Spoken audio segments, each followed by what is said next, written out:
The House will come to order. Today, the Pledge of Allegiance will be led by Representative Rutenell. Thank you, colleagues. Please join me for the pledge. I pledge allegiance to the flag of the United States of America and to the republic for which it stands, one nation, under God, indivisible, with liberty and justice for all. Mr. Schiebel, please call the roll.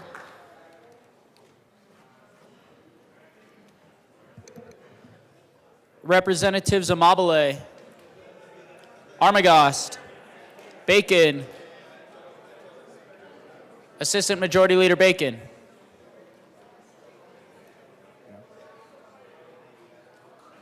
Excused. Byrd, Bockenfeld,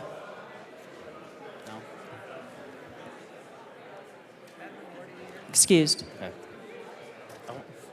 Basenecker, Bottoms, Bradfield is excused. Bradley, Brown, Catlin is excused. Clifford, Doherty, DeGraff, Degree Kennedy, Duran, English, Representative English, Excused. Epps, Evans, Frizzell, Froelich, Garcia, Hamrick, Hartsook. Hartsook's excused. Hernandez, Harrod, Representative Harrod. No. Excused. Holtorf, Judah, Joseph, Kip, Leader, Lindsay, Linstead, Luck. Here. Is that it? Lukens, Lynch, Mabry, Marshall, Martinez, Marvin, Morrow, McCormick, McLaughlin, Ortiz, Parenti. She's here. Oh yeah. Puglisi, Ricks, Representative Ricks, Excused. Rutanel, Sirota, Representative Sirota,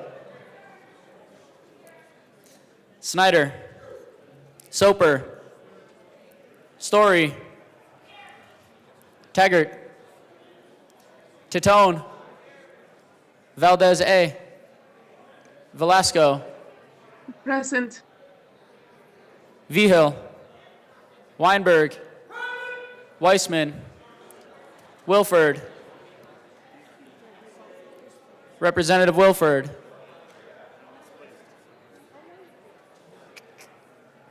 no Wilford. Wilford's excused. Wilson, Winter, Woodrow, Woodrow's excused. Young, and Madam Speaker.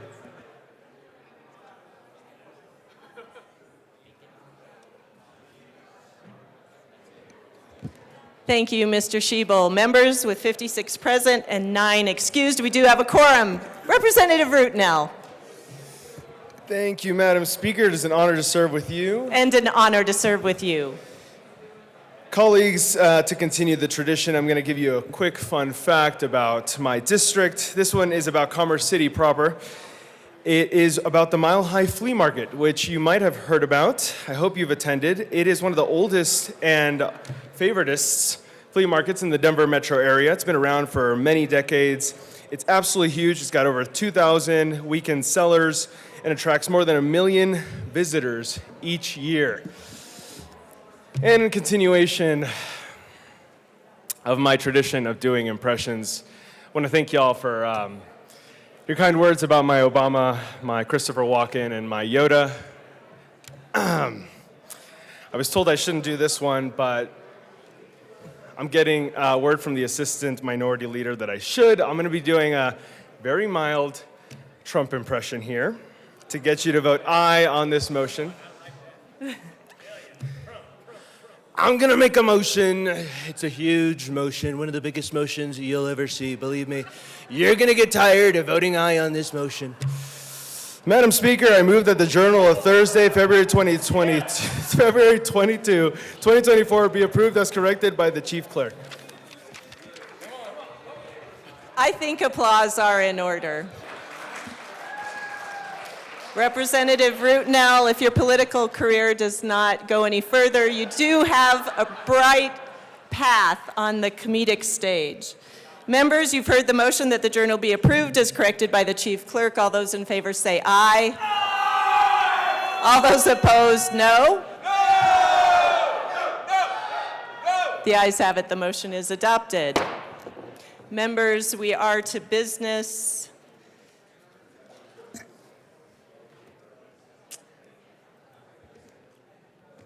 Madam Majority Leader.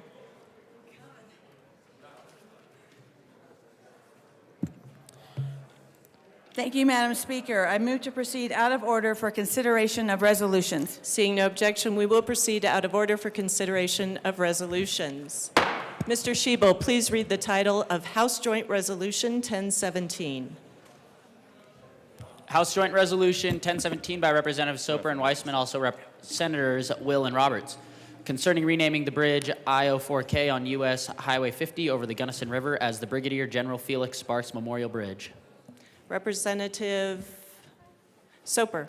Thank you, Madam Speaker. We move, or ask that House Joint Resolution 24-1017 be read at length. Please move it first. Move that House Joint Resolution 24-1017 be moved and read at length. Please proceed reading it at length, Mr. Schiebel. Whereas Brigadier General Felix Sparks was a famous resident of Delta, Colorado, who made significant contributions to the peace, safety, and general welfare of our great state and nation as a World War II war hero, who helped liberate the Dachau concentration camp and was also a district attorney for Colorado's 7th Judicial District, the longtime director of the Colorado Water Conservation Board, an associate justice of the Colorado Supreme Court, and a brigadier general of the Colorado National Guard. And whereas Sparks was born in San Antonio, Texas on August 2nd, 1917, and raised in the small copper mining town of Miami, Arizona. And whereas Sparks enlisted in the U.S. Army in 1936 and served 2 years on active duty before joining the Army Reserve and attending the University of Arizona. And whereas Sparks was called to active duty for World War II in 1939 and commissioned as a second lieutenant in 1940. And whereas throughout combat in Sicily, Italy, France, and Germany, Sparks served with the 45th Infantry Division's 157th Infantry Regiment, and near the end of the war was commander of the 157th Infantry's 3rd Battalion, which he led during the liberation of the Dachau concentration camp. And whereas Sparks was awarded the French Croix de Guerre and twice awarded the Silver Star and Purple Heart for his wartime efforts. And whereas after the war, Sparks came to Colorado, where he attended law school at the University of Colorado, graduated with his Bachelor of Laws degree in 1947, and immediately began practicing law in Delta, Colorado at the law firm of Sparks, Willett, Conklin, and Carroll. And whereas Sparks' law firm and the names associated with it would go on to make history, with Willett's son, Eulin Willett, and Carroll's granddaughter, Morgan Carroll, serving in the Colorado State Legislature, and Charles Conklin serving as Speaker of the House from 1957 until 1960. And whereas in 1948, Sparks was elected district attorney for the 7th Judicial District, and he served as an associate justice of the Colorado Supreme Court in 1956. And whereas in 1958, Sparks was appointed director of the Colorado Water Conservation Board, a position he maintained until his retirement in 1979. And whereas along with his leadership of the Colorado Water Conservation Board, Sparks was a commissioner on the Upper Colorado River Commission and represented the state in important water resource management negotiations, including negotiations that led to the passage of the 1968 Colorado River Basin Project Act. And whereas Sparks' work on the Colorado Water Conservation Board and Upper Colorado River Commission led to the funding and construction of several Colorado River projects, including the Dolores Project, the Dallas Creek Project, and the Animas La Plata Project. And whereas Sparks was a lead drafter on the 1969 Water Rights Determination and Administration Act, and in 1972 he took a lead role in developing Colorado's initial in-stream flow protection program. And whereas Sparks continued his military service until 1977, working his way up the ranks of the Colorado National Guard and eventually being promoted to Brigadier General and serving as Assistant Adjutant General for the Army and Commander of the Colorado Army National Guard. And whereas on September 25th, 2007, at the age of 90, Sparks passed away from pneumonia in Denver.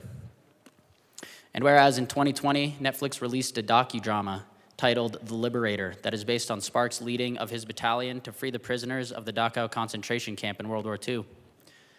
And whereas while Sparks may be best remembered for his heroic military career, he was also one of our state's most accomplished leaders in water legislation, and his work continues to have ripple effects to this day.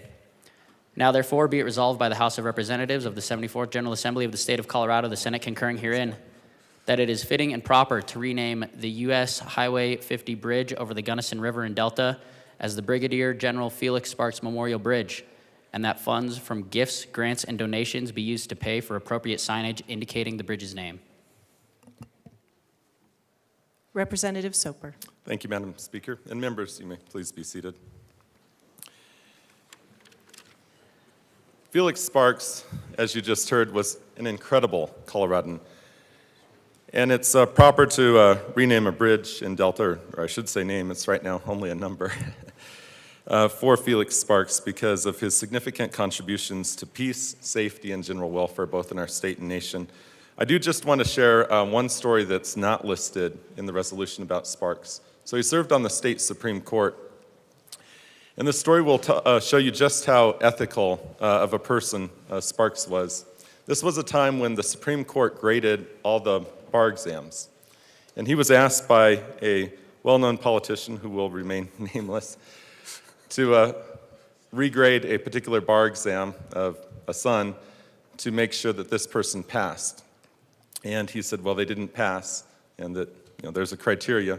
And that's actually what led to him not returning to the state Supreme Court. So Sparks was just an incredible person that had incredible ethics and morals, but he also made significant contributions, as you just heard, to water law and policy, to military affairs. He was the liberator of Dachau. To have someone like this in our state, it's not every day you get to highlight a hero, and we're pleased to be able to name a bridge in Delta for him. Representative Weissman. Thank you, Madam Speaker. I really appreciate being able to join my colleague from Delta on this resolution. You may be wondering why. Normally when we do things like this, it's legislators from a local area who appropriately lead the charge and are here. You'll see Senators Will and Roberts. Over the years, Rep. Soper and I have talked about some sort of interesting historical connections between his family and other significant families from the West Slope, and actually my partner's family. You might have heard the name of the law firm Sparks, Willett, Conklin, and Carroll. That Carroll was my partner's grandfather, Earl Carroll. He passed on long ago, and I never got to meet him, but interesting connection there. Eulin Willett was our colleague's immediate predecessor in District 54. I served with him briefly. He was ranking member of House Judiciary when I came in 1718. A very worthy adversary, a good lawyer, a good legislator. We found ourselves aligned sometimes too. But apart from, and more important than the personal elements, you might have heard the name of Felix Sparks before because he's called out by name in the World War II resolution that we did on Veterans Appreciation Day. Really remarkable story, to rise from almost nothing to earn some of the highest accomplishments that are possible in the military, to serve in some of the highest capacities that are possible in the profession of law. And we appreciate the importance of water in our state. When we do something like this, we're all state representatives, and we emphasize the representative aspect most of the time. But for me, this is to underscore the state part of it. We all have a duty to everywhere and everyone, in our state, and I'm happy to join here as a legislator from the Front Range area and take in just a few moments to acknowledge the significant contributions to our state of Felix Sparks. So thank you, members. Representative Soper. Thank you, Madam Speaker. With some slight latitude, we'd like to recognize a couple of people who came to watch this, one being former Congressman Ed Perlmutter, and then Sparks' son Scott and grandson Spencer and Blair, who are here in the gallery.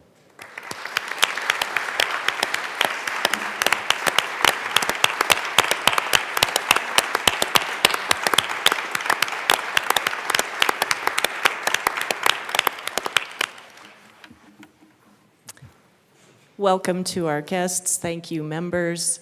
Seeing no further discussion, the motion before us is the adoption of House Joint Resolution 1017. Mr. Schiebel, please open the machine and members proceed to vote. Representative Velasco, how do you vote? Yes. Representative Velasco votes yes. Representative Luck, how do you vote? Yes. Representative Luck votes yes.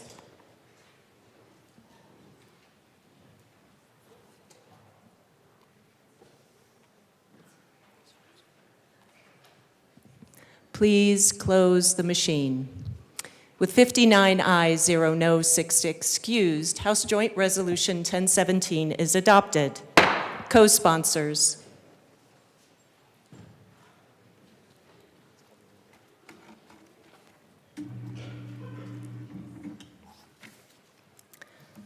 Representative Velasco, co-sponsors.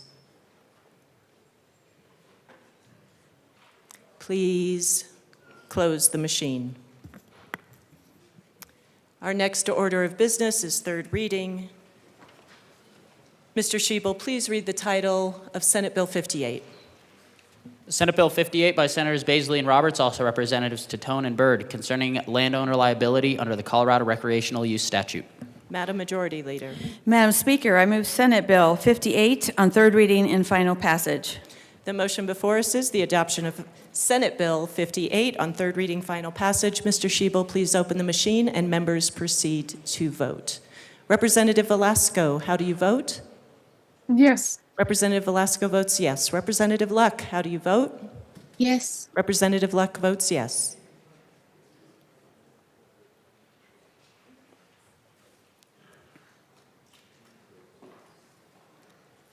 Please close the machine. With 59 ayes, 0 no, 6 excused, Senate Bill 58 is adopted. Co-sponsors.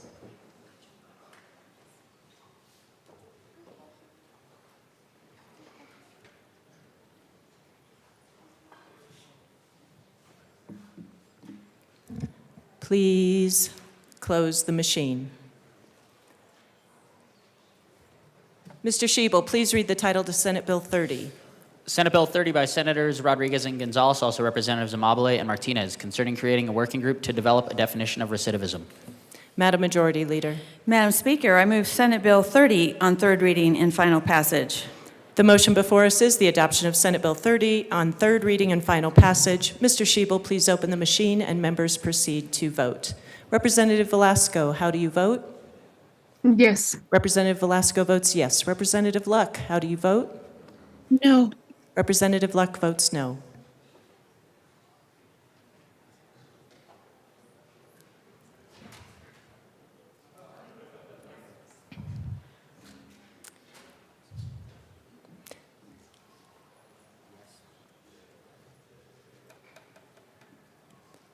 Please close the machine. With 45 aye, 15 no, and 5 excused, Senate Bill 30 is adopted. Co-sponsors.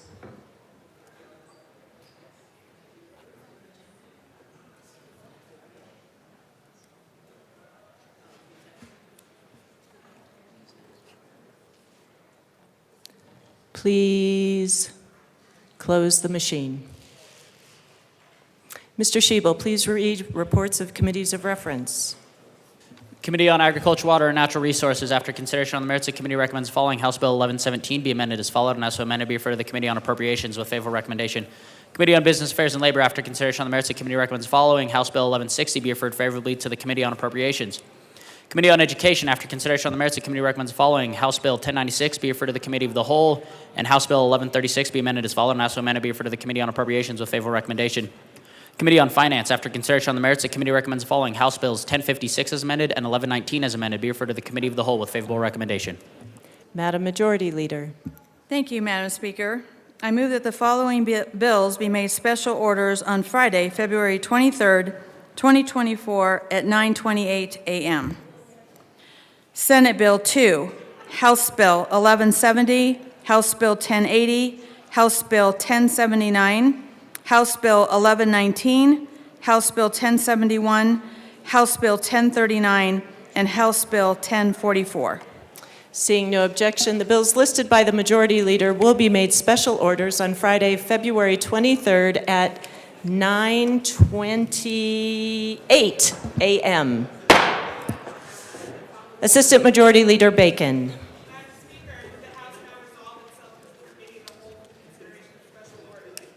Members, you have heard the motion. Seeing no objection, Assistant Majority Leader Bacon will take the chair.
Okay, the committee will come to order.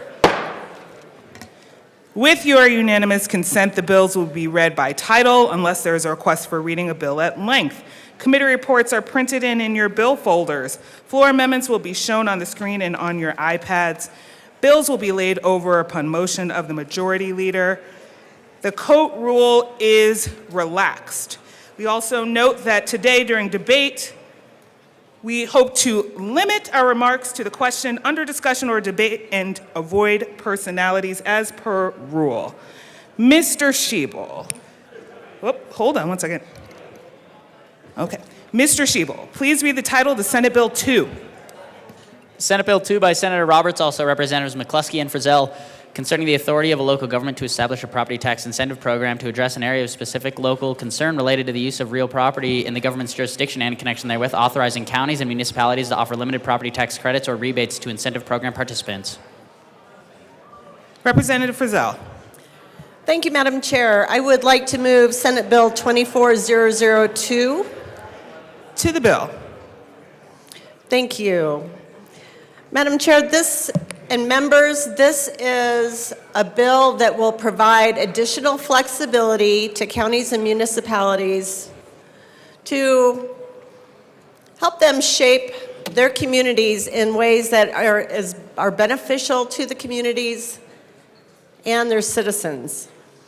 Provisions like this already exist for counties for business personal property tax and renewable energy assets. This just brings that additional flexibility for other types of property. It allows for counties and municipalities to exempt their portion only, not the entire portion, but their portion of property tax, which will perhaps incentivize daycares, mental health care facilities, affordable housing in those communities. Thank you. Members, can we keep our side conversations to the side? Let's keep our voices down a little. Madam Speaker. Thank you, Madam Chair. Over the past few years, we have seen an enormous jump in the cost of living in Colorado. There's been a rise in the cost of housing to extraordinary levels and a decrease in availability of housing, an immense surge in inflation that has made these daily necessities far too costly. Add to that increased property taxes across the state, and we know the burden that many hardworking families and people in this state are facing. Senate Bill 2 will provide yet one more tool in the toolkit to help counties address that need to drive more long-term workforce housing, create childcare facilities and opportunities in their communities, and address behavioral and mental health needs. Allowing local governments to drive these programs through incentives is critical to helping them address these issues. This is the state stepping up to provide this flexibility, these opportunities to local governments, and I'm really pleased to be working with Representative Frizzell on this important effort. We urge an aye vote. Is there any further discussion on Senate Bill 2? Madam Speaker. Thank you, Madam Chair. I do move Amendment L008 to Senate Bill 2 and ask that it be properly displayed. It's been properly moved and displayed to the amendment. Madam Speaker. Thank you, Madam Chair. Members, we did receive some feedback on making sure that every annual evaluation be made public. We are committed to transparency. This amendment will ensure that every county and municipality provides the results of their annual reviews to the public. For their consideration, I ask for an aye vote. Is there any discussion on L8? Seeing none, the question before us is the passage of Amendment L8. All those in favor, please say aye. Aye. All opposed, say no. L8 is passed. To the bill. Is there any further discussion on Senate Bill 2? Representative Holtorf.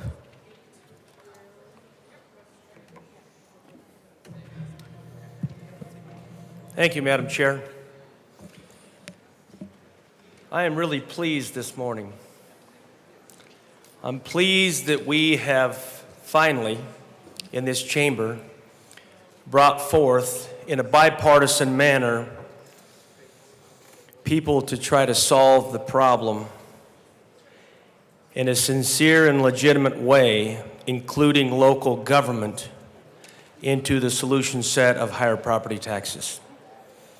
I'm also pleased that one of our smartest, our best and brightest in the Republican caucus has been allowed a seat at the table.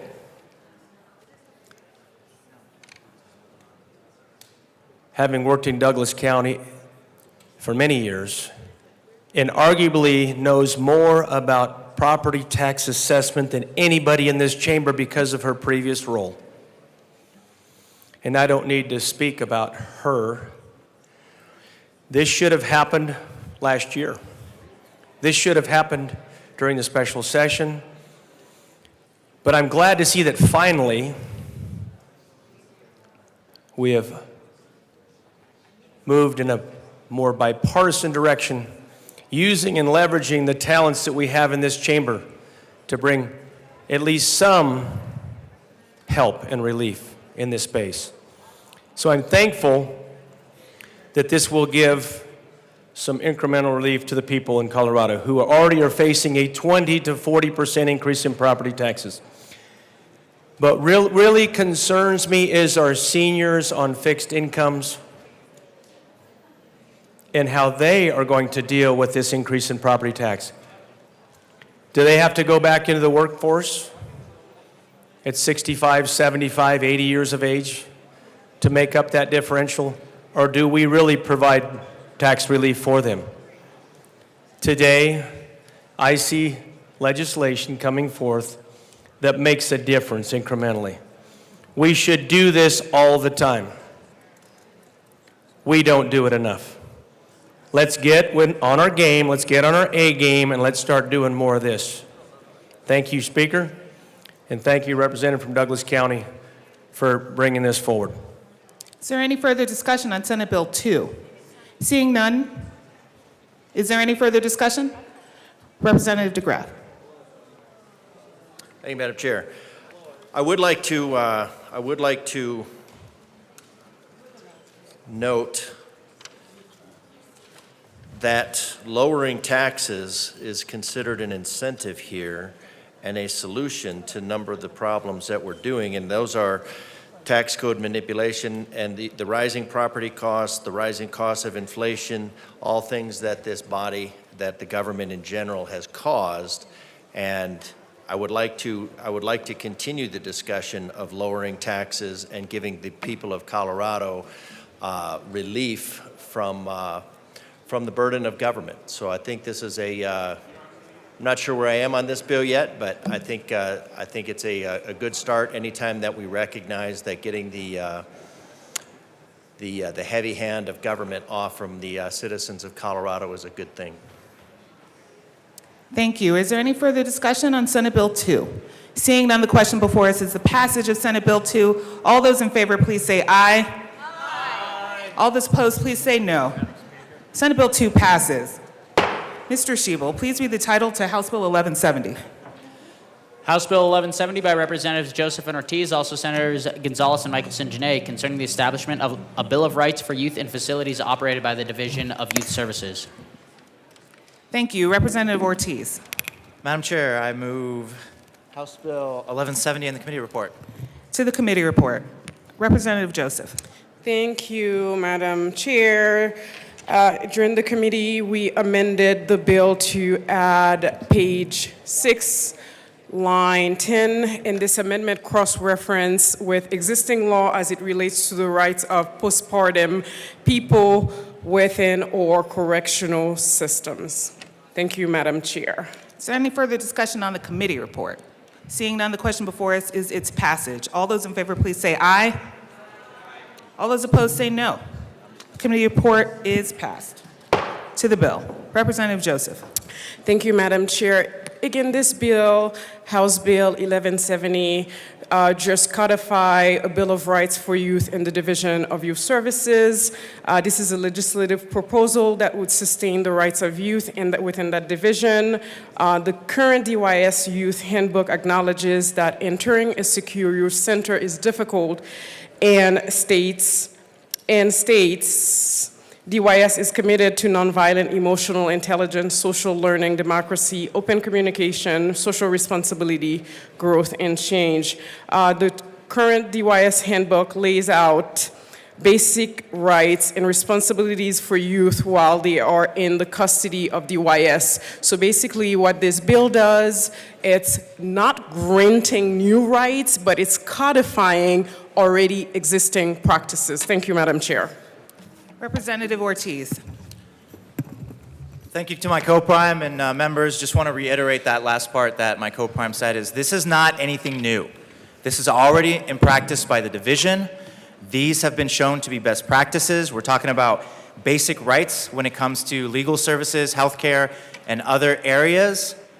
These have been the best practices. The reason why we feel the need to codify them is in the future, if we don't have an administration that supports this, which has, again, been proven to be successful, that we have the weight of state law behind it. So we're not granting anything new.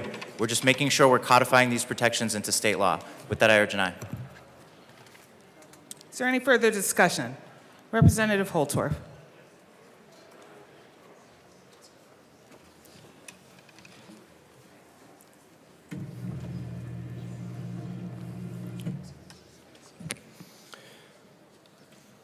Thank you, Madam Chair. And thank you to the bill sponsors for bringing this bill forward. There is some discussion about whether anything new is being brought into this legislation as you codify and transition from policy to statute. And that is a big transition. When you put language into the red books that are Colorado Revised Statute, that is a significant move forward in this state. Rule and policy, of course, we know can be changed and modified by the department, by the executive director, by directors, by internal procedures and rulemaking within the departments. But when language transitions to the red books, as we call them, Colorado Revised Statutes, CRS, then it becomes state law. And the only way that can be changed is in this chamber and the chamber to my right, and by going to the governor's desk down on the first floor and being signed. Now, there are some things that are new. Language and policy that may not be new in a department or department rules, but are new to the Colorado Revised Statutes, CRS. I have, my colleagues are going to bring forth amendments that are going to point that out. So I think we need to be cautious when we say, this is nothing new, we just want to codify it in statute. Not everything should be in statute.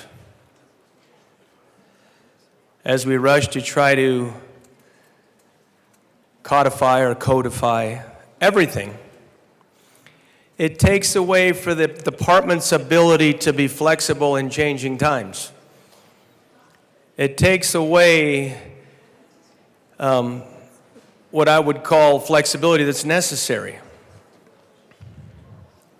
Something that I promote here, and you've heard this many times, is that top-down authoritarian type mandates, edicts, or statutory declarations that would be in a legislative declaration or codified in statute, all of a sudden make things very rigid. It's a top-down system.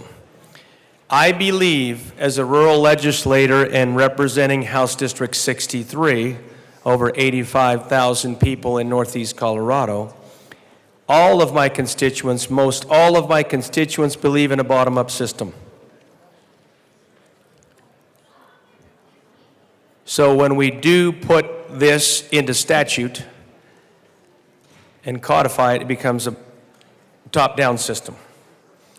Now, how many times have you heard me say that one size doesn't fit all?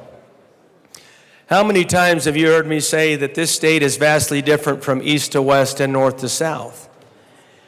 And those areas need to have the ability to represent themselves, including with respect to youth services, in the Department of Human Services.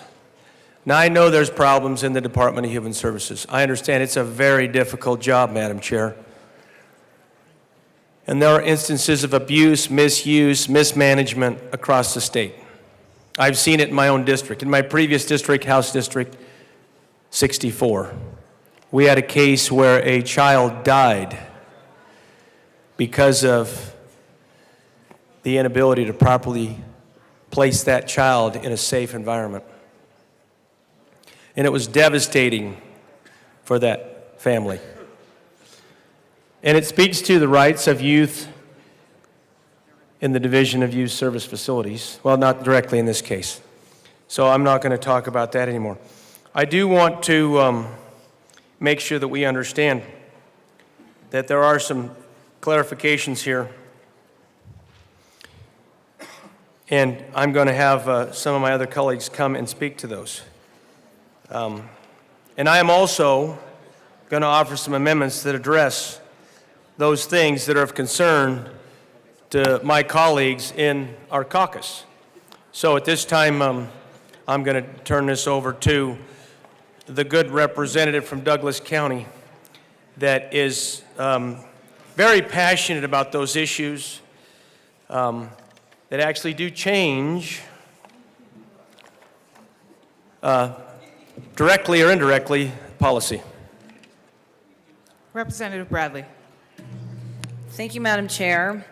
I heard this bill in committee, and I raised some serious questions about the safety of this bill. This bill, the bill sponsor says, is supposed to provide rights to kids who are the responsibility of the Department of Human Services.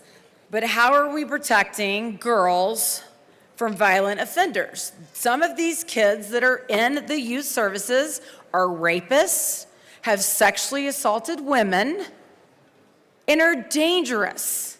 And now we're saying in this bill that they have the right to shower and be in these quarters based on their identity. Why? Why are we letting boys that have proven to be rapists and violent sexual offenders anywhere near girls? There's a way to change that. There's a way to have a men's bathroom, an alternate bathroom, and a girls' bathroom. If we are serious about protecting all people in youth services, then we should be serious about protecting women and young girls from violent offenders and rapists that are also in youth services. So if this bill's intent is to actually keep these kids safe, some who have not even been proven guilty of a crime, then we should do just that. We should separate sleeping quarters, we should separate showers, and I'm not even gonna go down the path of what it's like to have boys play against girls in sports. So with that, I'd like to move Amendment L006 to House Bill 1170 and ask that it be displayed.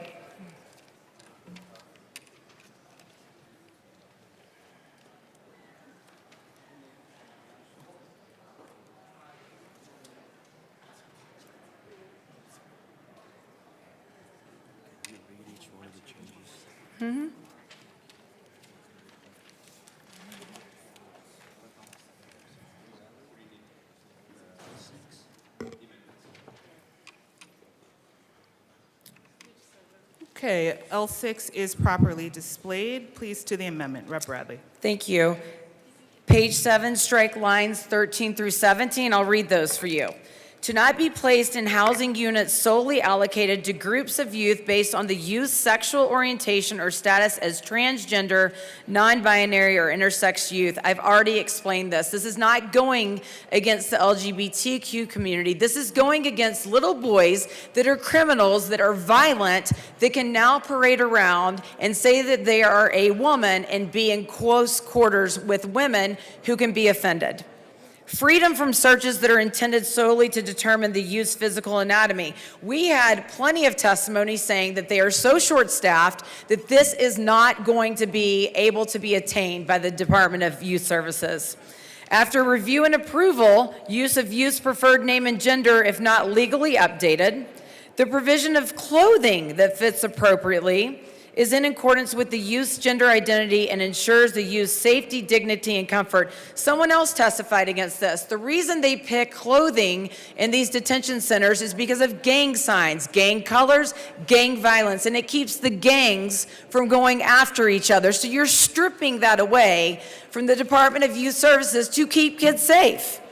Freedom of expression, provided the expression does not interfere with the rights or safety of others or the safety of the facility. I'd say gang signs probably interfere with the safety of other people.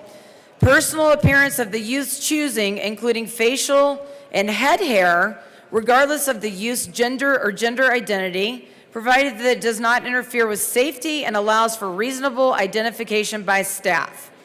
Participation in all activities, regardless of the youth's gender identity, unless the activity is a gender-responsive program and the facility director determines that participants of differing genders would be disruptive to the group. Well, I'll tell you, after the recent news of a basketball player slamming a little girl to the ground and a volleyball player paralyzing a little girl, I'd say we have a problem in youth sports. Searches that take into account the youth's privacy and dignity and access to written policies concerning who may perform searches at any time, including policies on cross-gender searches of transgender youth. Again, we don't have the staffing or the ability to do this. Completion of a form with the youth upon intake that details the youth's gender identity. Confidentiality concerning the youth's gender identity and medical and mental health history in accordance with existing law. And the most important, access to separate showers and bathrooms consistent with the youth's gender identity. Again, you're putting biological women in harm's way, and I will not stand for it.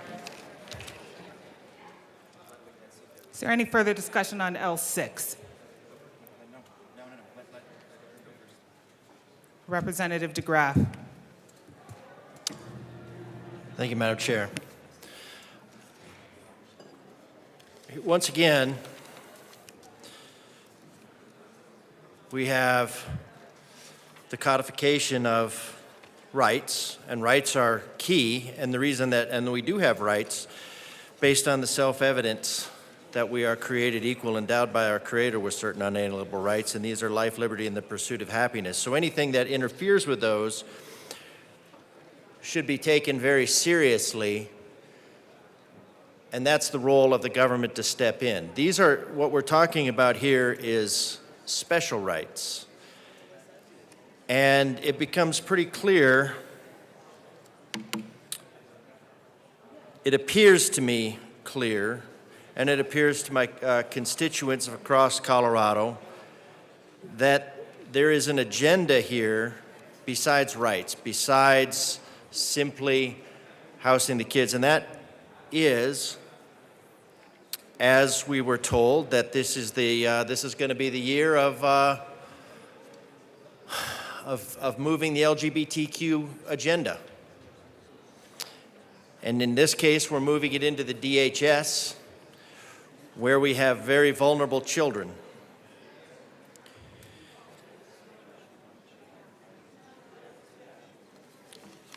So as my colleague brought up, and there's lots more issues with the bill, page 7, not to be placed in housing units solely allocated to groups based on youth sexual orientation, status as a transgender. Something about 23 Bravo, 23 Delta, which one is it? Representative DeGraff, if you'd like to speak to the amendment, please do so. I was speaking to the rules of the House, Madam Chair.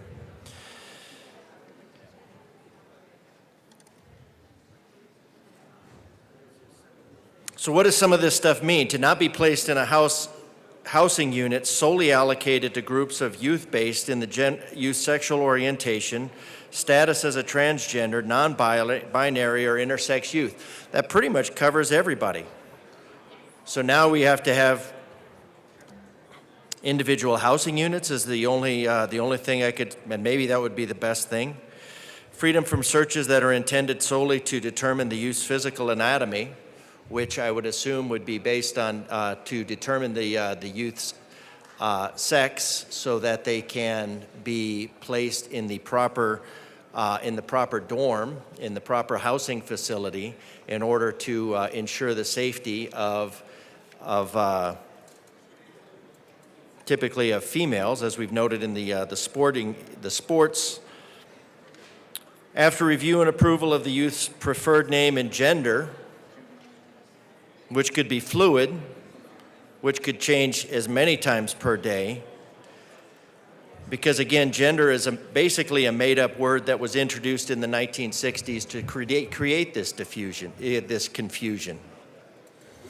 Pronouns are purely related to the individual's sex, has nothing to do with gender or how they, or the idea of gender, or the idea of gender identity.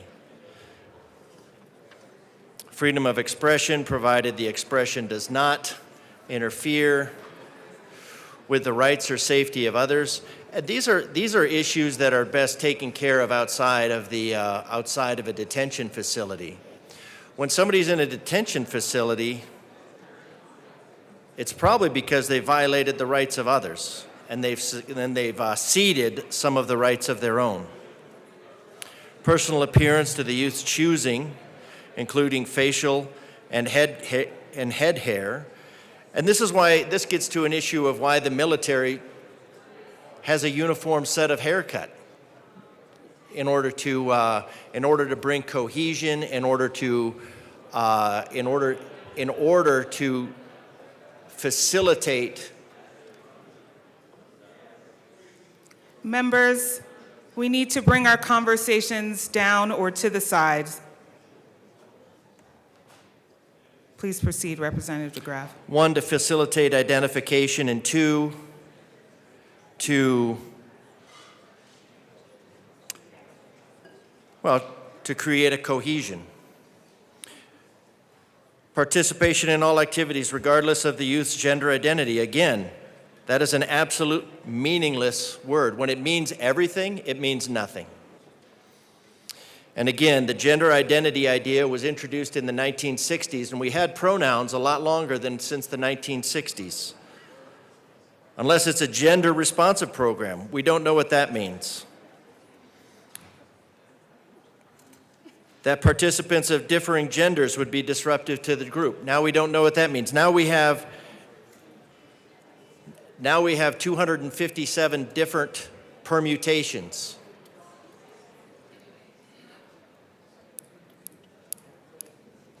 Based on somebody's preference for clothing, mannerism, and we've created an impossible standard.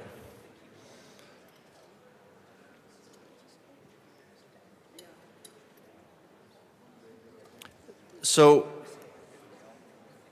including policies on cross-gender. So I have to agree with my colleague that this is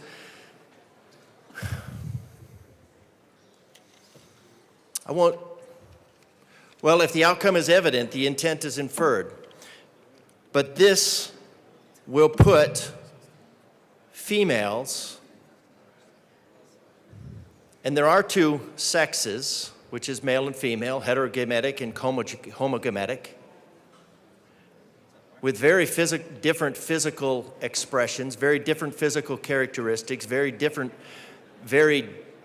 patterns of aggression, very different patterns. And you're putting one, and we have one of the things that we have done in the West is we have carved out a level of protection for the homogametic among us. To protect from the heterogametic.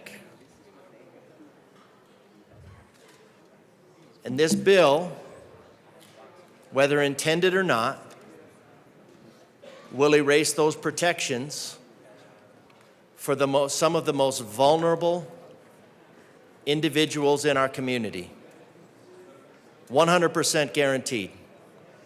Now, is that the intent? I'm not allowed to speak to the intent, but the outcome is obvious. That is what will happen. And why wouldn't it? This has already turned into a gamesmanship of the heterogametic predators working their way into homochemetic spaces. Representative DeGraff. Yes, I ma'am. would ask you to speak to Amendment L6 within the scope of this bill. Thank you, ma'am.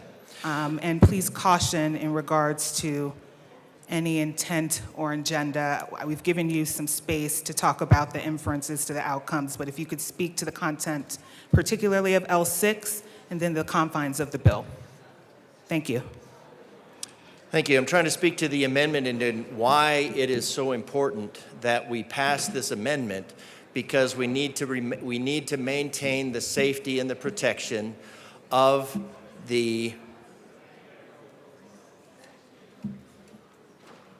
50% of the population that is homochemetic.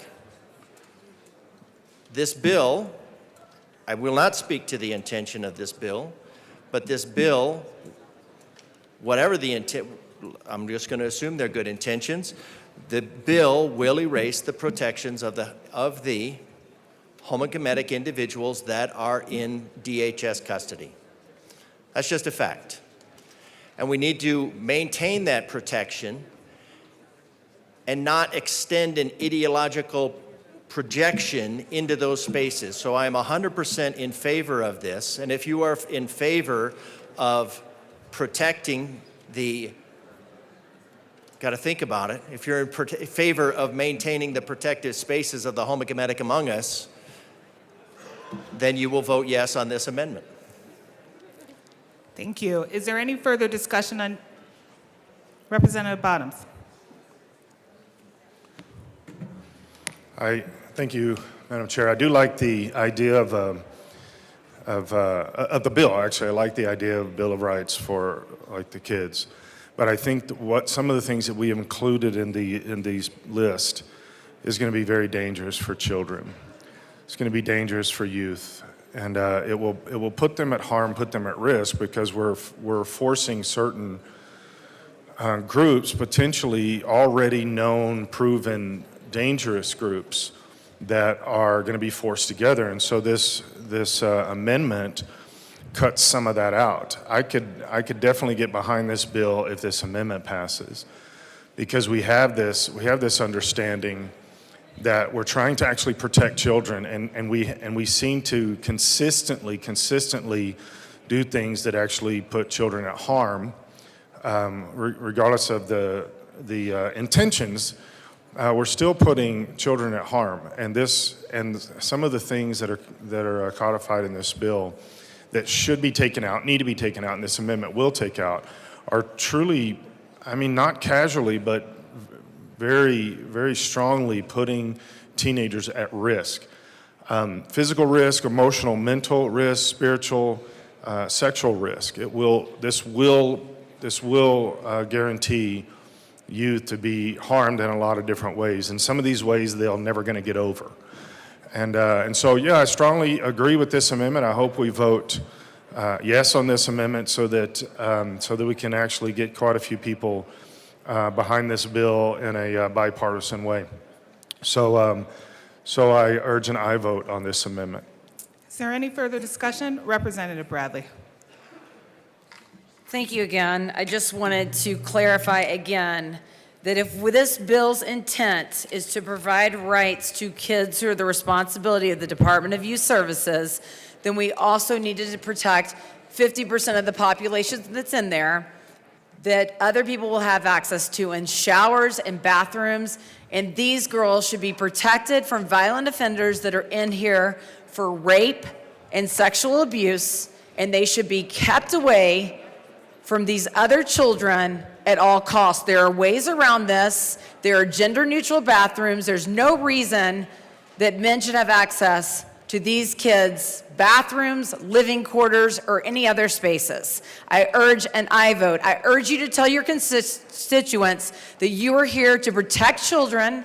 You are here to keep them safe. All children. That's what we're supposed to do. We're supposed to protect children in our districts, even if they're juvenile offenders. We are supposed to protect them. I urge an aye vote. Representative Ortiz.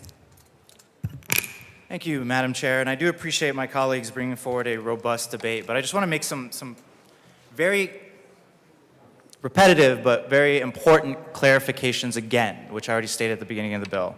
And first, I want to make clear that the division wants this. They have been involved in the stakeholding process every step of the way. So no one is tying anyone's hands here. This isn't big government trying to mandate things that they don't want from on high. And this isn't a top-down approach. This creates a approved and already been in practice floor of basic right for kids. This has been in practice for almost over 4 years already. So these claims that this hurts kids and does not protect kids is nothing but a boogeyman. That is not proven in the data. This is why the division wants this to become state statute, because it creates a floor that has already been proven as best practices to work. We all care about kids. This bill merely codifies a floor that has been proven to protect kids, that gets the best results. All kids, regardless of their faith, regardless of their gender identity, regardless of the crime that they committed when they came in. This simply tries to protect the basic human dignity of each child. It's been in place 4 years. The division wants this. They've been a part of the stakeholding process. Anything else is just simply trying to create a straw man, a boogeyman that doesn't play out in facts and what operates under the division. Okay. You will only be able to speak if you're recognized by the chair. I will address the issues, but please keep that in mind. We are going to limit our debate. First of all, we are on Amendment L6. If anyone opens the door in regards to characterizing behavior, either side is allowed to respond, but we will not impugn motives. We will not address the character of anyone making an argument today, and we will stick to the content and policy and not characteristics. Representative Joseph, would you like to continue? She was in the middle of her statements. And let this please be that note for all those in the well. Representative Joseph. Thank you, Madam Chair. I would like to ask for a no vote on this particular amendment, and I would like to also offer some context to add to why we are asking for a no vote on this particular amendment, and also some context around the DYS Bill of Rights. So for the Division of Youth Services screen approximately 3,402 youth for secure detention and serve 622 youth in commitment for the fiscal year 2022. The Division of Youth Services operates 15 secure youth centers and provide a plethora of services. In addition to programming, they administer juvenile parolee services throughout Colorado, and they also provide care and supervision for youth committed by a district court to the custody of the department. We ask for a no vote on this amendment because it conflicts with the intent and purpose of the bill itself. Again, we don't want young people to feel isolated because of sexual orientation or be targeted because of their gender and sexual orientation. Even in the Division of Youth Services, we want our young people to still have their human rights and dignity. Thank you, Madam Chair. Representative Bradley.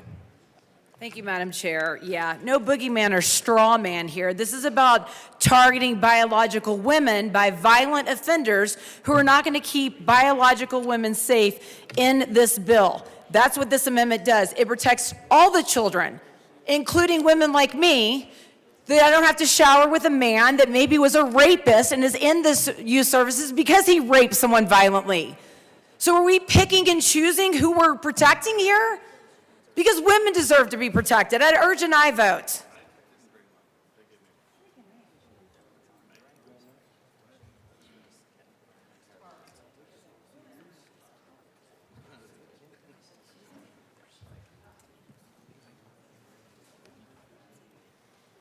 Representative DeGraff. Thank you, Madam Chair. We are still to Amendment L6, I'll remind you. Thank you. We are still to Amendment L6, which I am looking at page 7, and we're talking about primarily in the housing area. So the sponsors have said what the intent of the bill is, and I'm fine with the intent of the bill, and that's to That's to try and ensure everybody's rights are protected. But in the sense of public safety and the safety of the youth that are in these facilities,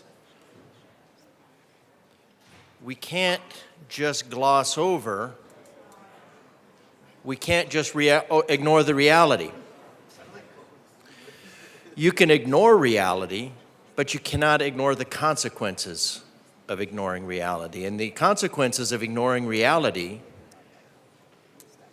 as we already know, as we've already seen in various arenas, literally sometimes an arena, is that there is a stark physical difference between the homogametic and the heterogametic. Representative DeGraff, I will need you to bring it back to an argument within the confines of L6.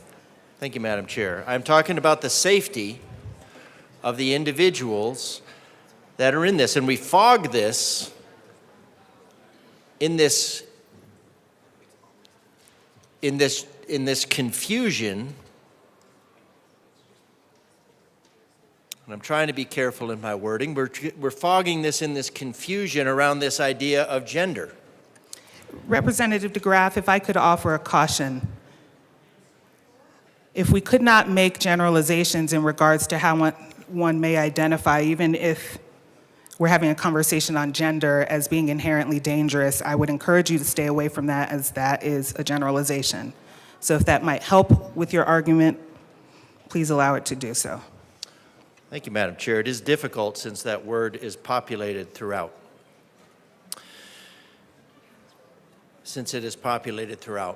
But what we have is the reality is that we have a bill, and when we say that, when the sponsor says this is not big government asking for us, Department of Youth Services is big government asking for this.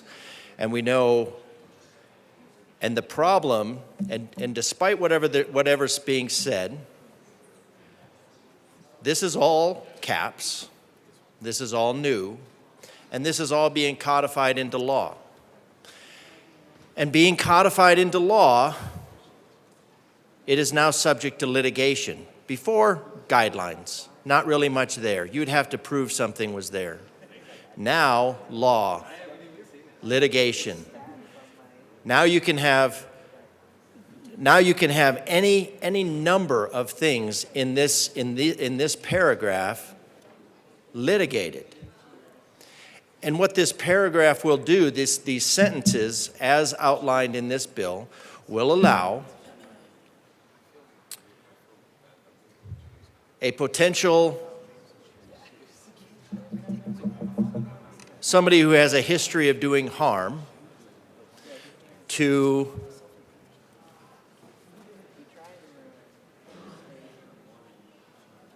enter intentionally, duplicitly, enter the spaces of individuals to whom they have a history of doing harm.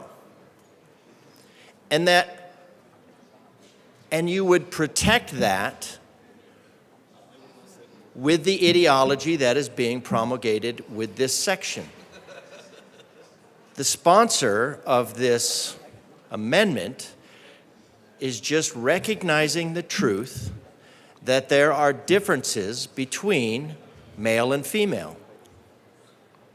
And those are physical difference, mental difference, aggressive differences. Those are very different. And we have carved out a space in society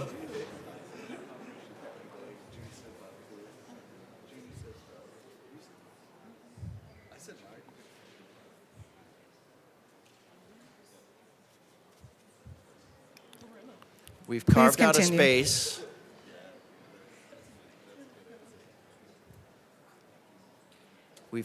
a space in society for that protection.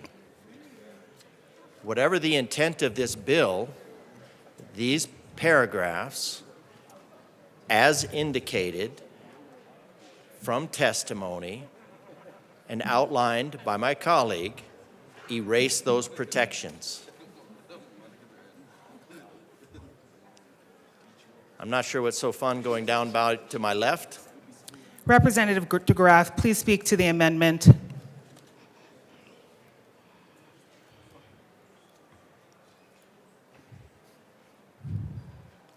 If there is no further discussion, I will No, call there a is- question. There is discussion. Okay, please proceed. And that is an erasing of the safe space of females or homogametic, however you want to classify, with a very specific difference. This bill, whatever the intent, erases that. And there will be consequences that are borne by people, by some of the most vulnerable people in our society, all to promulgate an agenda. I recommend and I vote on this amendment and help keep the vulnerable females that we have in these services protected. Thank you. Is there further discussion on Amendment L6? Seeing none, the question before...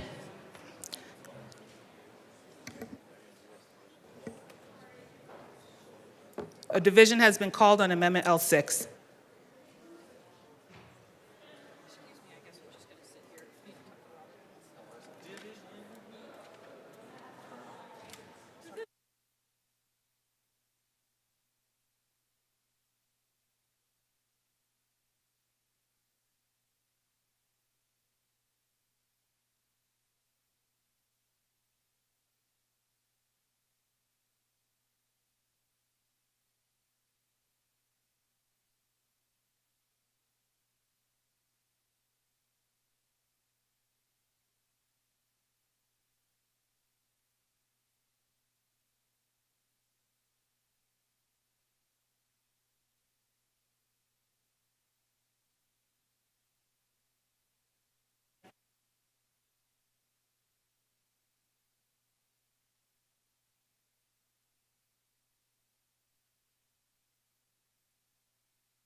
The question before us is the adoption of Amendment L6. A division has been requested. All those in the chamber not entitled to vote, please be seated. All those in favor of Amendment L6, please stand and remain standing or raise your hand and keep it raised until the count is taken.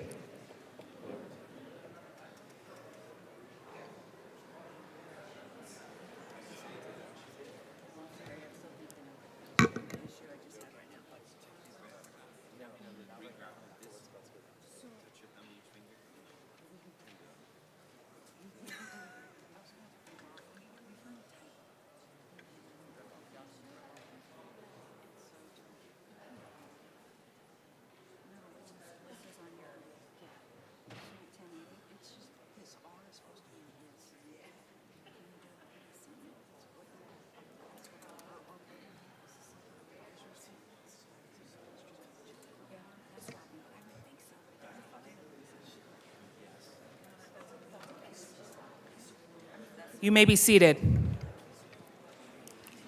All those opposed, please stand and remain standing or raise your hand in one place until the count is taken.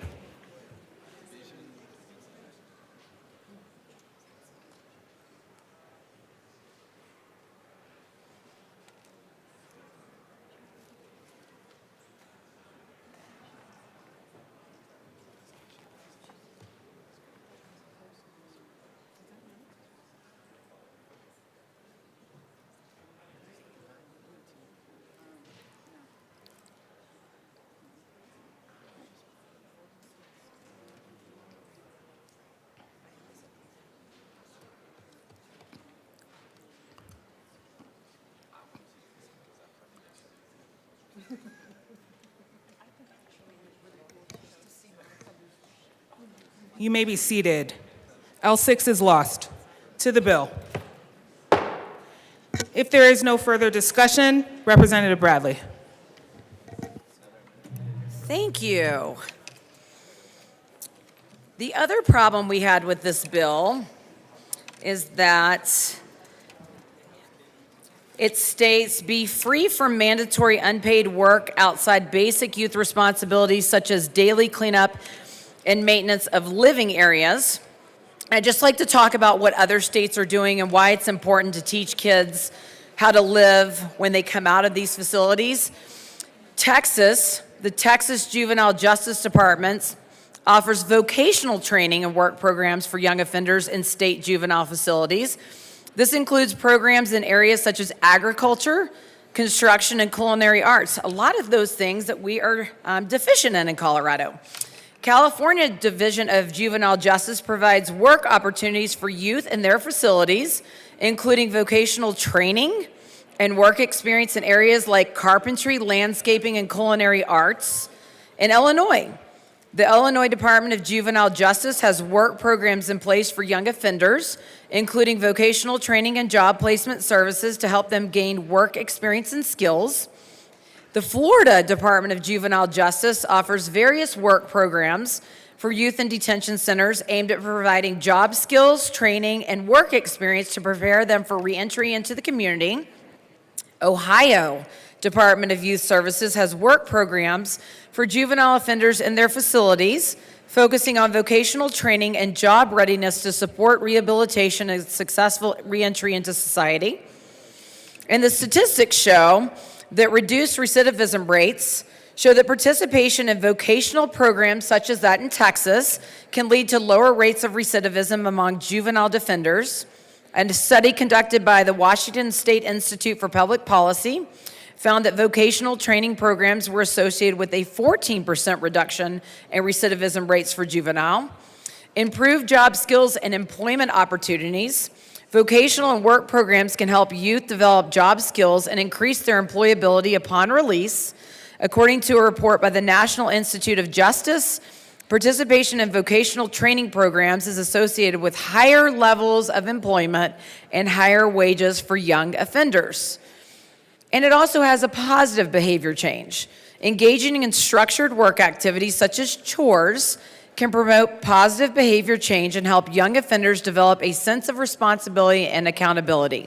A study published in the Journal of Offender Rehabilitation found that vocational programs in juvenile detention centers were associated with improvements in self-esteem, self-efficacy, and pro-social behavior.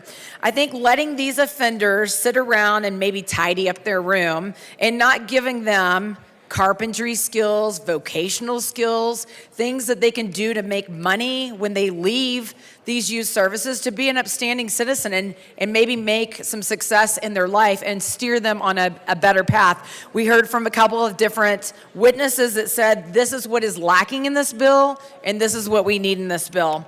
So on that, I would like to move Amendment L004 to HB 1170 and ask that it be displayed.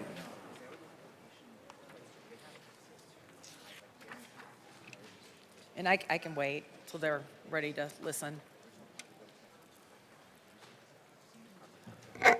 Okay, it has been moved and is now properly displayed to Amendment L4. I'm sorry. I'm going to wait for them. It's an amendment to their bill. To the amendment. Okay. This amendment takes out be free from mandatory unpaid work and allows these facilities to offer vocational training and other training that will allow these kids to have some experience so when they get out, they can go to work and make a decent living. I ask for an aye vote on this amendment. Is there any further discussion? Representative DeGraff to Amendment L4. Thank you, Madam Chair. Why you need to clean your room. This allows you to take care of your immediate environment, then you can move on to bigger challenges. The idea stems from millennials who want to change capitalist economic structures that can be applied broadly. In a distracted age, our inability to pay attention to our environment is leading to increased rates of anxiety and depression.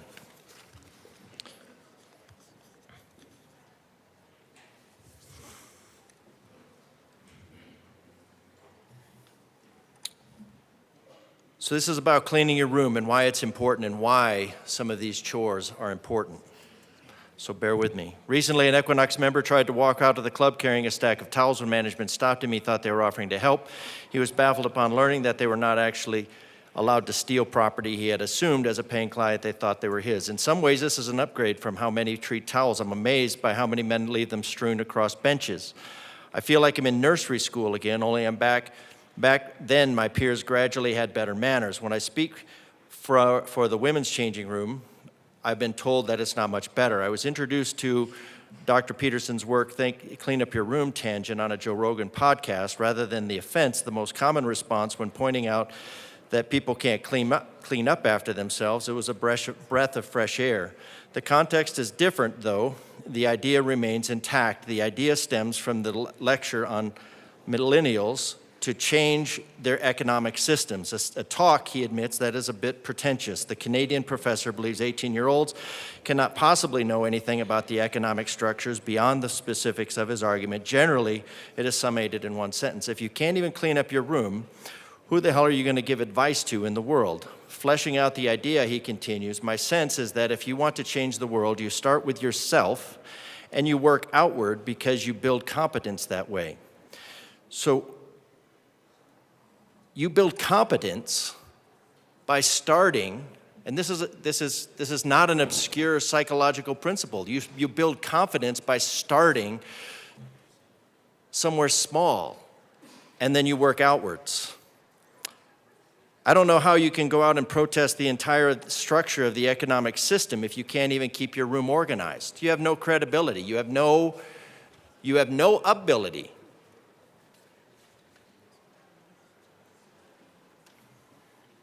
Displaying own competence locally, manage what you can actually control before championing larger causes predominantly out of reach. It's humbling, he continues, because you're not exceeding the domain of your competence. Self-competence is a foundational theory.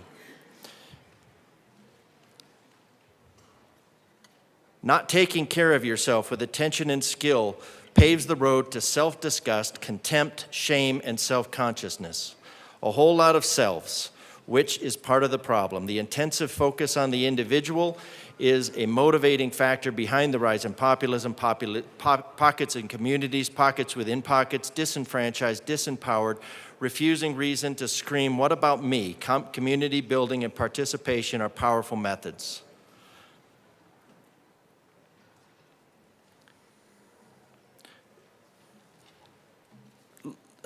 Let's go beyond what you can actually learn from cleaning your room.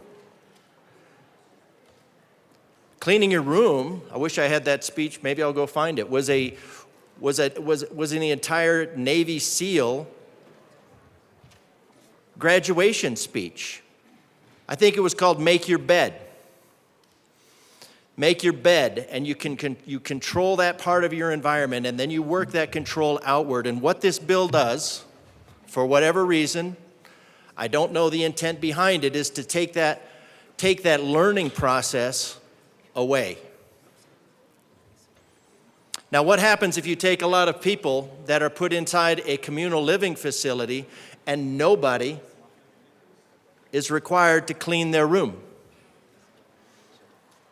Not just a general guideline. We're not talking about a general guideline. We are talking about a best practice of not making somebody clean their room, not making somebody clean up after themselves, not making somebody take responsibility for their own actions. How is that going to play out for everybody else in that facility? Do you know what's going to happen when everybody leaves their towel around in a bathroom? Whose responsibility is that? Is that now DYS? Is that now the caretaker? Is that now whoever's there? Now they're picking up towels. They're going around cleaning up, picking up underwear, picking up socks. Because cleaning up after yourself is considered a demeaning activity. Learning to control your environment, learning to control your impulses, learning to control yourself is considered a demeaning activity. Where do you think those lessons are going to go?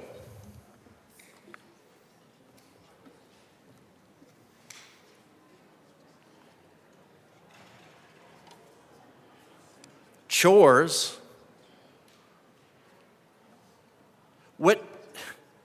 This bill, for whatever reason, with no intent implied, but is taking the ability to inculcate some level of individual responsibility, some level of work ethic, and give kids a skill. If you can't pick up your underwear, how are you going to hold a job? If you can't pick up your towel, how are you going to hold a job? And so what you're teaching these kids is that as soon as they go into this system, besides making them vulnerable, you're going to teach them 100% the opposite of what it takes to be an effective, functioning member of society. I don't know why a bill would do that. And then not only just a matter of casually ignoring it, but we're putting in the red books that cleaning your room is essentially abuse. Well, that's going to be in the red book. So what happens with outside of the DYS? Well, outside of DYS, every kid is going to be considered, well, that would be abuse. Making your bed, cleaning your room, milking cows, chores, raking leaves, all abuse. All those things that we have kids do, you learn, because nobody is raising kids. At least nobody should be raising children. You should be raising adults. And adults know how to function effectively in society, and they know how to pick up their underwear. And they know how to pick up their towels. And they know how to clean the mirror. And they know how to clean the toilet. You're condemning, legally condemning, because any infraction outside there, now codified into law, brings in the force of law. Now, how long do you think it's going to take before DYS employees say, you know what, I'm sick of picking up towels, and then they quit?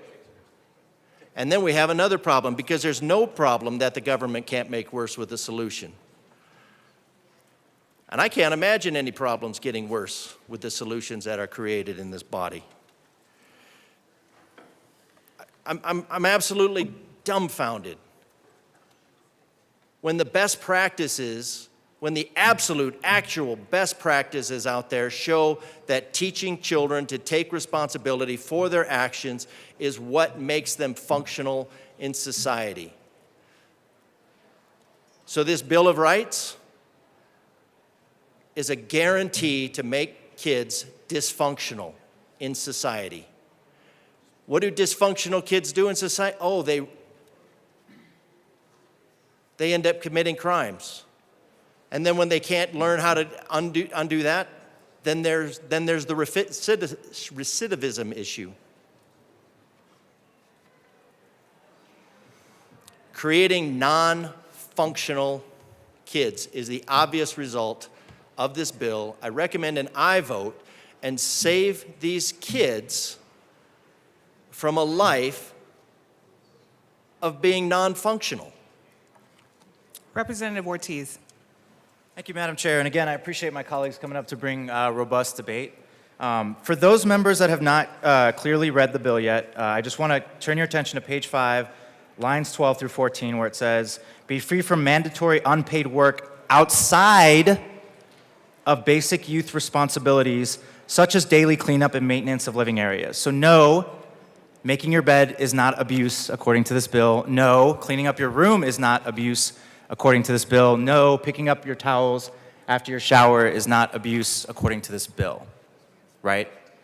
And I do appreciate my colleague coming up here and talking about how amazing vocational programs are and education are and secondary education are for combating recidivism. Because then if you go to the end of page 8 and into page 9, it talks about educational rights, where we secure being able to get your GED, or secure secondary education, or secure vocational training, so we can combat recidivism. What lines 12 through 13 do is make sure we stop the bad practices that we've seen going back to the 60s and 70s, where investigative journalists uncovered how child labor was being used to line other people's pockets, to make other people rich, to make some of these institutions rich, to stop the incentivizing of child labor. That is what those lines are meant to do. It's not meant to protect people from doing chores.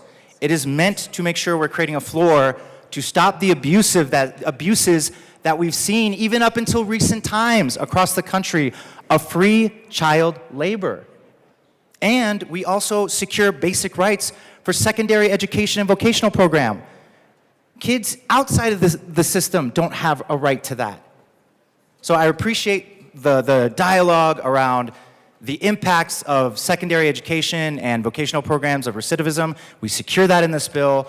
And just to clarify and read those lines of the bill so everyone understands, we're not trying to stop kids from doing their chores. We're simply trying to curtail the abuses that we've seen across the country going back to the 70s. I urge a no on this amendment. Representative Holtorf. Thank you, Madam Chair, and we do want to have healthy and robust debate. Thank you, Representative Ortiz, for bringing those comments in and keeping this conversation focused on the amendments and on the bill as we navigate forward. There are many elements of this bill that members of my caucus have extreme issue with. And we do understand that there is some subjectivity to what those basic responsibilities are. Free from mandatory unpaid work outside of basic youth responsibilities. When I grew up, to the bill sponsors, life in the country was hard. We were in the hog business, and we had a farrow to finish enterprise with over 2,000 hogs. And I had two brothers, and all three of us, there was several things that we had to do every morning before we could come to breakfast. Because in the country, if the livestock weren't eating, you weren't eating. And that was the rule. So, and these, under this interpretation, unpaid work, it was absolutely unpaid work. It was free labor, because that's what young people in the country learn to do. And these were beyond basic youth responsibilities as would be interpreted by anybody from the city. Because city people don't understand life in the country very well. You might read about it or hear about it, but if you haven't lived it, you have no idea. So when you got to get up and you're in charge of the farrowing facility, which is where the mother hogs take care of their litters, and you have to feed about 350, 400 pounds of corn by hand with a scoop to every hog in the farrowing facility, you have no idea how early you got to get up in the morning. Oh, and we're not done yet, because after you feed the hogs in the morning, then you got to milk the cow. And old Bessie, a Jersey, she's ready, because she's been all night. And for the ladies that have had babies in the room, they understand how that pain when you've got to take care of that. They understand that. And so you've got to go and milk that cow. Now, for a gallon of milk, or 2 or 3, depending on the production, it's usually about 2.5, 2.5, depending on, you've got to get up and milk that cow. And then you got to take the milk to your mother and turn it in so it can be separated, filtered, separated, and then stored. So that was my life as a young boy growing up. And then you still got to eat breakfast, get dressed, and get on the school bus. And ride the school bus an hour and 20 minutes to get to school. So you need to understand a few things. And what did I learn from that? Number one, I learned that I'm not afraid to get up at dark 30. I'm not afraid to do a couple hours of work before I even have breakfast. The level of responsibility that youth can learn doing unpaid work outside of basic youth responsibilities is life-changing. That's why my colleague brings this type of amendment. Because who defines that then? Does the youth define that? Do I tell my stepdad or my mother, I'm not going to go feed the hogs? I'm not going to milk the cow? I'll make my bed and get dressed because that's my interpretation of youth responsibilities so I can get on the bus? Or anything else? I'm not going to feed the cattle. I'm not going to pitch hay around the hay line. That was my brother's responsibility. We all had different jobs that we had to do. You see, there's a problem with this. And as we try to say children, youth have rights, and I understand basic tenets of rights, it goes too far. It goes too far. When a youth has supremacy over a parent in the rights platform, and then is there litigation? Does the ACLU come out and say, well, hey, we're gonna file a lawsuit? Where does that end? Do then we say, well, the youth now are a protected class? Because our children are so precious, we're going to make them a protected class now. And their rights are going to supersede parents' rights. Oh, wait. We've already done that in this chamber in more ways than one. I'm a strong advocate and supporter of this amendment. It has great merit and meaning if you understand the things that I just spoke to. I encourage a yes vote. Thank you for your attention and time, and please understand where I come from, the country. Thank you. And in moving forward for this session, we're going to try to refrain from naming organizations specifically.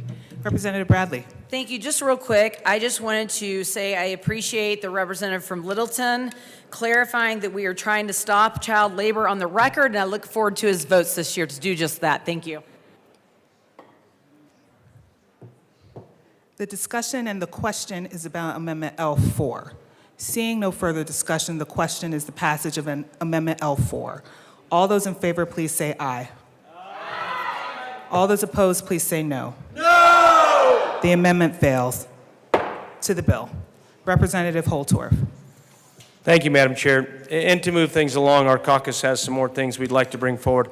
I'm not going to dialogue and discuss at length about this next amendment. I'd like to move Amendment L005 to House Bill 1170 and ask that it be properly displayed. First, I will give 2 copies to the bill sponsors and then give copies to the clerk.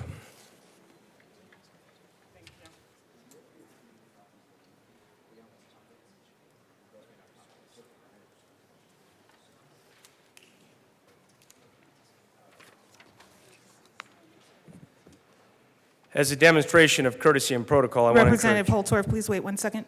Yes, ma'am. Okay. Thank you for your leadership. The amendment is now displayed. Please to the amendment. Thank you, ma'am.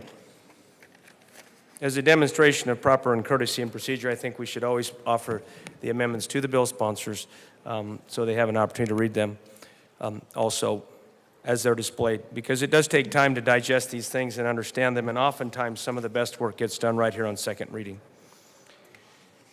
So, Madam Chair, at this time I'd like to go over Amendment L005. The first line amends page 6, line 10, and it adds and. So, Amendment 6, line 10 talks about postnatal care and. Then this actually feeds to line 12, page 6, line 12. It says strike delivery and substitute delivery. So that says that that's where this stops. Page 6, strike line 13. Line 13 is one of the most contentious elements of this legislation, and it is new. It is new in statute. It's very new. So when we say this doesn't do anything different, it's just going to codify what has already been done. This language will be new in CRS, Colorado Revised Statutes. Access to gender-affirming care. What does that mean? The bill sponsors will come up and give a definition of that. But it is fluid. Perhaps it's gender fluid. As youth are confused and don't know who they are or what they are, or what they want to be, when they want to be, what they want to be, that they don't know what they are, it becomes fluid. Gender fluidity. Youth can't even define that as they navigate from age 10 to 17. Before at 18, they become a legal adult. So what Pandora's box do you open for DHS in a mission that already is so complex and difficult?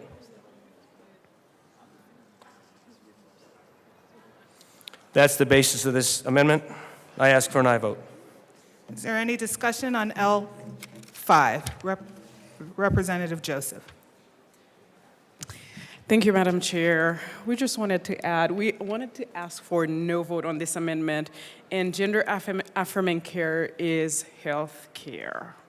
And just because someone is in the Division of Youth Services, they should not have their health care should not be negatively impacted. Thank you. Representative Ortiz. Thank you, Madam Chair. And just to support my co-prime here, yes, every bill that we run here is new to state statute. But as it pertains to what we're trying to do here, this is not new practice for the division. This has been in practice for the past 4 years. The evidence that they've seen has motivated them to work with us to put this as a floor into state statute. This is best practices that they are asking for. This is not new to the division. This has been in practice for the past 4 years. I urge a no vote on this amendment. Representative DeGraff. We are to Amendment L5. If there is no further discussion, the question before us is the passage of Amendment L5. All those in favor, please say aye. Aye. All those opposed, please say no. No! The amendment fails. To the bill. Representative Holtorf. Thank you, Madam Chair. Within the context of this bill, members of my caucus still have significant problems. And I'm just going to offer this last amendment that speaks to the safety clause, because it's the most abused section of any piece of legislation. It says that the General Assembly finds, determines, and declares that this act is necessary for the immediate preservation of public peace, health, or safety, for appropriations for the support and maintenance of the departments of the state and the state institutions. If, in fact, what the bill sponsors are saying is true and it's already being practiced within the department, then why do we need a safety clause? It's not a flippant thing. Please understand, this is sincere. The right to petition is a First Amendment right in our country, and it is a constitutional right in Colorado. And we need to be respectful of our constitutional rights. So I offer this. I'm going to give a copy to the bill sponsors, and then a copy to the chief clerk. You need to move the amendment as well. Madam Chair, thank you for your kind and gracious leadership. And it's an honor to serve with you. Always happy to oblige. So I move L007 to House Bill 1170 and ask for a favorable recommendation of approval. Let's just get it displayed. Give us a moment.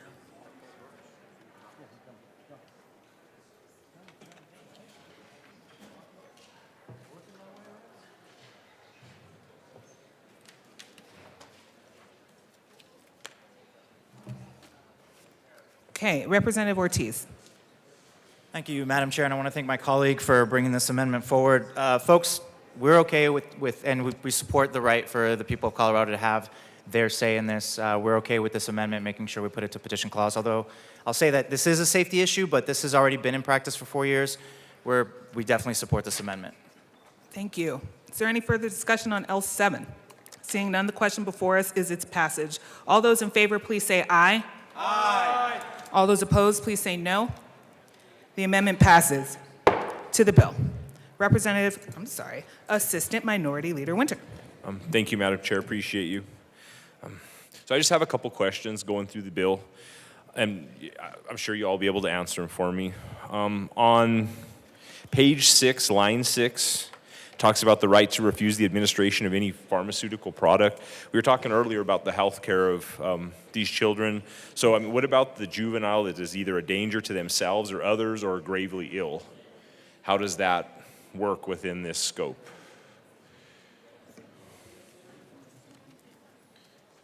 Representative Ortiz. Thank you, Madam Chair, and I appreciate the Assistant Minority Leader bringing this discussion forward. Through the stakeholdering process and from the division, we wanted to make sure that the youth feel a sense of autonomy over their health care and over their body. There are other policies and procedures around suicide watches and other types of forms to make sure that we are still keeping the kids safe as they assert their medical and body autonomy. Okay, you want to just stay? I just have like 2 more questions. Do you have a question? Yeah, I have 2 more. Okay. I'm gonna look at the bill. The next question is what is meant by freedom from searches that are intended solely to determine youth's physical anatomy on page 7, line 20, and why is it needed? My concern is I have a lot of friends in DOC and they're always talking about intake.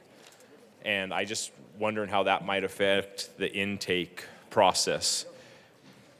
I mean, I mean, I get where you're getting with this, but I mean, will this be able to be used where youth are being brought in by intake and want to bring something into the building and then use this language to be able to bring something into the building?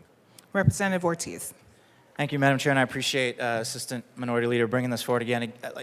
There's a lot of history that has gone into the language of this bill, and again, this is the portion of this bill, why this is here, is to prevent abuses that have happened in the past, where, and I'm not saying it's happened here in Colorado, but across the country, where someone's saying, I'm going to do a spot search on you, and it became an instance for sexual abuse.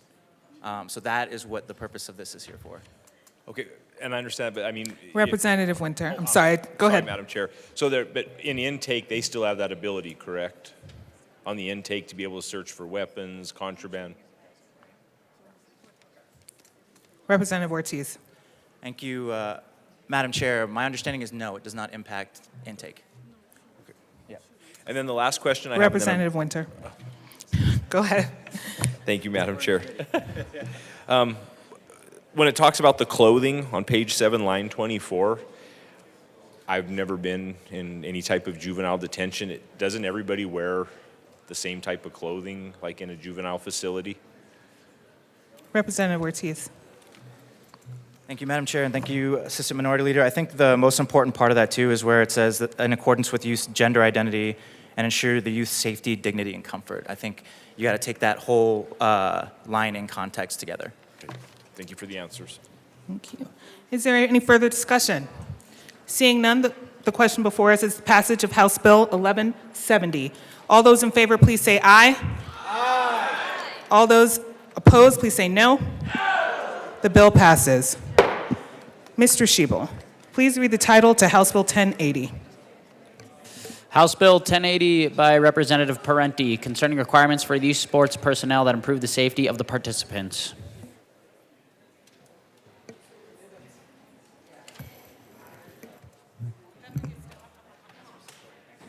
Representative Parenti.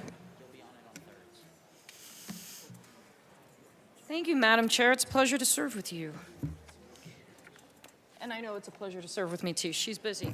I move House Bill 1080 and the committee report. Say the committee name. To the committee. The Health and Human Services Committee report. To the committee report. Thank you. Colleagues, the committee report on this bill is quite simple. We made some definitional clarifications. We simplified language in different areas. We tried to make sure that the definitions were consistent throughout the bill and the document. The only substantive change that we made was to ensure, and this came from stakeholding, that any youth sports organizations in the state that employ people who have lived out of the country for a certain period of time, it's 180 days in 10 years, also do an international background check. That should be a very small number of people. And I guess we urge and I vote. Yeah. Is there any further discussion on the committee report? Seeing none, the question before us is its passage. All those in favor, please say aye. Aye. All those opposed say no. Committee report passes. To the bill. Thank you, Madam Chair. Representative Parenti. Yeah, thank you, Madam Chair. Colleagues, this is a fairly simple and straightforward bill, and I was really proud to bring it forward because it came to me actually from a constituent who owns a youth sports business that will be regulated by this bill. And he came to me and said, you know, there's a big loophole that I think is really a problem for child safety and security in my industry. And what can we do to try to, extend protections across, across my industry? So what this bill does is primarily two things. It requires every adult involved in the youth sporting activity, including staff, employees, coaches, assistant coaches, volunteers, to go through a criminal history background check. Pretty simple. I think most of us assumed that those rules were already in place. They're in place for most of our public programs, but not for the private ones, so this extends those protections to the private ones. And then it also requires the sporting organization to have a first aid and CPR/AED certified person present at youth sporting events. Now, to try to make that a little bit easier, we put two caveats in place. We said, one, if you're doing that youth sporting event at a facility that has first aid and CPR trained people, that's fine. So think about like a swimming pool with a lifeguard or a ski school that's got ski patrol around, then that's gonna be fine. And also to try to make it a little bit easier for some of those smaller organizations that are really volunteer heavy, we said that if the activity is purely conducted by volunteers and it's for instructional purposes only, so think about that 4-year-old soccer program that's going on in your neighborhood park, then you also don't have to have first aid and CPR trained people around, although we highly encourage them to do so. So with that, I mean, that's the essence of the bill, and we really hope that this is common sense legislation people can get behind, and we urge an aye vote. Representative Wilford. Thank you, Madam Chair. Well, let's fix this thing. Sorry, there's a little bit of a height difference over here. Indeed. I will not be offended. I'm delighted to join Representative Parenti on this bill. As she mentioned, it is a common sense, good policy bill. As a parent, when I signed my child up for gymnastics and basketball, I made the assumption that the people who are going to be interacting with my child and coaching my child had background checks and were going to be safe adults for my kids to be around. I had no idea that based on what level or organization you were interacting with, they may or may not require a background check. So we talk a lot in this chamber about keeping kids safe, and this is a good common sense policy that will do exactly that. We ask for your aye vote. Is there any further discussion? Representative Taggart. Thank you, Madam Chair. It's an honor to serve with you. I guess I have a question for our bill sponsors on this particular bill. The U.S. Olympic Committee requires that all Olympic sports and all coaches of Olympic sports go through this today. I have had the fortune of being a coach in 2 of those sports, and we go through a very rigorous training on a yearly basis and every other year for background checks. And I guess the question I would pose, I don't doubt that there are some other sports that don't, but every Olympic sport, we have to do this. Some of the rules that you have established in here are in conflict with the rules of the organization, and I can't mention it, but there is one organization that does this for all Olympic sports. And I guess I would just encourage us, if we're going to introduce legislation, let's be consistent with those rules and regulations that are already in place. Even if you add something to say, we acknowledge the fact that this does exist. Because I can tell you as a coach, this takes every year anywhere between 2 and 3 hours at a time to update. And then when they do the criminal report through the FBI, that takes a week or 2 weeks to get our reports back. So I just want to make sure we're not setting up conflict. Representative Taggart, it is an honor to serve with you. Representative Parenti. Thank you, Madam Chair, and thank you to my colleague for bringing those concerns forward. I want you to know that we stake-held this bill with the U.S. Olympic Committee, with a number of their subsidiary national governing bodies, and with the U.S. Center for Safe Sport, and none of them found any kind of conflict in what we were doing. Well, I think as a stakeholding organization we can. But and we also stake-held this with the folks who oversee high school sports in our state, with the folks who run the largest youth soccer programs in the state. None of them found it to be in conflict with the practices that they have already in place. I do think that there are some who are going beyond this. That's okay. We're just saying that this is at a minimum. So, but I really appreciate your feedback. And obviously, if something comes up where we do feel like there's a conflict, we're very happy to make sure that we repair that. Representative Hartsook. Thank you, Mr. Speaker Pro Tem. So I'm curious. I heard several times this is common sense legislation, yet I've been involved in my entire life with youth sports. I've had my kids come up in youth sports. My wife has been in youth sports.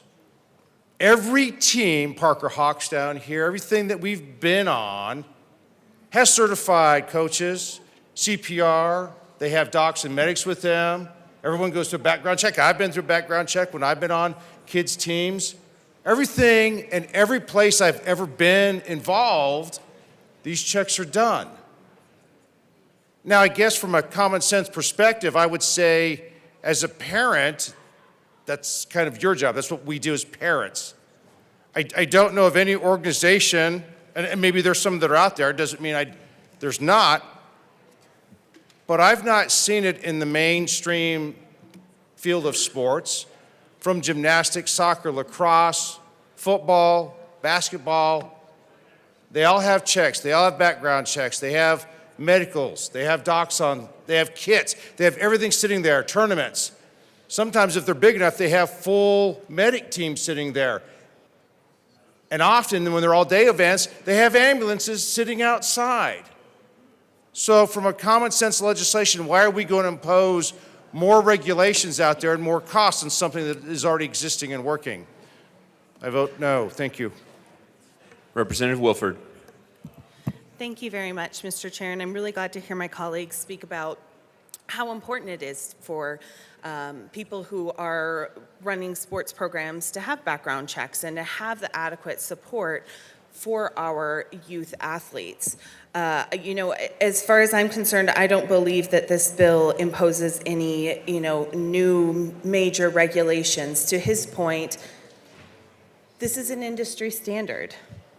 It's an industry standard to make sure that there is a background check. We are simply putting that into statute to make sure that it is consistent across the board. So there's no question about who is coaching and interacting with our kids in sports. Representative Bradley. Thank you, Mr. Speaker Pro Tem. If it's an industry standard, why do we need a bill? I'd like to know how many youth organizations don't require this, and we'll take it a step further. My husband coaches in Warriors. Oh, I can't mention that, right? Am I allowed to say that organization? I'm not too worried. Okay. You can proceed, Representative Bradley. Okay. Warriors organization, and he's coached baseball, football, basketball. Not only does he have to have a background check, he also has to have concussion training, which is not mentioned in this bill. Again, because it's an industry standard that we're doing this to protect children now. So I'd like to know why we have to have a bill, because it doesn't protect how many youth organizations. He also coaches in Highlands Ranch Metro District, and he also has to have a background check, and he also has to have concussion training. Again, we just talked about common sense legislation. This is a necessary bill. And I'll tell you, if we're really worried about kids being assaulted by predators, maybe we should mandate they go to jail. Thank you. Representative DeGraff. Thank you, Mr. Chair. I do have the concern of why we need to go to a bill. Why does this need to be codified? I'm all for it, but these organizations already have their requirements. And so I get the intent. I think it's a great intent, but I do have a question for the bill sponsors, and maybe I'm just not reading it correctly.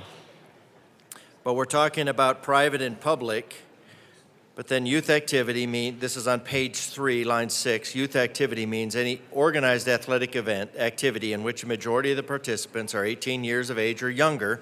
Of course, we use the 18 years age of consent, are engaging in an organized athletic game or competition against another team, club, or entity, or are practicing or preparing an organized athletic game or competition against another team, club, or entity. Youth activity, athletic activity, does not include middle school, high school, or college, university activities. Youth activity does not include an activity that is entered into for instructional purposes, which is, I don't know, it's really kind of the purpose of all athletics, or an athletic activity that is incidental to a non-athletic program or a lesson. So I'm curious on these caveats, the reason why the state that's printing the CSRs would go and take out the agencies that the state includes. So maybe there's a reason, I don't understand it, I just want to know why middle school, high school, and college, university, because those are the ones that we would expect the red books to cover. Whereas the private organizations should be dealing privately, and they can go with an external certification of their coaches and a list and lots of different ways to handle this outside of the red book.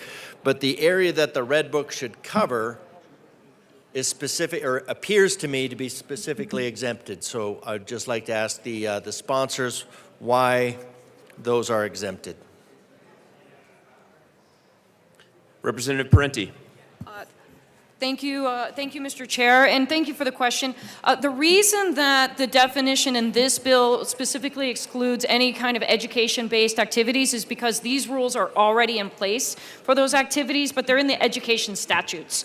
And so rather than create like two of the same rules, but in different areas of statute, we said this is for the private youth sports organizations, the public schools, the private schools, they already have their own rules. It's just in another area of statute. So, thank you. Seeing no further discussion, the question before us is the passage of House Bill 1080 as amended. All those in favor, please say aye. Aye. All opposed, no. The ayes have it, and the bill is passed. Mr. Schiebel, please read the title to House Bill 1079. House Bill 1079 by Representatives Amabile and English, also Senator Fields, concerning persons detained in jail who are held on an emergency commitment. Representative Amabile. Thank you, Mr. Chair. I move 1079 and the Judiciary Committee report. And there's also an Appropriations Committee report. The Appropriations report. So moved to the Appropriations Committee report. So the bill has a small appropriation, mostly for data collection, and I ask for a yes vote. Is there any further discussion on the Appropriations Committee report? Seeing none, the question before us is the adoption of the Appropriations Committee report to House Bill 1079. All those in favor, please say aye. Aye. All those opposed, no. There's a lot of strong feelings on this one, but I'm going to say it's an aye. To the Judiciary Committee report. Thank you so much for that. So in Judiciary, we did offer one amendment which moved it to a safety clause so that we could get the stuff enacted before it would happen with a petition clause. But actually, it's a little bit irrelevant at this point. But anyway, that was what that was, and I asked for a yes vote. Is there further discussion on the Judiciary Committee report? Seeing none, the question before us is the adoption of the Judiciary Committee report. All those in favor, please say aye. Aye. Aye. All opposed, no. The ayes have it, and the committee report is adopted. We are to the bill. Representative Amable. Yes, I'd like to move Amendment L003 and ask that it be displayed.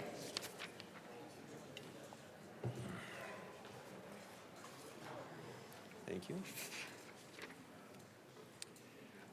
The amendment is properly before us. Please proceed. Thank you. So the premise of the bill was to say that if you are on an emergency commitment, which is like a mental health hold, but for people who are having a substance use crisis, that you can't be placed in jail. We had a lot of conversations with law enforcement. This bill came out of the interim committee on the treatment of persons with behavioral health disorders in the criminal and juvenile justice system. But what we discovered is that there's some confusion about protective custody and an emergency commitment. And so what we are doing is delaying implementing the bill in terms of the substantial policy part, except for kids, for juveniles. We're going to take the data, and then next year we're going to come back with a bill that is a rewrite of the emergency commitment statute. So this amendment basically still allows the status quo, which is that if you're on an emergency commitment, you can be held in a jail. And I ask for a yes vote. There is some discussion. Representative Evans. Thank you, Mr. Chair, and thank you to the sponsors for bringing this amendment. We had a lot of lengthy discussions about this, but my reward to you is I won't rehash all of that stuff. I will just say thank you to the sponsors. This is a good amendment that addresses a lot of the concerns and a lot of the issues that came up. If you want to hear about those issues offline, I'm happy to talk to you about them, but this amendment addresses a lot of those, so good amendment. Vote yes. Thank you, sponsors. Seeing no further discussion, the question before us is the passage of Amendment L3. All those in favor, please say aye. Aye. All opposed, no. The ayes have it, and the amendment passes. We are back to the bill. Representative English. Okay, just to speak a little bit about the bill, although it's not going to be this particular bill, but there was a lot of conversation about it. And because the idea behind it is that if someone is perhaps in a crisis, like a mental health crisis, or they're dealing with an addiction, then jail is not the place for them. And we wanted to make sure that they can get the wraparound services that they need. But now having to take a step back and really clearly define what that looks like is the right thing to do, because we want to make sure that the people are getting the help that they need and making sure that we're not causing any conflict with law enforcement and any other departments that has to deal with this. So thank you. Representative Amable. Thank you, Mr. Chair. So yes, we have an important part of this bill is around data collection, because no one really understood how many people are being held in a jail for an emergency commitment. How many people are being held on protective custody? What does protective custody look like? So these are the things that we want to find out now. And of course, nobody who is in a healthcare crisis should be taken to jail. If you are in a health crisis, you should be taken to a healthcare facility. And so the other part of this bill is trying to figure out where do we have gaps in available health facilities? How do we fill those gaps? What does it cost us to fill the gaps? Where are they? Are they in rural Colorado? Are they in urban Colorado? So that we can stop doing this practice where we're holding people who are in a health crisis in a jail. And I ask for a yes vote. Seeing no further discussion, the question before us is the passage of House Bill 1079 as amended. All those in favor, please say aye. Aye. All opposed, no. The ayes have it, and the bill is passed. Mr. Schiebel, please read the title of the House Bill 1119. House Bill 1119 by Representatives Morrow and Taggart concerning the use of multi-state filing systems for insurance tax filings. Representative Morrow. Thank you, Mr. Speaker Pro Tem. It's an honor to serve with you. It's an honor to serve with you as well. Thank you. Okay, so members, what we have here is a very riveting bill you'll want to pay close attention to. So this is a kind of a make sense bill for the Division of Insurance. What we have right now going on when we're collecting insurance fees is some legacy technology platforms, and what they would like to do is transition, pardon me, I got to move through committee report. You want that? Oh. I move. Representative Morrow, just to be clear, it is okay if you provide an introduction before you make the motion, so that is your discretion. So if you'd like, you can finish what you're saying and then move the bill in the committee report after that. Okay. My apologies, Mr. Speaker Pro Tem. So anyway, like I said, this is riveting, and what we're trying to do is transition Colorado from a legacy technology platform to a national and multi-state premium tax collection system. And what that does is simplifies and streamlines the collection of premium and surplus tax filings, and I think that is how it ought to be. So I move House Bill 1119 and the committee report. To the Finance Committee report. The committee report will be presented by my co-prime, Representative Taggart. Okay, Representative Taggart. Thank you, Mr. Speaker Pro Tem. It's an honor to serve with you. It's an honor to serve with you as well. This is a very simple adjustment. The word fees was inserted in a line. It was a technical mistake. It should have been there from day one in the particular, in the bill, and it was not, and we caught it and placed it on page 3, line 6. Seeing no further discussion, the question before us is the adoption of the Finance Committee report to House Bill 1119. All those in favor, please say aye. Aye. All opposed, no. The ayes have it, and the committee report is passed. To the bill, Representative Morrow. Again, I explained already the bill, and it's just very simple, and I will simply ask for an aye vote. Seeing no further discussion, the question before us is the passage of House Bill 1119 as amended. All those in favor, please say aye. Aye. All opposed, no. The ayes have it, and the bill is passed. Mr. Schiebel, please read the title to House Bill 1071. House Bill 1071 by Representative Garcia concerning permitting a name change for a person convicted of a felony to confirm with the person's gender identity.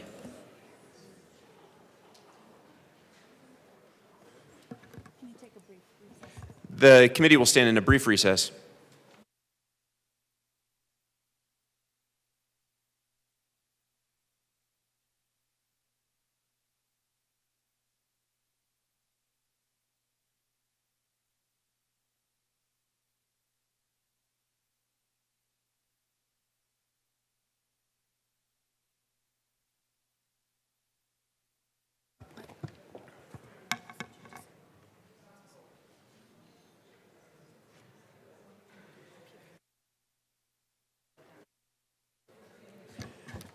The committee will come back to order. Representative Garcia. Thank you, Mr. Chair. I move House Bill 1071. To the bill. Members, it is my absolute honor to bring to you House Bill 1071 this morning. What this bill does, it's actually quite simple, is that it clarifies in our laws that if you desire a name change for gender affirming reasons and you have a felony background, that you can still do so under good cause. The reason why this bill is necessary is because in this chamber we are brought here to create policy when things in our society that should be happening are not happening. We are brought here to create policy when things in our society are happening that shouldn't be happening or not happening that should be happening. And in this case, what this bill is about, it's making sure that a right that exists is actually accessible. When a right that exists is inaccessible to some, it's not truly a right. We heard in committee that there is fear of rejection because our statute is unclear. And what that causes is a ripple effect of not being able to live your full lives. Club Q shooting victims, some who have felonies, have not been able to take advantage of victims' assistance because they would be forced to use their dead names. They'd be forced to use a name that they do not identify with. With this bill, what we can do is we can provide and allow for a right that exists. We can legislate dignity. And that, in a short and simple introduction, is why I urge you all to vote yes. Representative Soper. Thank you, Mr. Chair, and it's an honor to serve with you. It's an honor to serve with you as well. Members, I heard this bill in House Committee, House Judiciary Committee, and I was a no vote and want to be able to talk about why. After listening to what felt like hours and hours worth of testimony, I continued to ask witnesses if they had had difficulty changing their name under the current law that we have in statutes. And what we heard over and over again was those who were present had not actually been able to seek relief under the statutes. They had actually been able to do so. But they talked about, well, it was their friend, someone they had known. And then I asked, well, what's the problem with what's currently in statute? And the answers that we heard back in committee from witness testimony was that a lot of individuals were afraid to go before the courts because they were afraid judges might be prejudiced. I understand that. Anytime you're going before a court to do something, it can be challenging. But what's being done in this bill is it's not touching the fact that former felons already have relief to be able to change the name if they want to change the name. That's already in law. What's being changed is there's an element of good cause. And the good cause element requires a judge to be able to listen to the applicant and to listen to their story and decide whether this is a good reason for changing your name. The bill adds to the definition of good cause that changing your name to conform with your gender identity would then fall under good cause. I do take issue with spelling out one particular class at the detriment of other classes that could also enjoy being specifically named. There's many other people who would also fall under good cause. As I laid out, my wife is one of those individuals. Her name is in characters. And when it became anglicized, our law does not recognize dashes in first names. Certainly, for culture, for language, is also a category that should have been included in good cause. I have an aunt that her religious beliefs are such that when major life events happen, her religion says you change your name. And certainly for religion, it should also be included in good cause. Perhaps being a victim of a crime, perhaps you want a new start on life if you've gone through a divorce or a horrible breakup. All these are other elements that also could be included, which is why the law was written in such a way that good cause was a catch-all phrase to be considered by the courts, by the judge. And what we heard is that judges were not recognizing the argument that changing a name to confirm your gender identity was good cause. And I pushed back on that. And I would just want to pull up the statute to the relevant part of law that's being changed, because the next page in statute is what we need to look at for why I believe this bill is not needed. So if we turn to 1315, if I can find it. It has the name change provision in statute. But then if you go to the very next section, which is 1315-102, it talks about the publication of a name change. And the statute lays out that you must publish in a newspaper of record what your old name is and what your new name is. However, the General Assembly has actually laid out individuals or groups of individuals that don't need to publish. So these would be someone who's been a victim of a crime, someone who's in a witness protection program, someone who's a victim of child abuse or domestic violence. And then the very last provision, Section 4 here says, a petitioner need not give public notice of a name change as required by this subsection if the petitioner is changing the petitioner's name to conform with the petitioner's gender identity. So if a court ever were to say that good cause does not mean changing to conform with a person's gender identity, then why would it be in the publication provision that's also part of the name change statute? This is a list that's already in law. And all this would be covered under good cause for why a person would be changing their name. And I certainly would argue,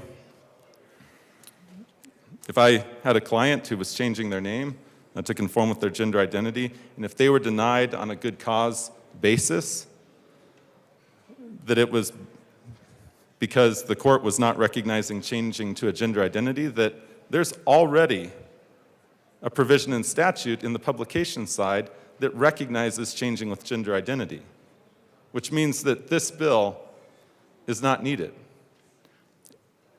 It's duplicative of what would already be in law. But what the bill does do, which is why I'm quite concerned about the bill and why I'm going to continue to be a no vote on the bill, is it adds a special class under the definition of good cause. And I believe that's troubling because, as I spoke a few minutes ago, there's many other classes who also would need to be included in good cause, who also could stand to have their class listed under good cause. And we shouldn't be highlighting one class at perhaps the detriment of other classes, other individual Coloradans who actually could seek relief in being able to have their name changed for whatever numerous reason listed under good cause. If we're spelling out one particular class, a court in the future is going to look at that and believe that good cause is only for changing to confirm your gender identity, even though there's many other reasons that should be enumerated, that should be listed, which is why those of us who came before us and who wrote the name change statute, they included good cause as a catch-all provision. And I believe it should stay that, and that the courts and judges should be able to listen to a person's reason for why they're changing their name. Further, I'd like to add that I asked over and over again in committee for actual evidence, because I wanted to know if transgender Coloradans are specifically being discriminated against by our courts, because that's also not right. And I want to know, are different districts in Colorado producing different results? No one could answer those questions. There were lots of stories, or a friend of a friend said, but there were no numbers that were presented, no actual evidence, no charts, no graphs. And before we jump to what's being included in this bill, we should also see what the actual problem is, not from having stories of friends of a friend. And for those reasons, that's why I'm going to continue to be a no vote. I do not believe that we need to be calling out one class under the provision of good cause. And with that, I would like to move, or I do move, Amendment L001 and ask that it be properly displayed.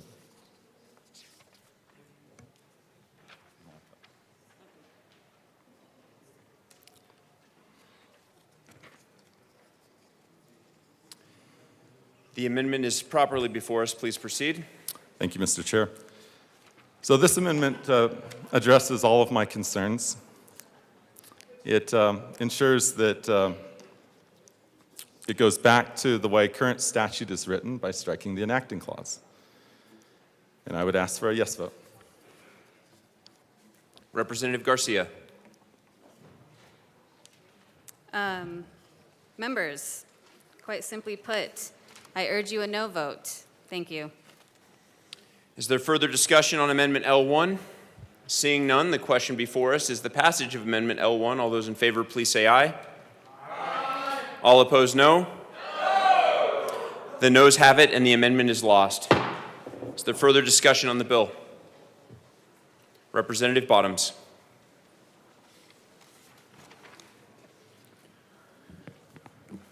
Thank you, Speaker Pro Tem. I have many issues with this bill. I'll try to address the easy ones first. Since this is already law, as was just explained, I am confused as to why we're rerunning law that's already law, except for the fact that it will make something potentially possible here, which I think is necessary to address, and that is, does the criminal record of the individual follow the individual? If they change their name 2 times, 10 times, if they go back and forth between male and female, or however they want to do that, does the criminal record follow the individual? Because there are a lot of victims out there that need this protection. There are neighborhoods that need this protection. These are felons. They're not people that have speeding tickets. And we need to make sure that their criminal record can be seen specifically if it involves some type of sexual crime. We have databases for that, and if they can change their name and continue to change their name, because there's no provision that says they're doing this once, and there's no provision that says they're doing this from one sex to the other sex. So does their criminal record follow them? And what does that look like when it comes to any kind of databases? We've got to do something in this House that protects people. Everything we're doing puts people at harm. It's putting children and women at harm, and we're doing it day after day after day. When do we do something that actually protects people rather than protects the criminals? And so I move Amendment 003 and ask for it to be properly displayed.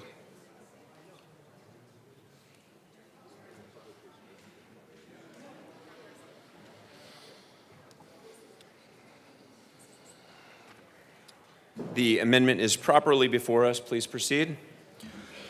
So I want to read this for all of you with poor eyesight.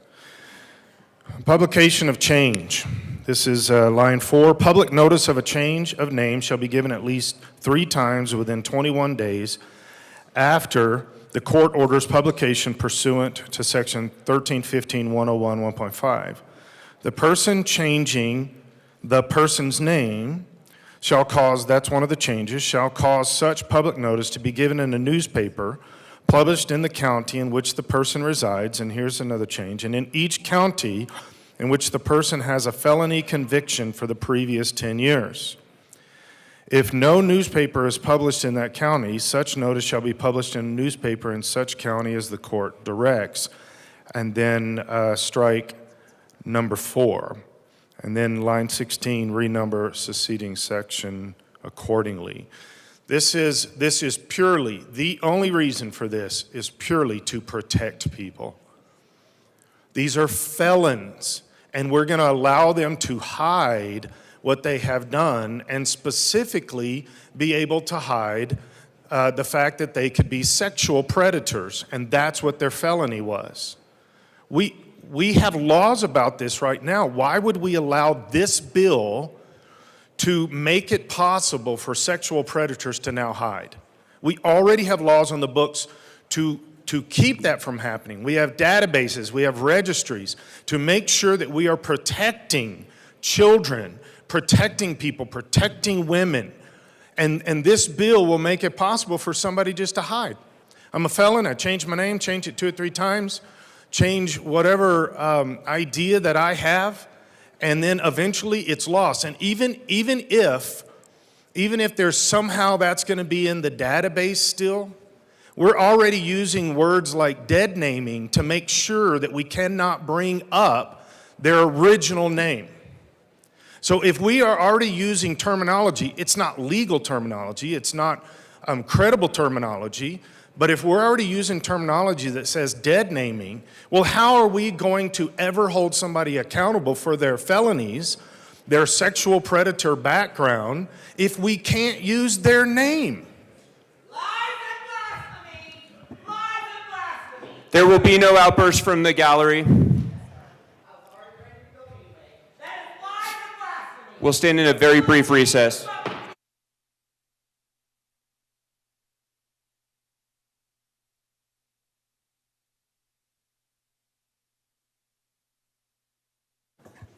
The committee will come back to order. Representative Bottoms, you may proceed. Thank you. I'll back up a little bit to make sure we got all that. If we're already using terminology that says we cannot use somebody's real name, the phrase there is dead naming, if we can't do that, or we also can't misgender, that's another term that we're using, how are their felonies, how is their sexual predator mentality ever going to be known when they live next door to an 8-year-old girl? We're not allowed to bring this stuff up. How are we going to be able to do this? This bill makes it possible for them to hide behind all kinds of culturally accepted, not legally accepted, but culturally accepted changes and ideologies and things like that, yes, many people in this chamber embrace. That's your privilege, that's your right. But we're doing something legally that is going to put some, not culturally, not socially accepted, but legally will put people in danger. And so we have to have something like this in this bill. We must. This is the idea that somehow the criminal element is not going to intentionally use this. It would be naive at best to think that the criminal element would not use this to just keep making the trail more difficult, and pretty soon you've hidden behind all kinds of different changes. You've hidden, and these are ideological changes, and you keep hiding behind them, so now you can continue to perpetrate the same crimes that got you a felony status in the first place. So I strongly urge an aye vote on Amendment L003. Assistant Majority Leader Bacon. Thank you, Mr. Chair. I'm here to encourage a no vote on L3 and to address some of the concerns we just heard. In committee, we did hear from not only witnesses who have experienced this, but we also heard about how name changes proceed legally.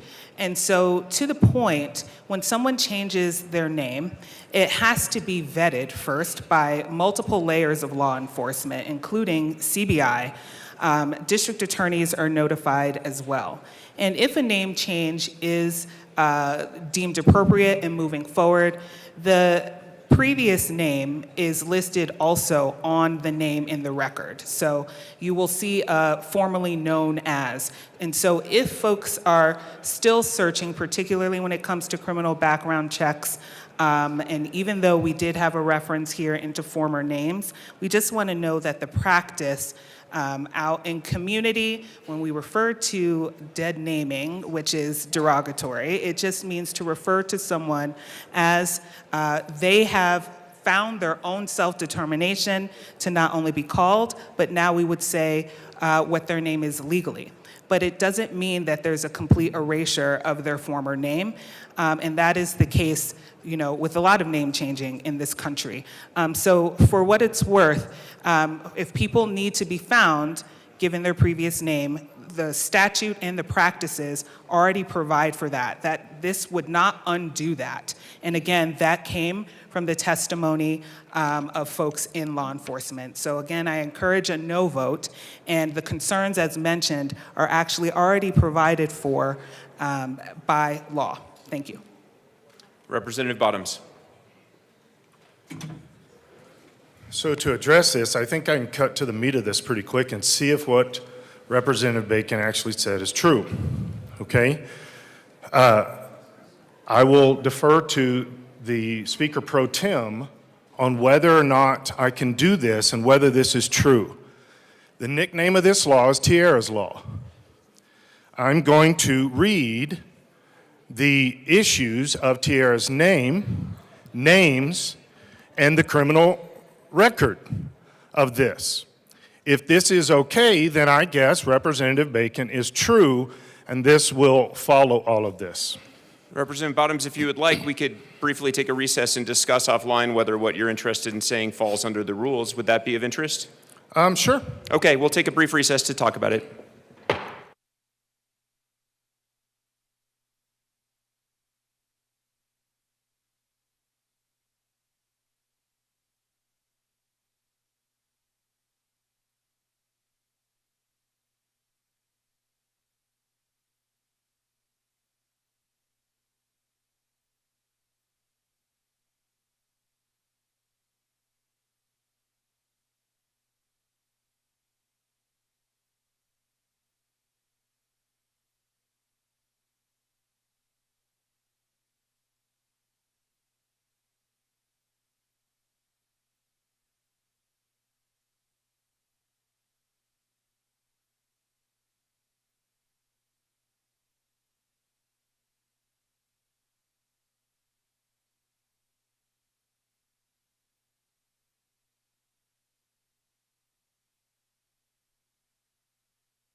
The committee will come back to order. Representative Bottoms, you may proceed. Thank you, Mr. Speaker Pro Tem. So my argument was that the trail that can be done through this, through multiple name changes, can obviously get lost in the mix. Now, Majority Assistant Leader mentioned the fact that this trail will automatically be attached and those kind of things. So with that mentality, the fact that this trail will be attached, why would we not pass this amendment? Unless we're trying to hide that trail somehow or make it possible. I don't think we're trying to hide it, but to make it possible to hide, this amendment makes sense. We've got to be able to track people down that are intentionally trying to use this system to hide themselves. And they can have aliases and aliases, but eventually that gets so muddy that the mother of a couple children in a neighborhood are not going, regardless of what we say happens with aliases following the trail, this will not happen with the mother that's looking this up on some type of sexual predator registry. It's just not going to.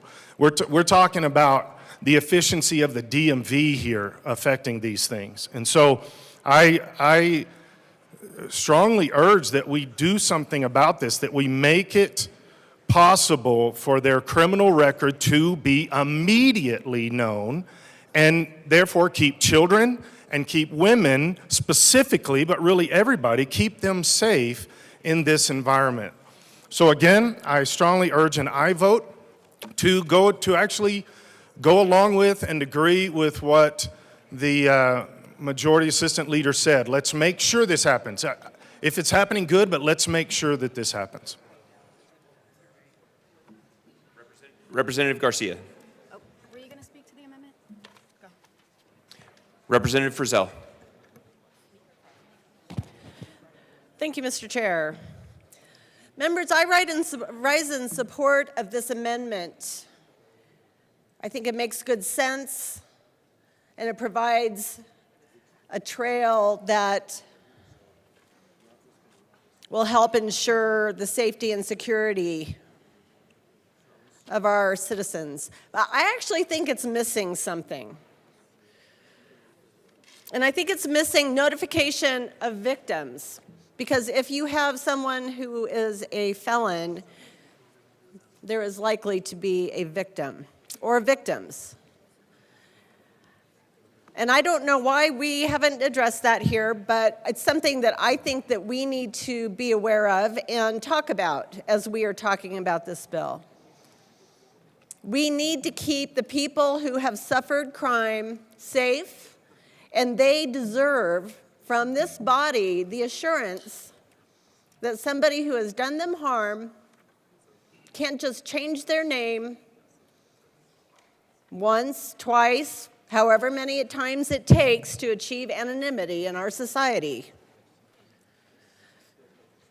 We are experiencing record crime rates in this state. And it is our job in this chamber to make sure that our citizens can live peacefully, without fear. And I feel that this amendment takes us one step closer to that. Is it perfect? Again, I think that we need to be notifying victims, and that's an important thing that needs to be in this bill. Please vote yes. Representative Bradley. Thank you, Mr. Speaker Pro Tem. I will agree with the good representative from Douglas County that was just there. When do we become a state that treats criminals better than victims? I'm at a loss. I'm at a loss raising 4 children in a state that protects victims or criminals over victims. I need to know that someone has committed a crime against the innocent will be held accountable. We are one of the worst states in crime and safety. And we keep adding laws to protect criminals and not victims. We just voted down a bill. that Representative Bradley, only Sorry. this bill, please, and only this amendment. It seems to be our experience here. And this bill will continue to do that. We're making an exception for one class of people. We are elevating transgender felons above anyone else. And we're keeping their victims in the dark of the felonies that they have committed against them. This isn't just you stole a car, you stole a catalytic converter. These are felonies in our state that we are trying to hide from the victims of these crimes. At the very least, we could make it a public record to keep our public safe. And I can't even imagine the amount of men who are going to claim to be trans in order to do this. Violent offenders that will now be protected, and victims will pay the price. In the name of safety, public safety, youth safety, keeping children and their families aware of criminals that prey on them, I urge a strong aye vote for this amendment. Representative Weissman. Thank you, Mr. Chair. Members, I ask for a no vote on the amendment. It cuts against the original purpose of the bill here. There's something that I think the Assistant Majority Leader spoke to, but really needs to be on the record clearly because it goes to exactly some of the concerns that are being stated.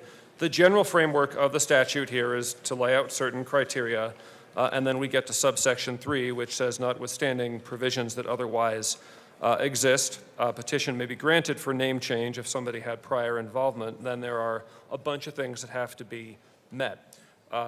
Basically A, B, C, D. All the bill's doing is trying to add clarity to B.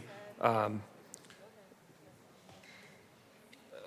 representative from Delta, I think, laid things out pretty well earlier, but a key point I think should be underlined. The bill arises out of conflicting opinions in courts around the state. It does happen sometimes.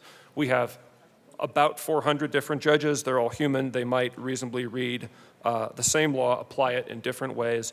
I do disagree that there's any kind of disparity in class status being created here. Rather, the purpose of the bill is to add clarity to the law. That's just sub B. Then we go on to C. Then we go on to D. This is not changed by the bill. This will remain existing law by the bill, and it provides that a name change order may not be granted if the court finds that the name change is for the purposes of fraud, to avoid consequences of a criminal conviction, or to facilitate criminal activity, and the desired name change would be proper and not detrimental to the interests of any person. That is already in the law. That has been in the law for quite some time to address some of the concerns that have been spoken of.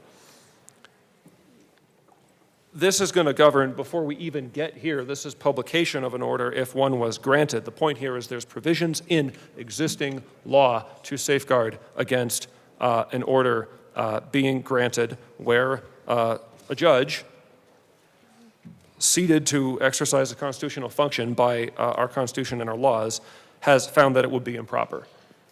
So I think safeguards are there. I think they've long been there. This bill does not change those. It only seeks to add clarity. For the reasons that we have existing safeguards in place, and because it cuts against what the bill that we heard in Judiciary Committee is trying to do, I ask for a no vote on this amendment. Representative DeGraff. Thank you, Mr. Speaker Pro Tem. I think there's just, well, some of this just goes to the whole notion of the amount, you know, the hundreds of bills that we are going to be processing here, and this is just the discussion. This is the discussion and the clarification.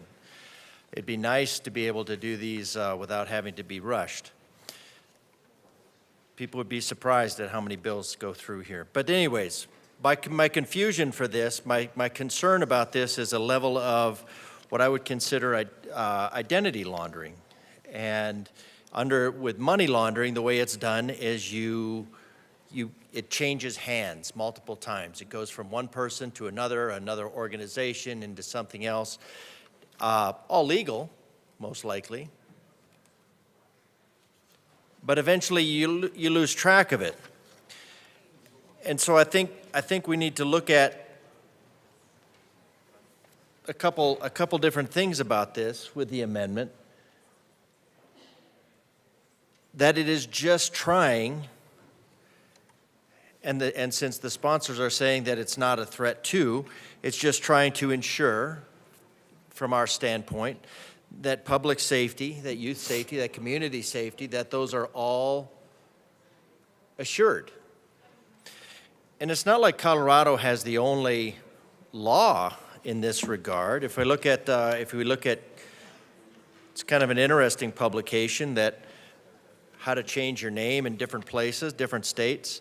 If you're currently in Colorado, if you're currently incarcerated, you must notify the department that your jurisdiction over you that are filing and must provide the court with a copy of the criminal history record from both Colorado CBI and the FBI, and the criminal history from the Criminal Bureau of Investigation that reflects the addition of the proposed name change as an alias.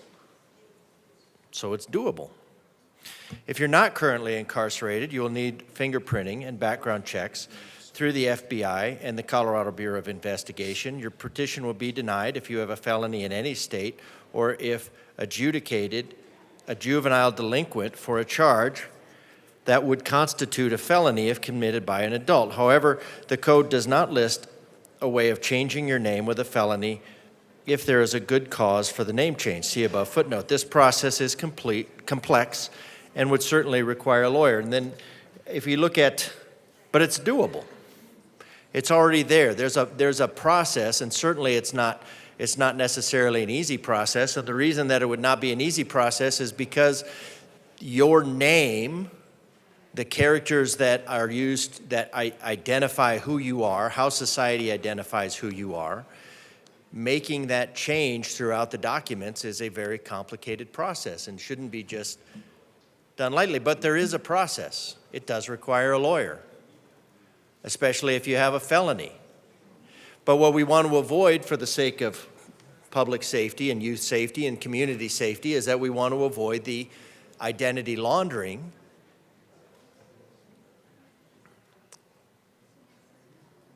that seems like it appears to us that this would open the door for.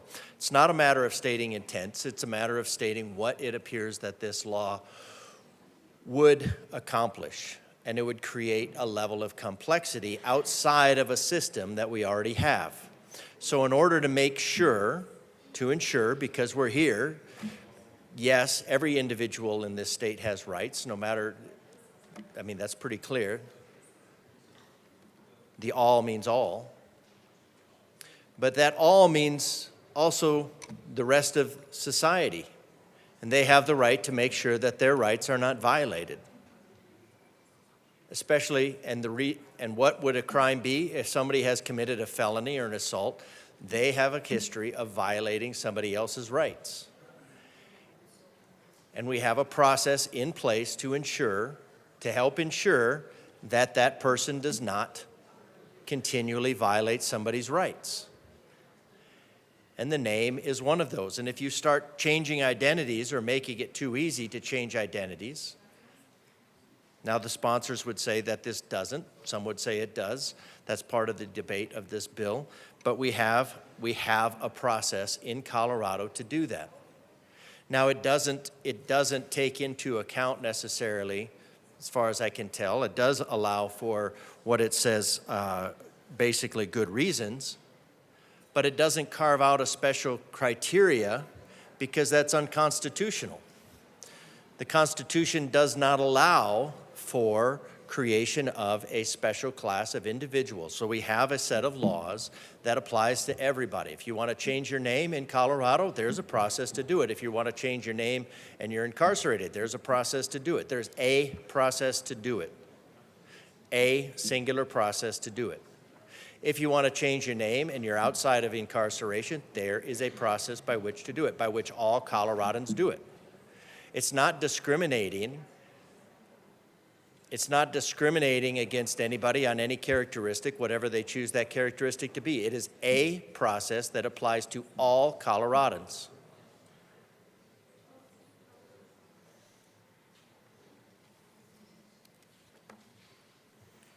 If you look at any other state, you lose your common law right to change your name. So we're not even there.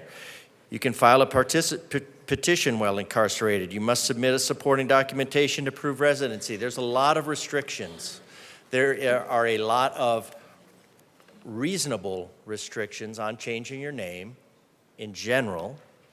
There's a lot of costs incurred. There's a lot of societal upheaval because we use our names for everything. This is not a discriminatory practice. There are practices in place, there are laws in place for changing one's name, whether they're incarcerated or out of incarceration. They should be followed. We should not be dividing Colorado into special classes. The easy way to ensure that you can get a name change anytime you want is to not commit felonies. If you don't commit felonies, and then you don't violate the norms of society and put yourself into a category where name change is difficult, but that's an individual choice. So if somebody chooses to put themselves into a difficult category, why does that merit a rewriting in a special class and category by the legislation, excuse me. If you want to be able to change your name, don't commit felonies. Then it's an relatively easy process.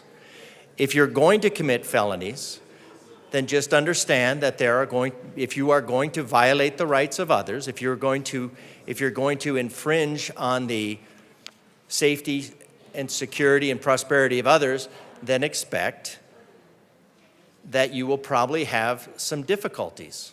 And those are reasonable for public, youth, community safety, whatever you want. Those are reasonable things to respond to a personal choice.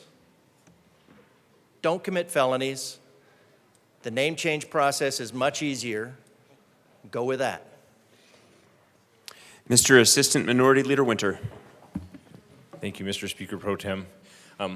I'm going to urge an aye vote on this. It's simple. This is a public safety issue, it's a youth safety issue, and it's a community safety issue. Our job here is to keep people safe, and I think that the intention of most legislators in this building is to keep people safe. I think this is an easy amendment to do that. It allows for the publication of this. It's open, it's clear, it's in the sunlight. And with what we do have going on, not only in the state, around the country, with crime issues, I think this is truly a safety issue. So I urge you all to vote yes. Representative Garcia.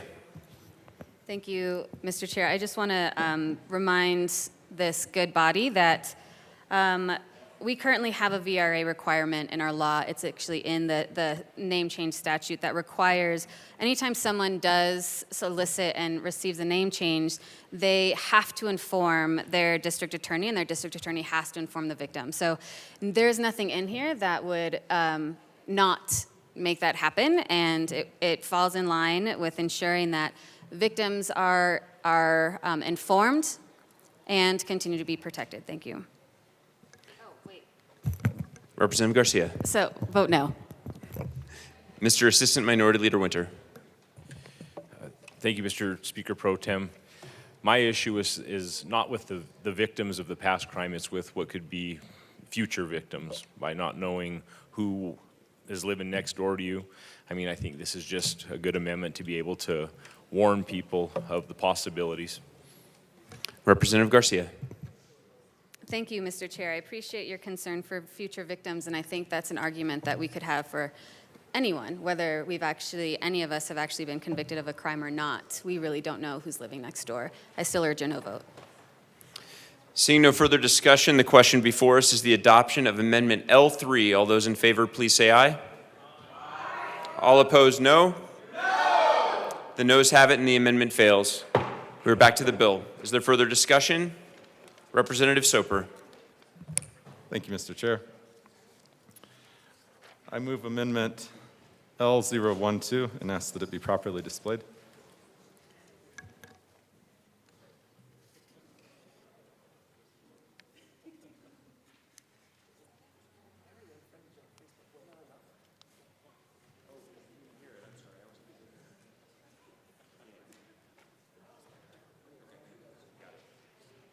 The amendment is properly before us. Please proceed.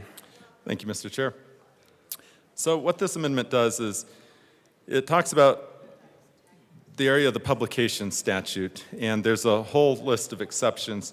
And what we're saying here is that the court may require the petitioner to give public notice if they have a felony, if they, at the court's sole discretion, believe that that would be in the best interest of the public, and would ask for a yes vote.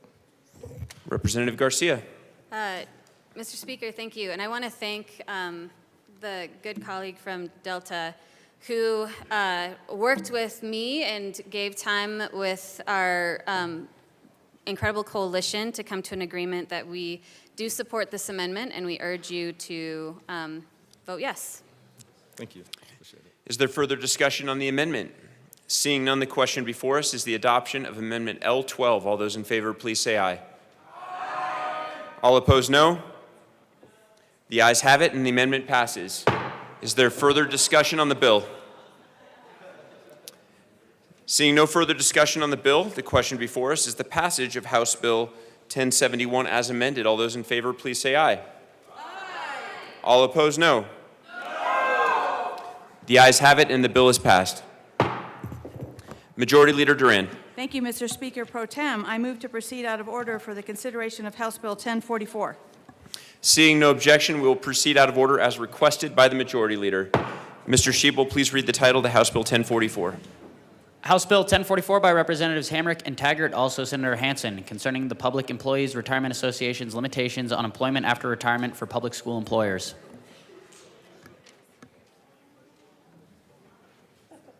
Oh, boy. All right. Okay.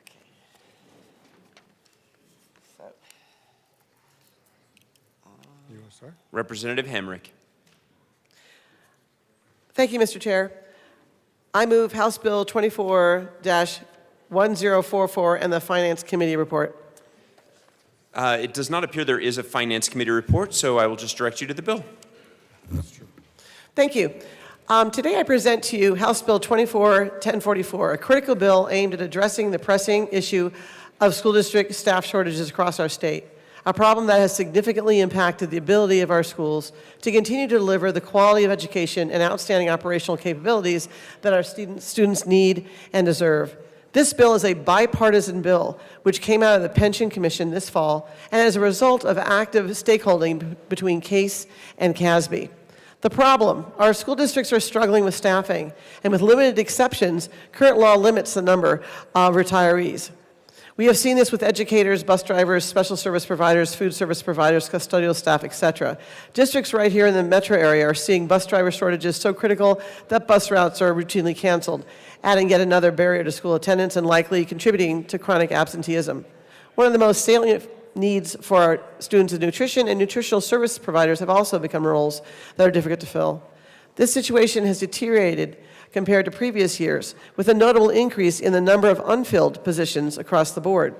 The CDE's 2022-23 Educator Shortage Survey results provide a stark illustration of the challenges of our educational system. Last academic year, statewide, there were 13,875 teachers, special education service providers, principal assistant principals, and paraprofessional positions that needed to be filled. For all the positions not filled through traditional hiring processes, districts need to rely on shortage mechanisms to attempt to fill this void. House Bill 24-1044 addresses one of these shortage mechanisms. House Bill 24-1044 directly addresses this change by amending the Public Employees Retirement Association's limitations on extended post-retirement employee, sort of a stopgap measure. This bill proposes a strategic yet thoughtful relaxation of hiring restrictions for extended post-retirement service retirees, thereby enabling our educational institutions to benefit from the rich experience and expertise of retired staff without compromising their retirement benefits. Currently, school districts are independently able to identify where their critical shortages are and have the ability to hire 10 extended employment service retirees to assist in these roles. The bill proposes expanding the capacity of public schools to rehire extended service retirees, subject to critical need assessments, thus providing immediate relief to schools grappling with unfilled positions in order to meet the educational and operational needs of our students. Also, equitably adjusting the current hiring limit of 10 extended retirement employees based on the student enrollment in the district, thereby offering larger districts more flexibility to address their unique staffing challenges, and mandating transparent reporting to PARA, ensuring that the reemployment of retirees is both strategic and justifiable. Representative Taggart. Thank you, Mr. Speaker Pro Tem. This is a bill that we need across the state, but we especially need it in rural Colorado, where we have a severe shortage of teachers and other folks that work within school districts. And quite honestly, we're not educating enough future teachers out of our universities at this point. I'll give you a little bit of practical information. In our district back home, we have a shortage right now of 130 teachers. At the university, we're only putting out 100 certified teachers a year. And we've got to take into account retirement. This will not solve in total the teacher shortage, but allowing the larger school districts, which I think you heard from my co-prime, that each school district gets to rehire 10 teachers back from retirement on a voluntary basis. They have to volunteer that they want to do this. They now can hire an additional one for every 1,000 students above that. And if this can help us for the next 4 or 5 years, while we try to build up the number of teachers coming through our universities, this is a step in the right direction. Thank you.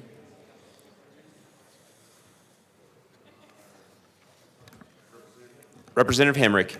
Thank you, Mr. Chair. We have some amendments.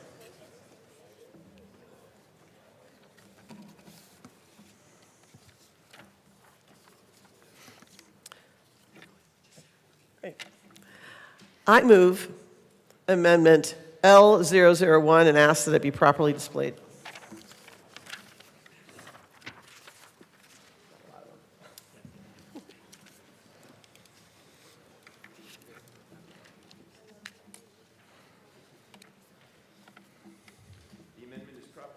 The amendment is properly before us. Please proceed.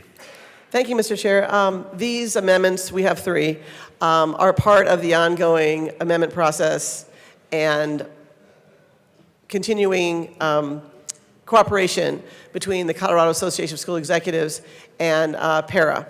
And what this amendment does is it allows PARA to sort of understand more how everything is going, and to be able to predict more, to predict financially how it's going to impact PARA. What this amendment does is it limits how long a teacher who is on a 140 can serve to 6 years. And I asked for an aye vote. Seeing no further discussion, the question before us is the adoption of Amendment L1. All those in favor, please say aye. Aye. All opposed, no. The ayes have it, and the amendment is passed. Representative Hamrick. Or Representative Taggart. Mr. Speaker Pro Tem, I'd like to move Amendment number 2 and ask that it be properly displayed.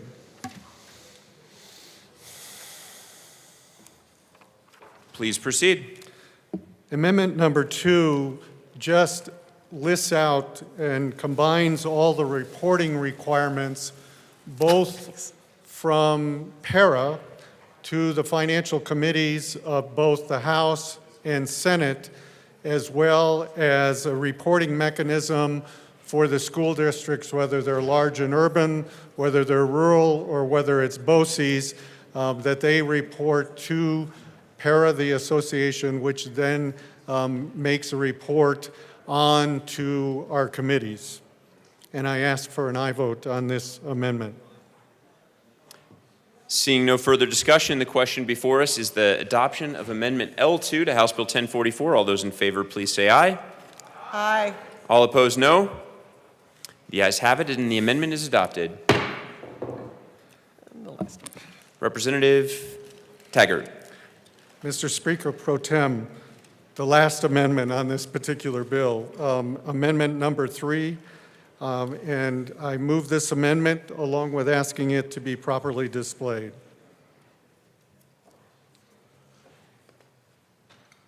You may proceed. This amendment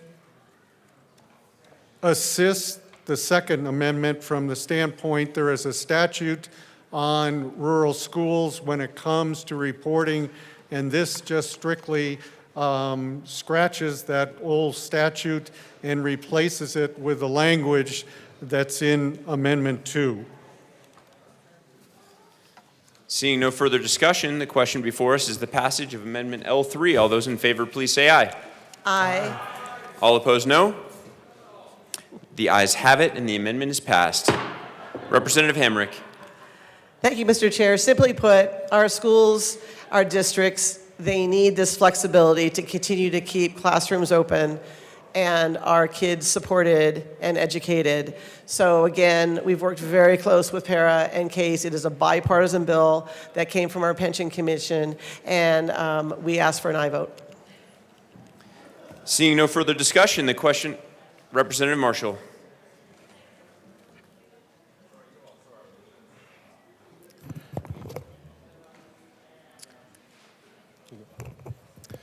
Thank you, Mr. Speaker Pro Tem. It's an honor to serve with you. It's an honor to serve with you as well. I voted yes on this bill in the Finance Committee to send it out, but I made it clear I would be a no on the floor if it did not protect Para. I am a very strong defender of Para, regardless of where it comes from and whatever good motivations are from whatever place it's coming from. Many people mocked the actuaries in the Finance Committee for what they were saying in terms of how this would dip into Para. But it can and it will. If you incentivize teachers that are at 28 years and they would stay till 30 to get 75% of their base pay, to be able to leave with 70% of their base pay and come back at 80% of their regular pay, it is a rational economic decision to do that. And Para is now subsidizing those teachers. And I understand the war mentality that we were told about, that we got to get teachers into the classroom, but not subsidizing it. Not subsidizing it with the money that's in Para now. The only thing Para should be used for is for the retirement benefits and the benefits of the state employees that rely upon it. So again, accelerating and incentivizing the ability to leave early will put some dollars out of Para that otherwise would not to subsidize our problem with our teachers. And again, with Para now having a COLA that's between 0 and 1% when we're having inflation at about 7% over multiple years, the Para retirees are suffering, and we do not use, and we should not use, the Para Retirement Fund to subsidize our problems with our current teaching crisis. I asked if there could be some kind of amendment, and one that would be very clear that most retirement funds use is there needs to be at least a 2-year timeout when you retire to when you come back, because that reduces the incentive to leave early and come back and get your retirement and a salary, because it is a rational choice for someone to engage in that behavior. So again, I really appreciate what we're trying to do, and I think there are possibilities to do an amendment that would protect Para in this situation, but it's amendments that I think aren't being taken, because a lot of the thought back is, well, wait, the teachers that we want back are the ones who are senior, don't have to be out of the profession that long, don't have to keep their licensing, and those are exactly the ones that would be incentivized to leave. So again, without some kind of 2-year timeout or some kind of reasonable protection that happens in almost every retirement fund from the federal government to most state governments, I really cannot support this bill. as much as I respect and admire both of the sponsors, and I want to address this problem, I will never agree to allowing $1 of para as it's currently set up to subsidize needs we have today. So thank you. Representative Holtorf.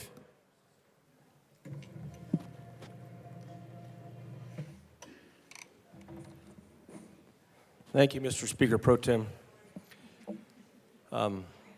My good colleague from Douglas County has spoken why he would not support this bill with the amendments. But I want to enlighten this chamber on something very fundamental and important. And I learned this in my long military experience. As a senior military officer at not only battalion, brigade, but division level. Oftentimes, and being a retired military man, I beg your indulgence to understand, because there's so many parallels between what we do in politics and what we do in the military, public policy and military operations. So oftentimes you have an operational imperative. Let's say it is to take that hill.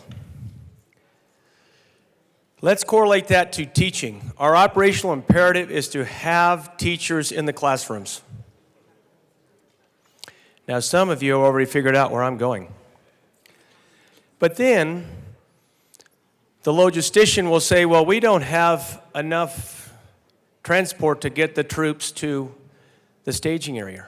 Or we don't have enough ammunition based on our calculations of the strength of the enemy on the hill to support a 5-to-1 offensive requirement to take the hill for a sustained military engagement with our weapon sets of this many rounds of ammunition in every class. Or and this is combat service support and combat support. So you have support functions. And so many times the support function will say, we can't do that. You're going to disrupt our ability or our supply chain or what we have in stock or storage. Yet what's the operational imperative? What is demanded in the military is the logisticians and the support functions all meet the military objective, and you have to find any way and every way to do that.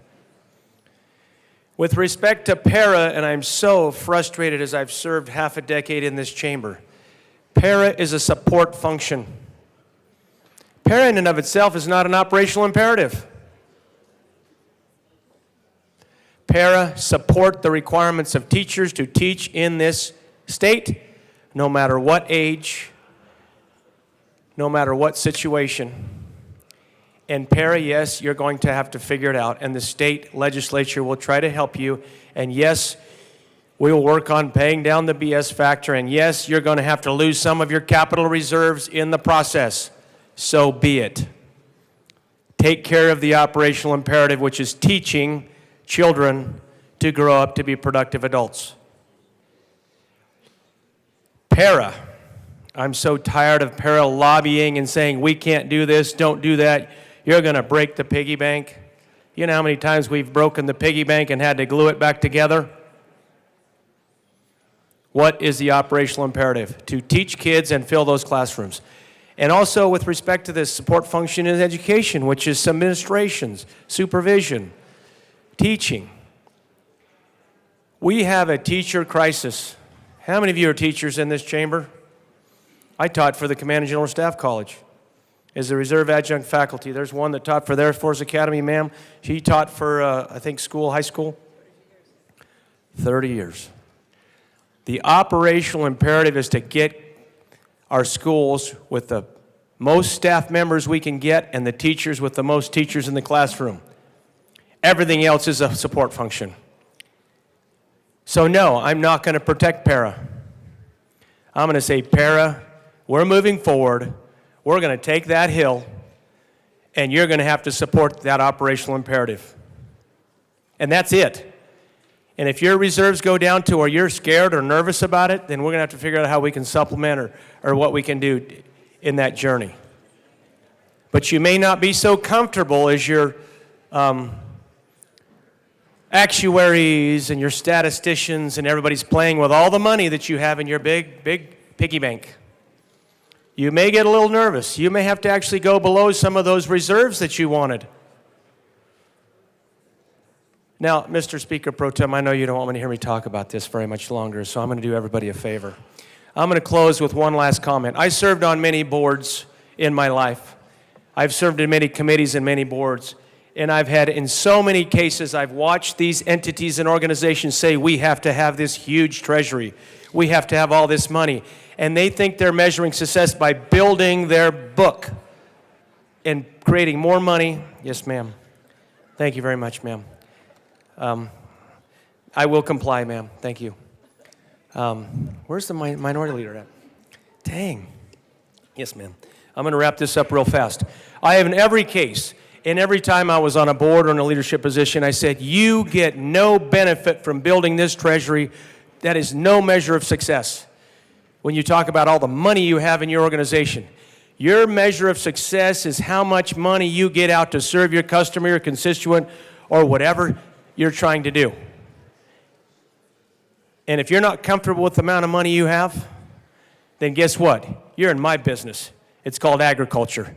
Because you're always behind on capital, you're always trying to wait for the markets to get better, and you're always nervous about your cash position. But somehow we continue to farm and raise cattle and grow crops every year. And we continue to invest in the land, in our employees, and continue to feed the world. Thank you for your attention. I'm going to move it along at the request of the Majority Leader. Representative Taggart. Thank you, Mr. Speaker Pro Tem, and I appreciate what my colleague from Douglas County has pointed out, but I want to give you two other areas that you want to consider. First and foremost, when we use the word incentive, let's be careful. Let's be very careful with that word, because the day you retire is the end of your vesting period, so that your retirement benefit cannot grow at all. Secondly, every individual that comes back in this particular situation continues to contribute to PARA. Let me be clear on that.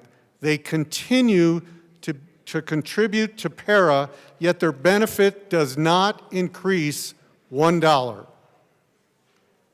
So think about that for a second. Why would I be incentivized if 2 years from now, I got over the next vesting period, yet I determined for different reasons I wanted to step away from a profession? I don't see how this is an incentive. And I'll be very honest with you, I am one of these people. I am one of these retirees that was asked to come back to the university because I'm the only professor that's qualified to teach. Actually, there's two of us now that are qualified to teach the capstone course at the university and the course on international business. They were not able to find somebody that could replace me and someone else. We have to be sensitive to the needs of our schools and universities.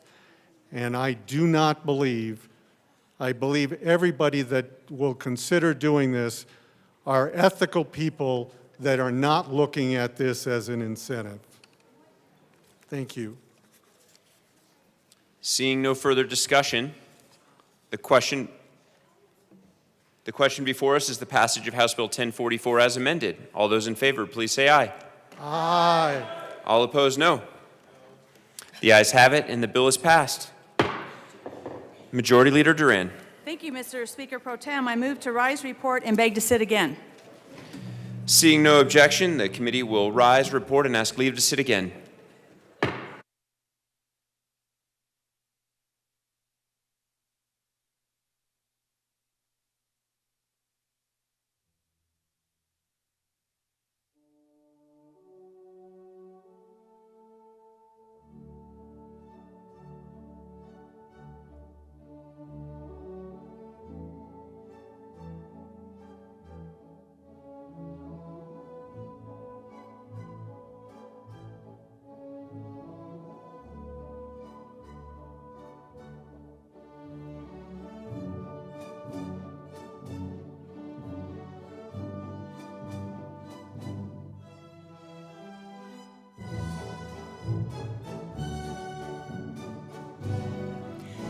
The House will come back to order.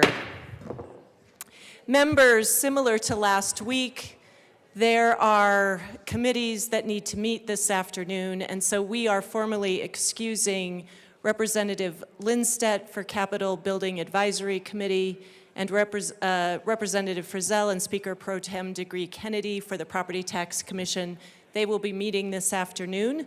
We will put ourselves back into the Committee of the Whole, except I don't know who it is.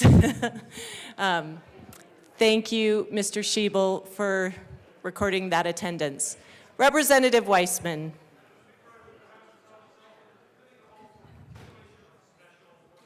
Members, you've heard the motion. Seeing no objection, Representative Weissman will take the chair.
Committee will come to order with your unanimous consent. Bills will be read by title unless there's a request for the reading of a bill at length.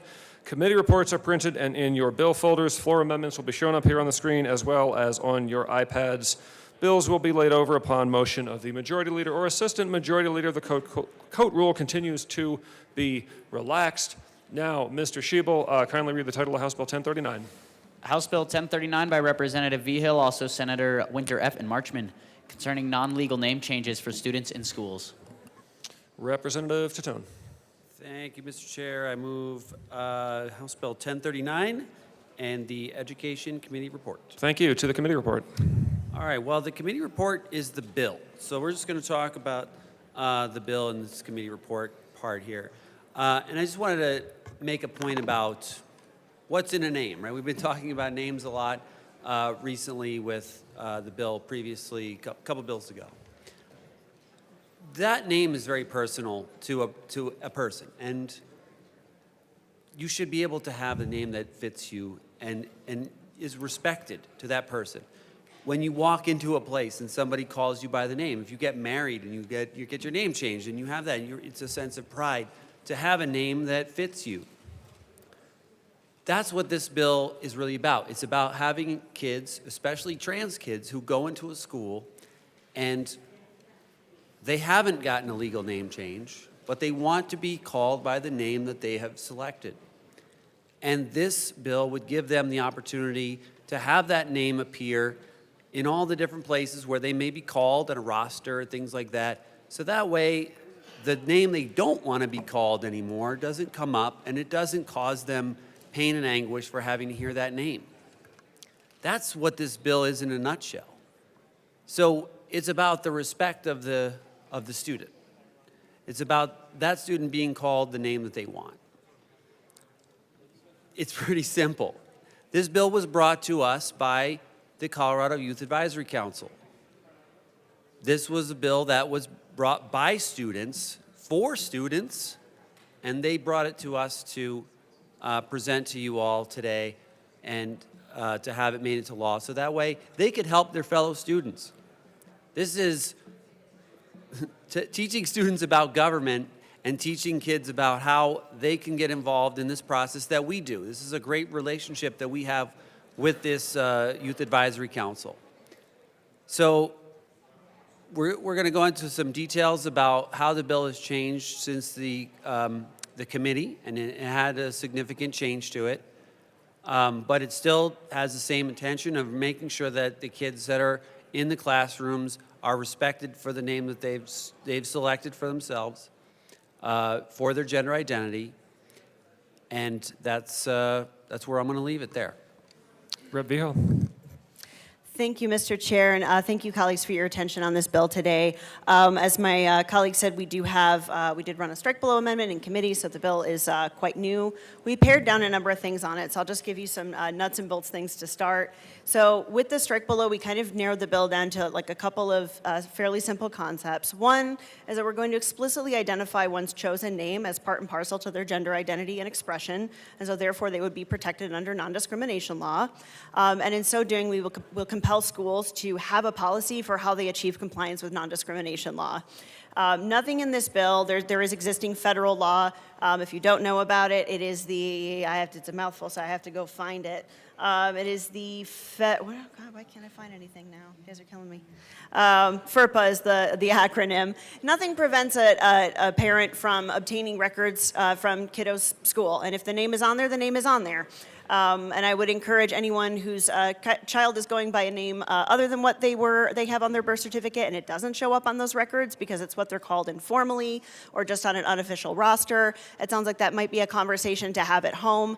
There's no existing law or standard by which a school calls home every time a kid goes by a name other than what's on their birth certificate. And I can't even imagine who's going to make that call if that were to start being a thing. So just up front, I want to talk a little bit more about the motivation behind the bill and kind of what we're hoping to accomplish here. This bill is first and foremost about protecting families and protecting the parental rights, especially those who accept and affirm their transgender youth, and also to protect the safety of those children. I'm sorry, 1 second. Members, the ambient hum is getting a little bit loud. Could we please move conversations away, use the hallways so that we can hear the bill presenters in here? Rep. Vigil, please go ahead. Thank you, Mr. Chair. I appreciate that. So this is particularly for those who affirm and accept their transgender youth at home, which, by the way, is the strong majority of this population. Over 80% are out at home, accepted and affirmed by their families. And I am here to tell you that those parents do not want their kids to go to school to be dead named, bullied, outed without their consent, and to not have any agency over how they're addressed at school. The lack of clarity and consistency in current statute makes that possible. And we know that in some other states, we're even seeing situations where the teacher is being given the power to decide how that child will be addressed in defiance of the will of the parents. So we want to get ahead of that. We want to be clear.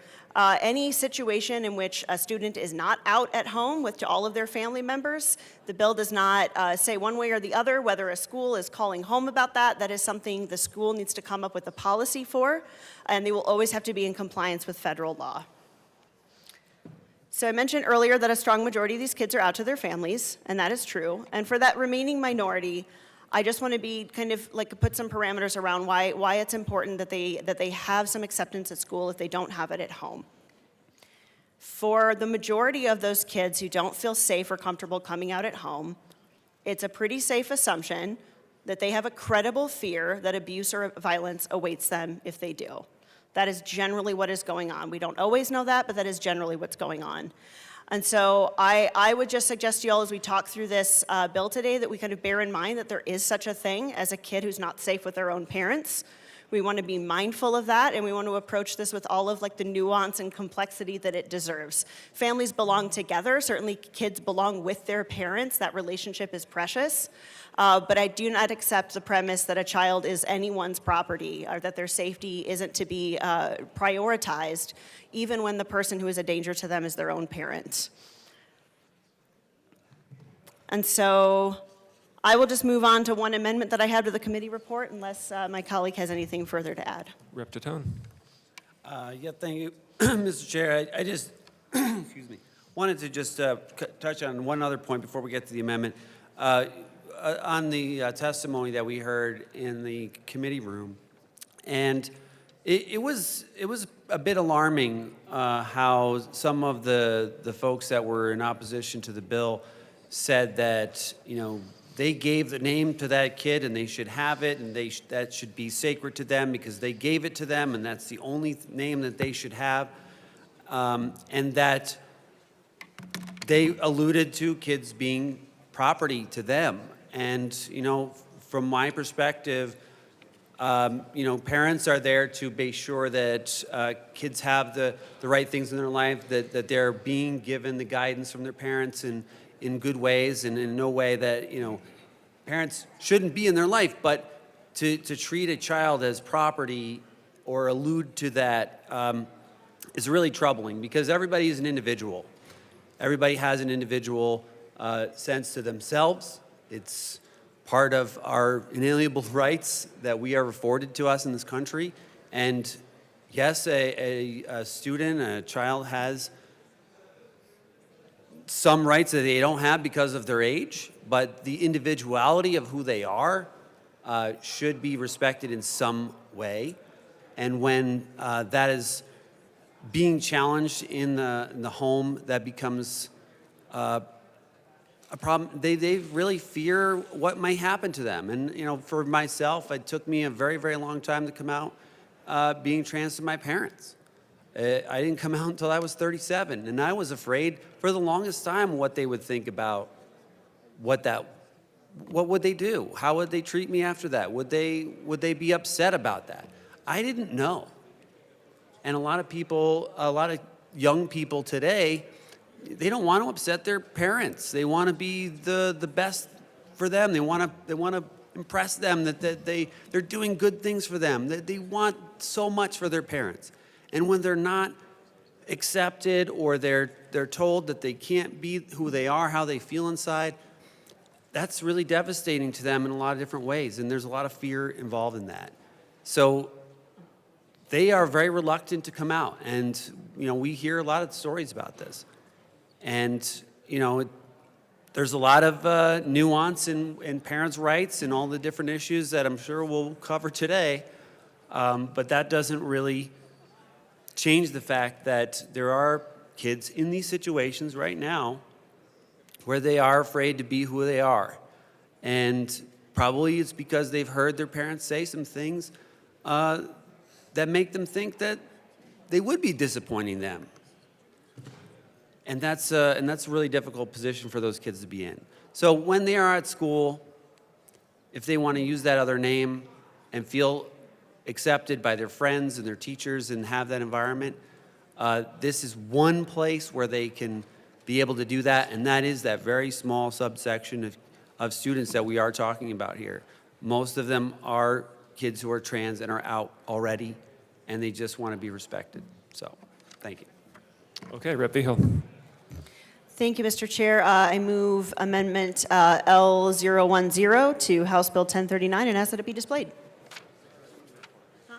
Oh, no, it's your packet. Oh, I'm sorry. One sec, Rep. Vigil.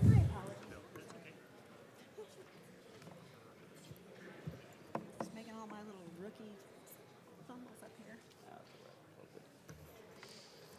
Okay, L10 is on the screen. Please go ahead. Rep Behill. Thank you, Mr. Chair. Colleagues, this amendment, we worked with some of our charters and other stakeholders with. We just wanted to be really clear that we're not talking about the sort of mistakes that someone might make as an honest mistake, or they didn't know, or they're getting, maybe adjusting to someone's new chosen name and are still getting used to it. So we just wanted to make clear that what counts as discriminatory in this context is a knowing and intentional use of a name other than the student's chosen name. So it's the deliberate misuse of their name that is what we are talking about here, and not accidental slips. And we want to have safe and brave spaces while people come into their own. And so I would ask for your yes vote on L10. Rep Tatone to the amendment. Thank you, Mr. Chair. So, yeah, I mean, it's you know, when you live a life of being trans or non-binary, you know pretty quickly when people are doing it to be a jerk and people are doing it because of a mistake. And if you're doing it to be a jerk to a kid, you know, that's a violation of that student's rights. If you're doing it as a mistake, it's not. And you know, we just want to create that environment of respect for the kids in these places. And we're going to ask for a yes vote on this amendment. Is there further discussion on L10? Rep Hartzog. Thank you, Mr. Chair. As a parent, yeah, there's times my kids flat out don't like what I tell them. They don't like what I have to say, and that's just too bad. I'm the parent. So do we give a child the authority to start questioning everything under the sun that a parent or a person of authority says? If we're up here talking about rules and laws that we're supposed to be passing, and yet we've got people saying, oh, we're treating children as property.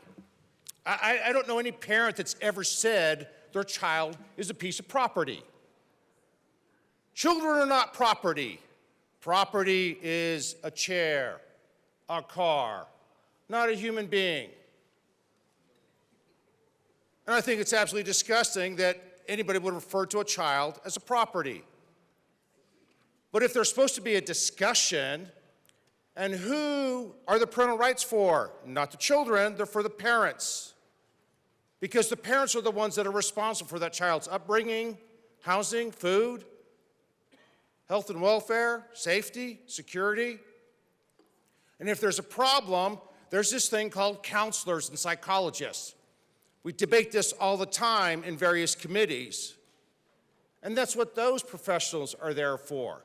But to sit and say, oh, we need to keep something from the parents because they might not be safe, and therefore erode the parental rights and their authority, then what's the second, third order effects of that going to cause? You're going to tell me that a 14-year-old can discern that statement? I completely disagree. I have a 14-year-old.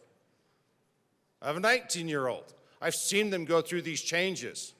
It's amazing now I get to hear my 19-year-old go, yeah, Dad, you were right about that. Then sometimes I have him say it twice because I've said it, his coach has said it, but you know what? When you're 14, 15, 16, 17, and 18, you think you know everything. And then after you get out there, you start realizing, oh, maybe I don't know everything. Maybe my parents were right. Maybe my coach was right. Maybe my teachers were right. Maybe the counselor was right. Well, maybe this body here ought to listen to the people that care the most. Because it certainly isn't as legislators that we care the most, it's parents that care the most. It's family members that care the most. Teachers and coaches that are close behind those parents. And if we have a problem that is being broken in the law with a parent or a guardian, then that needs to be addressed through the legal system. Not sitting in school telling a child, yeah, disregard that, keep that from your parents. Because what does that tell the child? Bless you. What does that tell the child? When you start telling a child they can keep something from their parents, You know what children do by default? They start keeping more things from their parents and more things. And sometimes that turns into bad things. So why would we ever want to say, keep something from your parents? Rep, If there's a- sorry, one sec. Rep Hartsook, I've been giving you some latitude. Everything you're saying is entirely fair game to the Education Committee report or to the bill. L10 is a pretty narrow proposed change to the committee report. So for the present purposes, I would encourage you to sharpen your comments just to L10, and everything else is fair game at a later point. Please go ahead. Thank you, Mr. Chair. Roger that. So, well, let me wrap it up then. If we're going to come back to the intentional use,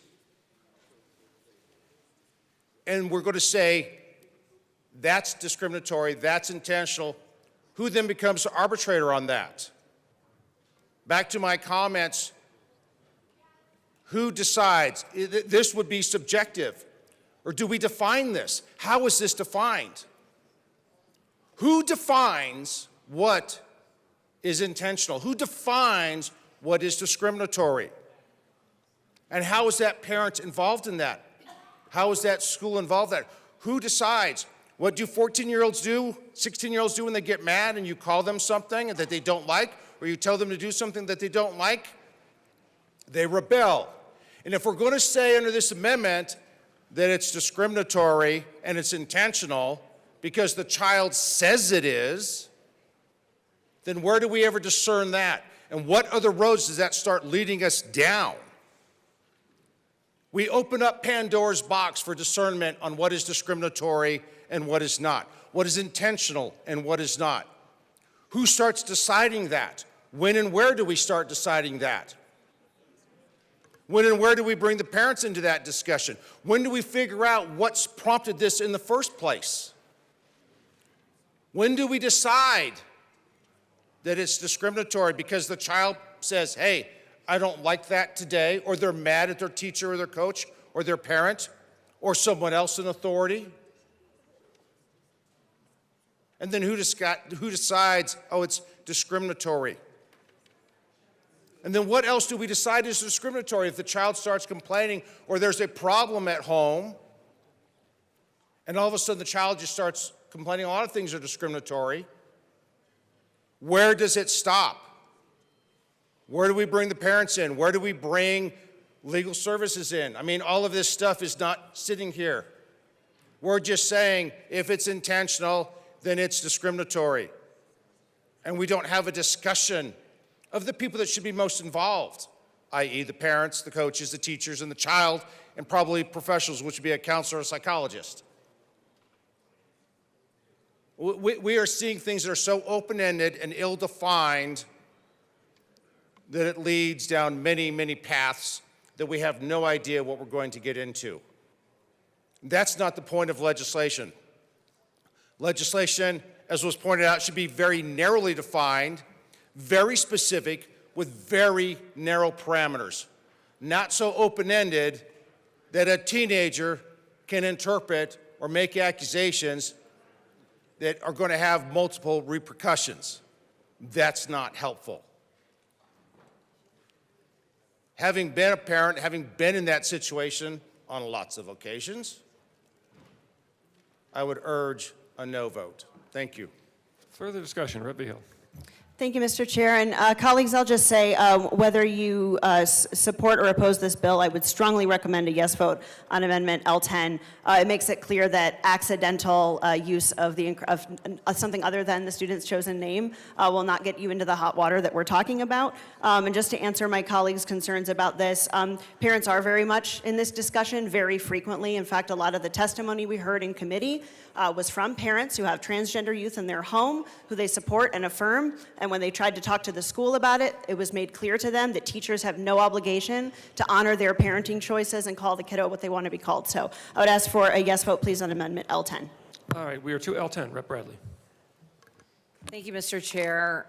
So I'd like to know what accident means. I'd like for you to respond to me and tell me what accident means when we're talking about filing discriminatory challenges to teachers that were already short in Douglas County and many of the other counties. You tell me up there what is objective versus subjective. Let's go through it. A school's written policy adopted pursuant of this section must specify that a knowing or intentional use of a name other than a student's chosen name is discriminatory. Tell me how we decide that.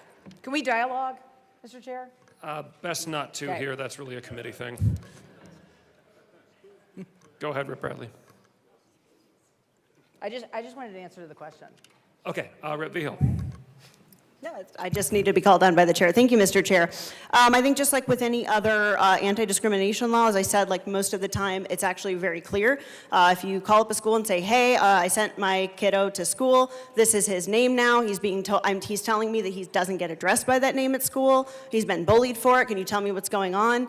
And that would be a really great opportunity for the teacher to say, oh, I didn't know that, I'll go ahead and make a note for myself so that I address your child the way he wants to be addressed at school, and that would be the end of it. If the teacher's response to that is something like, oh, no, I know what's on that child's birth certificate. I insist on calling her, them, whatever it is, exactly what's on their birth certificate, and that's my decision in the classroom, and I don't care about your parental rights. That would be a knowing and intentional. I think most things are gray areas in there, but that is just generally how discrimination law works. We don't count accidental slips of the tongue as a discriminatory act, so that is what that means.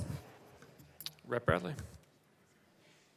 Thank you, Mr. Chair. So we're asking middle school teachers, hundreds that have hundreds of kids, to remember every child's new name. I'm just trying to understand that. We heard from one co-sponsor that kids are property, that parents don't have a right. I'm just trying to clarify. I'm wondering if you've been in a middle school or a high school lately, because kids sometimes are not nice. And kids sometimes are going to go back to their parents and say, hey, Mom, so-and-so didn't call me my right name, and now we have told a teacher that they're being discriminatory. I have 4 teenagers. They are awesome kids, but sometimes they like to play games. So tell me how codifying or putting this bill in is not going to go against teachers and their rights in a field where we already have so much shortage. Minority Leader Puglisi. Thank you, Mr. Chair. Thank you to the representative from Colorado Springs for that explanation. I'm still a little bit confused in all seriousness. So in the scenario that you brought forward where the kid goes to parent, parent goes to school, that would assume that parent knows that kid is being called by a name that's different than the name. And so will parents under this bill and including this amendment know that their child is being called by a different name at school? Thank you. Thank you, Mr. Chair. That's difficult to answer in this because this bill does not specify that communication either shall not happen or must happen. So that is not resolved within the context of this bill. What is resolved within the context of this bill is that if kiddo goes by name other than what's on their birth certificate, the default is that the school addresses them that way. And as far as any of these behaviors being considered discriminatory, it would necessarily have to be the case that an adult who can take legal action on behalf of that child would have to initiate that. I don't know a lot of 9-year-olds who are filing discrimination lawsuits, right, or anyone who's a minor. So again, I think that line of communication between school and parent is not being mandated one way or the other in this bill. I don't feel it's the role of the General Assembly to require teachers to make phone calls home about any and everything or to be super prescribed about that. So this bill does not address that. And as far as Amendment L10, this is so that we're clear that an accidental slip, oh, so-and-so has changed their name and I haven't gotten used to it yet, I'll work on that. That's within, I think, within the realm of reason. And certainly if, for my oppositional colleagues who had an exercise in their minds that teachers would be calling home about all these things, I think that sounds like a lot more work than making a note of what somebody prefers to be called. So I hope that clears that up. All right. Minority Leader Puglisi. Thank you, Mr. Chair. Thank you, Representative. So, and that's where I agree with you 100%. Like, the parent's going to have to bring this discrimination lawsuit because my 12-year-old can't bring it. At least I didn't see a bill that said my 12-year-old can bring it yet. That was a joke, Mr. Chair, so please don't gavel me down. But so what I'm saying is at some point the parent's going to have to know if they're going to be bringing this discrimination lawsuit, and that's where like my confusion continues to be. If my daughter leaves as one name and then goes to school and is being called something else and I don't know and then is being discriminated against, at what point do I know to bring this discrimination lawsuit? It may not be a question that you need to answer. I'm just saying this is the confusion on the bill that we are trying to work through. Thank you. All right, further discussion on L10. Seeing none, the question is the adoption of L10 to House Bill 1039. All those in favor, please say aye. Aye. Any opposed, say no. The ayes have it. L10 is passed. We are back to the Education Committee report. Discussion on the committee report. Rep. McLaughlin. Thank you. Some of you might know that I'm a retired teacher. I taught for many, many years, maybe a couple too long, but I was there in the high school. And somehow I remembered students' names. I still remember students' names. But I will tell you that several of my students asked me during the years that I was at Durango High School if they could be called by a different name. And it had to do with, it was a gender-associated name. I always said yes, because I always thought, if I have saved this child's life today, I will feel really good about doing this. You can save a child's life. Most of those students told me that if they went home, their parents would probably kill them if they knew they were doing this. So in my classroom, I would address them by the name that they wished.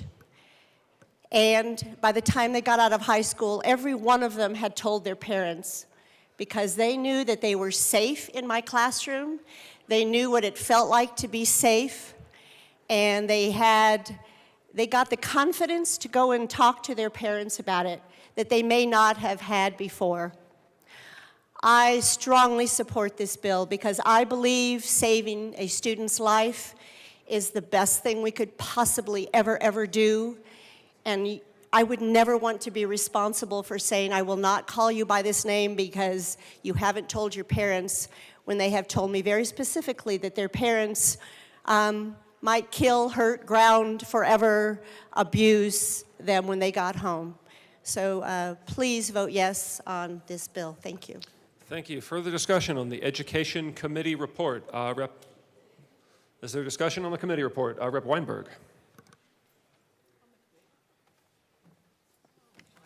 Thank you, Mr. Chair. I'd like to move Amendment 009 and ask that it be properly displayed. All right, 1 second until we get on the screen, please.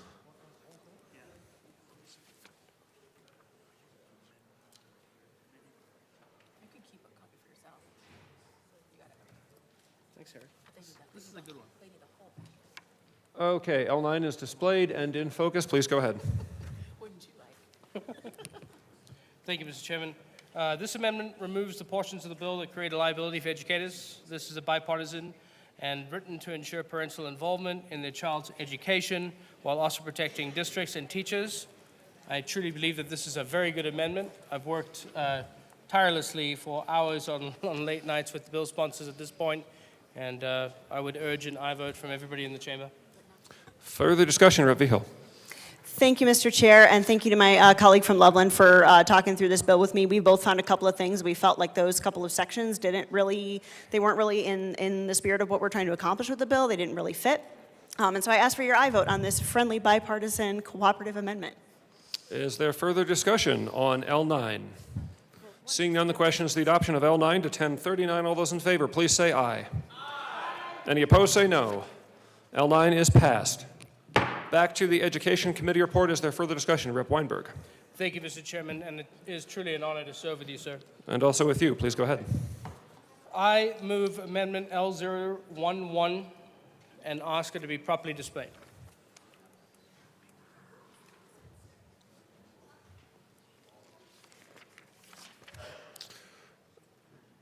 Okay, L11 is on the screen. Please go ahead. Thank you, Mr. Chairman, again.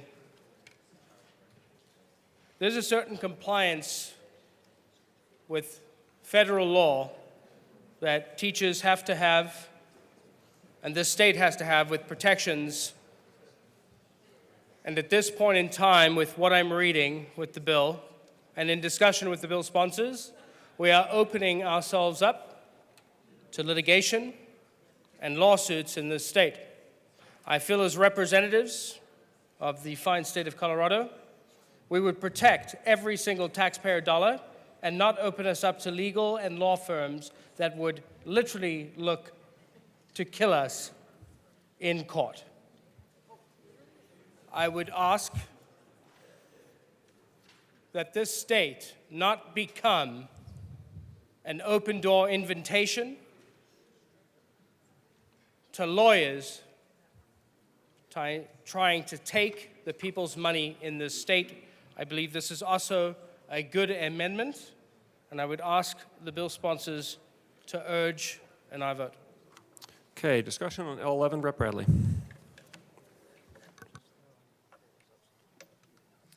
Thank you, Mr. Chair. Thank you for bringing the amendment. We have to talk about federal law because federal education funding is distributed to states and school districts, which is 12% of district funding is from the federal government. The Family Educational Rights and Privacy Act, or FERPA, is a federal law that protects the privacy of student education records. This law applies to all schools that receive funds under an applicable program of the U.S. Department of Education. FERPA gives parents certain rights with respect to their children's education records.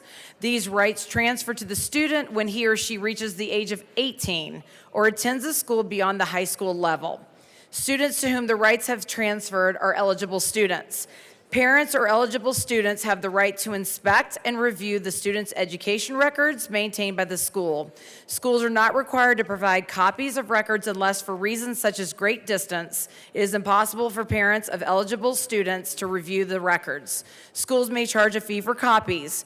Parents or eligible students have the right to request that a school correct records which they believe to be inaccurate or misleading. If the school decides not to amend the record, the parent or eligible student then has the right to a formal hearing. After the hearing, if the school still decides not to amend the record, the parent or eligible student has the right to place a statement with the record setting forth his or her view about the contested information. Generally, schools must have written permission from the parent or eligible student in order to release any information from a student's education record. However, FERPA allows schools to disclose those records without consent to the following parties or the following conditions: school officials with legitimate educational interest, other schools to which a student is transferring, specified officials for audit, appropriate parties in connection with financial aid to a student. Schools may disclose without consent directory information such as a student's name, address, telephone number, date and place of birth, honors and awards, and dates of attendance.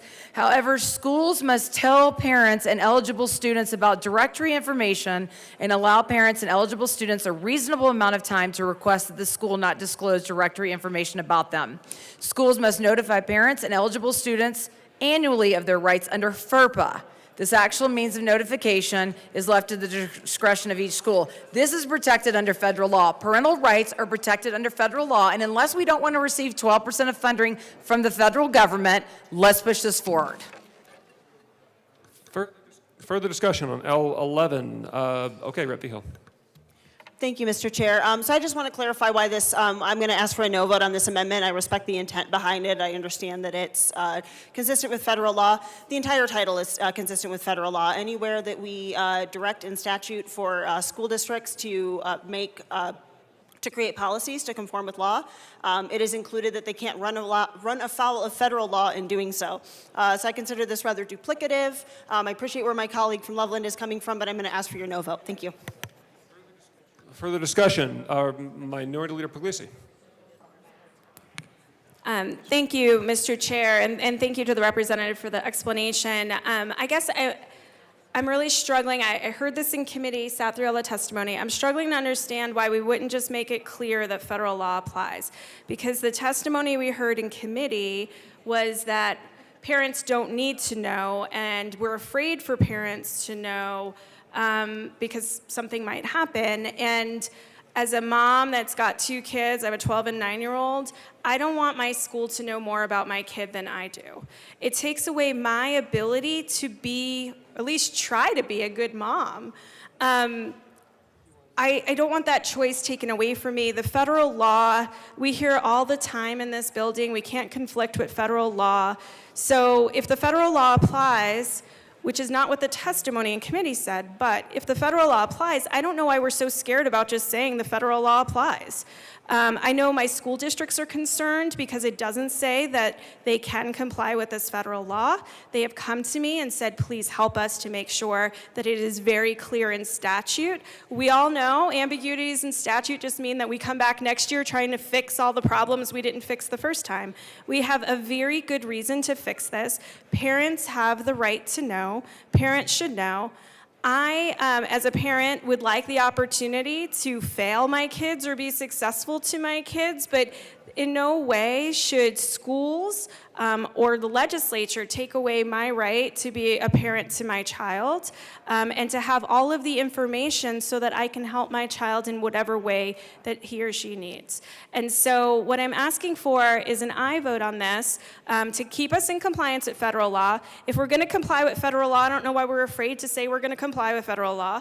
And to make sure that parental rights are protected so that the kids can talk to their parents or teachers or the school can let their parents know the information about their kids that all parents have the right to know. Thank you.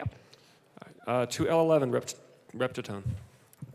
Thank you, Mr. Chair. So the way I understand how this FERPA works is it's attached to the student's legal name. So that's where the record comes from. You have a right to inspect the record of that FERPA document and whatever is in it. Whether or not there's a corrected student record on there or not would be instigated by the parent, as far as I'm aware. So the parent would have to change that record anyway. So why do you need to have that in here if it's going to be in the record? If the parent changes it and you're the parent and you want to review that record, it's going to be on there. And I just don't understand why we're chasing our tail on this, because it's already, FERPA is federal law. And we don't need to restate federal law and state law and put something in there that's kind of redundant. So I don't see why we need to go here. It feels like it's redundant, and if the name change and corrected name, as stated here, is instigated by the parent, then you already know it's there. So why do we need this? I would ask for a no vote. I think this is redundant. Further who'd like to go? Rep. Winter. Thank you, Mr. Chair. And that's my question, is I'm a yes on this, and it's not redundant. Why should it be an issue? Why don't we just put it in here? I mean, why don't we put it in both spots? I mean, I as a parent want to be able to help my children. I want to be able to help them through ups and downs, good times and bad. As a parent, it's my job to have uncomfortable conversations with my kids.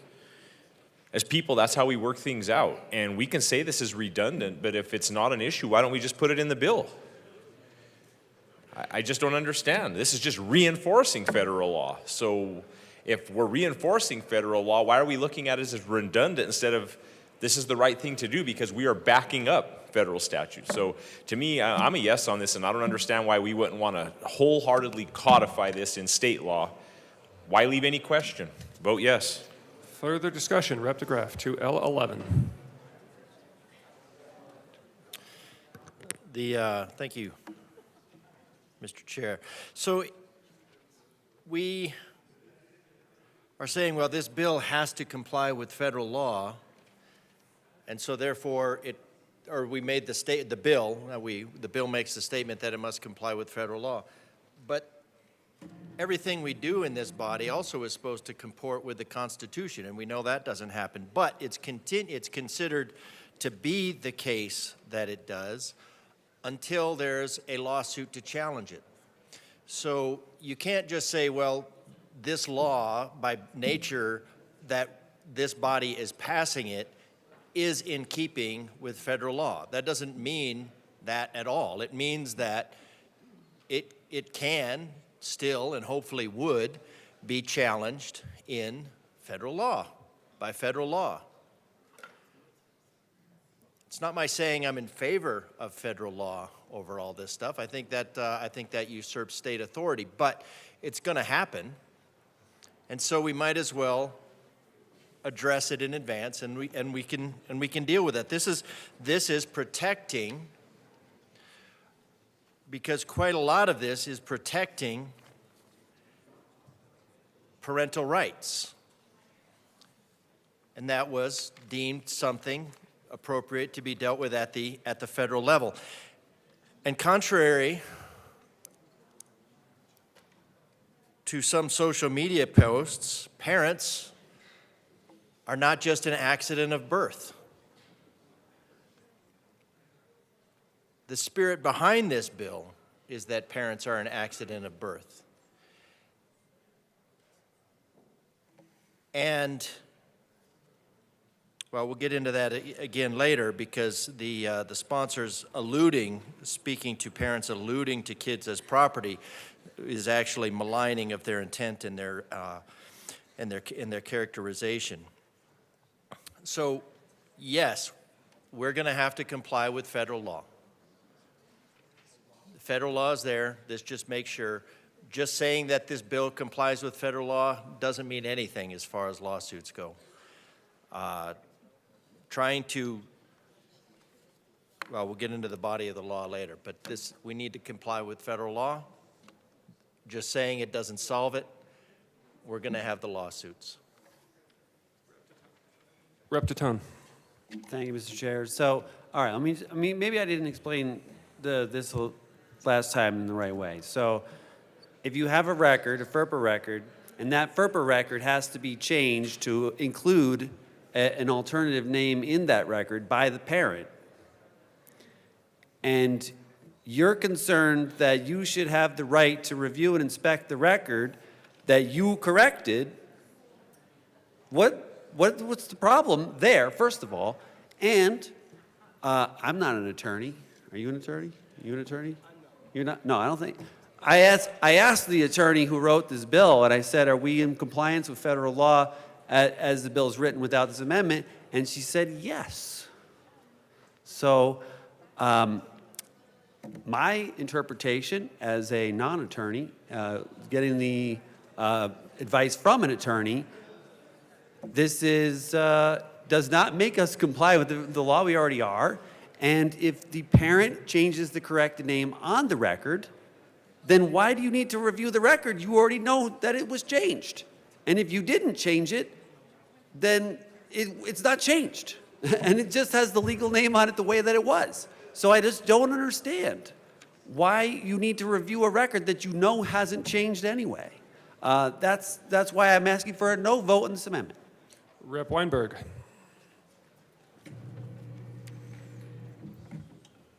Thank you, Mr. Chairman. Again, FERPA is a federal requirement. It does not specify only legal records. It's all education records. It is not just the right to review, but the right to correct the student's recorded name. This bill is not addressing any of that. It's taking it out, which opens it up to federal litigation and the licensure of teachers being taken away. That is the problem. If we are going to open up problems in this state to where our teachers, who are the front line, where they can be jeopardized in any way, shape, or form by a federal lawsuit,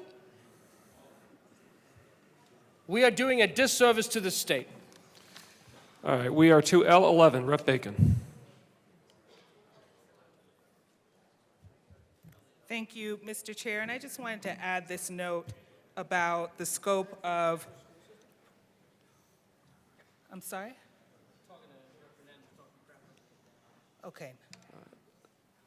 We're all right. We're all right. We're all right. Rep Bacon, do you want to go ahead? I think we're okay. So I just wanted to add some clarity because, hold on a sec, can we? Committee will be in a brief Yeah, recess. sorry.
I think anyone's listening. Oh, the mic is on.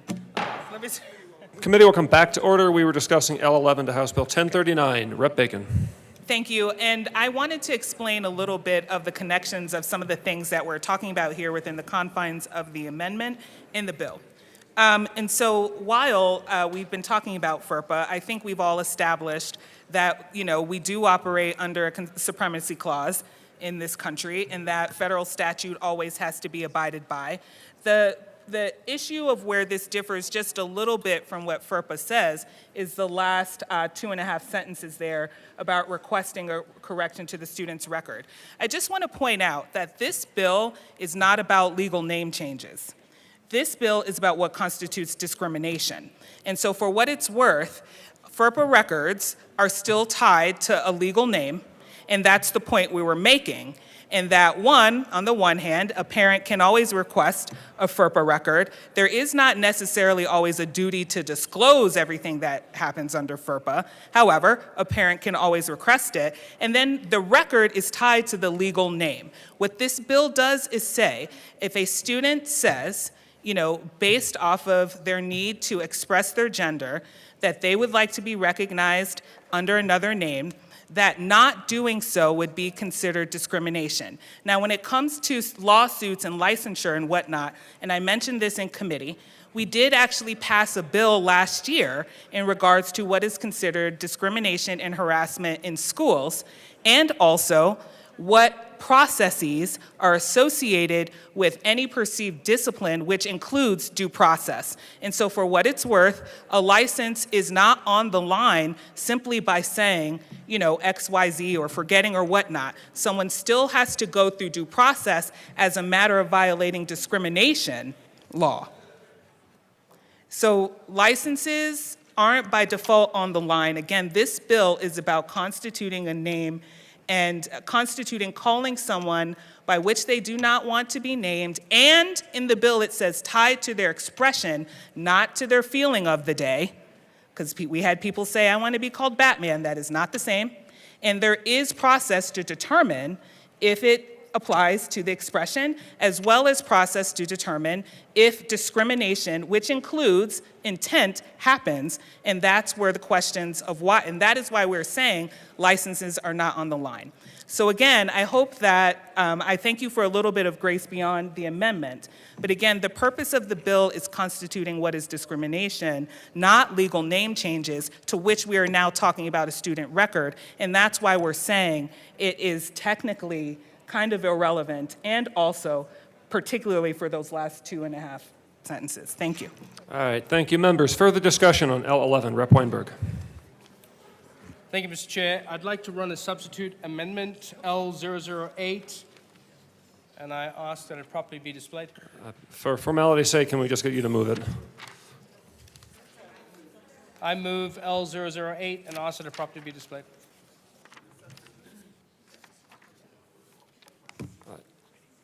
Rep. Weinberg, to clarify, you're moving 8 as a substitute to 11. Can you please just say so? Substitute 8 to 11. All right. All right. Now, members, 8 is on the screen. 8 was moved as a substitute for 11. So now the question is L8. Rep. Weinberg, go ahead. Thank you, Mr. Chairman. So again, I've engaged in months of dialogue with the bill sponsors. I sat in the Colorado Youth Advisory Committee. I am a board member there myself. Again, digging into this, dress codes are set by a standard of each individual school, for staff members, and for students in the school itself. I again think what we're doing is opening up litigation that threatens very aggressively our school systems. And specifically my district in Thompson, my teachers have brought forward concerns they're going to be held to standards that they will not be able to support when a lawyer comes to their door and threatens them with litigation.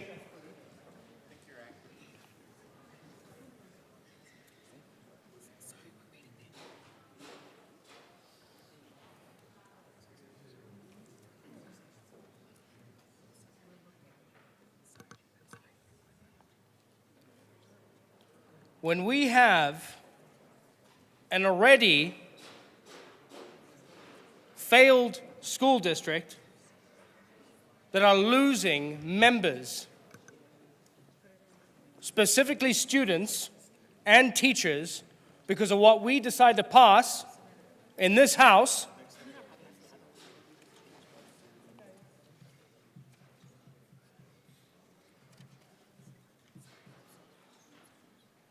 we are doing a disservice to the constituents we all represent.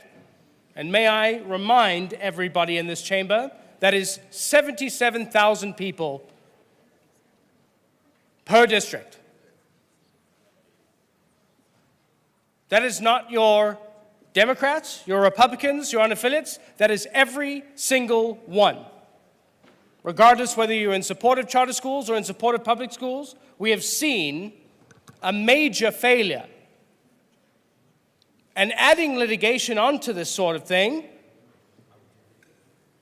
only pushes all of us past the brink of no return.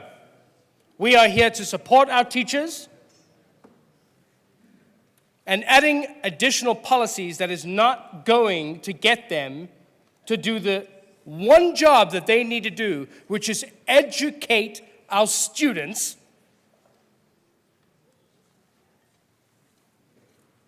This is a failure to our state. And I ask, again, that this friendly amendment that has been brought forth be accepted. This will add, in good favor and in good faith, words to a bill that came out of a committee of students. I urge an aye vote. The question's L8, Rep. Titone. Thank you, Mr. Chair. So I want to just first, I want to say thank you for Representative Weinberg, my colleague from Loveland. Sorry. And I appreciate you engaging in on this conversation. We really appreciate that your interest. You're on the COIAC committee, and this is something, and we appreciate that. However, this amendment, for a couple different reasons, I don't feel fits under the title of the bill. Number one, the first part pertains to a section of law about teachers and staff. And then the second reason is that we're talking about dress code policy, and the title of the bill clearly is concerning non-legal name changes for students in schools. So the first part not being pertaining to students, first of all, that doesn't fit under the title. And then the dress code, I just can't see the link between this and the title of the bill, and I would ask for a title ruling on this amendment. All right, the committee will be in a recess to consider the question of whether L8 is under the title.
committee will come back to order. We've been considering the question whether L8 fits under the title. And members, just to explain what's going on here, 8 was moved as a substitute to 11, which was moved to the committee report on the bill. But what governs this is the original title of the introduced bill, which is concerning non-legal name changes for students in schools. The Amendment 8 puts into issue matters of dress code that do not have to do with matters of non-legal names. For that reason, I ruled that 8 is not under the title. That brings us back to the underlying amendment that was originally moved, and that is L11. So I'll ask if there's further discussion on the adoption of L11. Rep. Weinberg.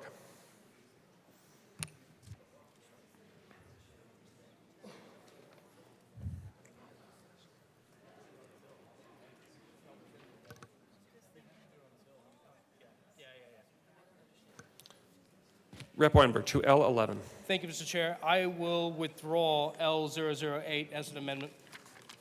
I'm going to do it on the Sorry, Rep. Weinberg, 8 was not under the title, so it is not before us. L11 is now before us. Are you withdrawing 11? No, we're keeping 11. Okay. We're withdrawing 8, which was the amendment to 11. Oh, Okay, members, the question is L11. 8 need not be withdrawn because it's not under the title. So the question is L11, and I'll ask if there's further discussion about L11. No, thank you, Mr. Chair. Okay, members, seeing no further discussion, the question is the adoption of L11 to 1039. All those in favor, please say aye. Any opposed, say no. All right, the noes have it, 11 fails.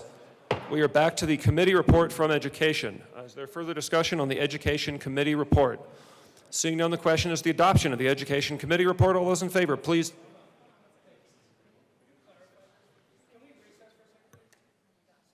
All right, the committee will be in recess.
Okay, the committee will come back to order. The question is the adoption of the Education Committee report for House Bill 1039. Is there further discussion on the Education Committee report?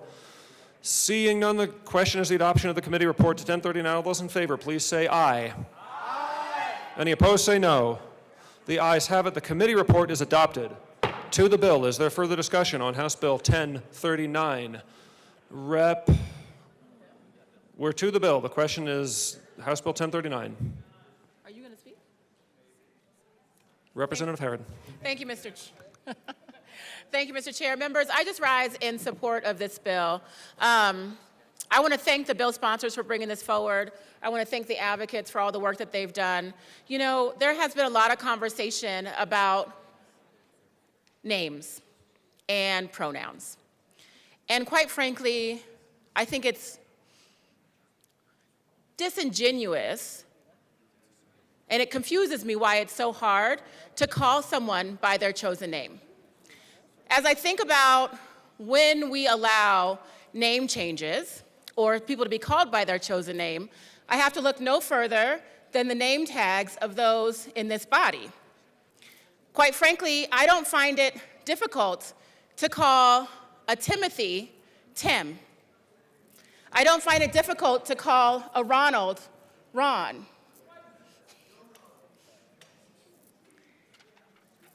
But for some reason, if it's a transgender youth, it becomes so hard and confusing to say. And I don't understand why.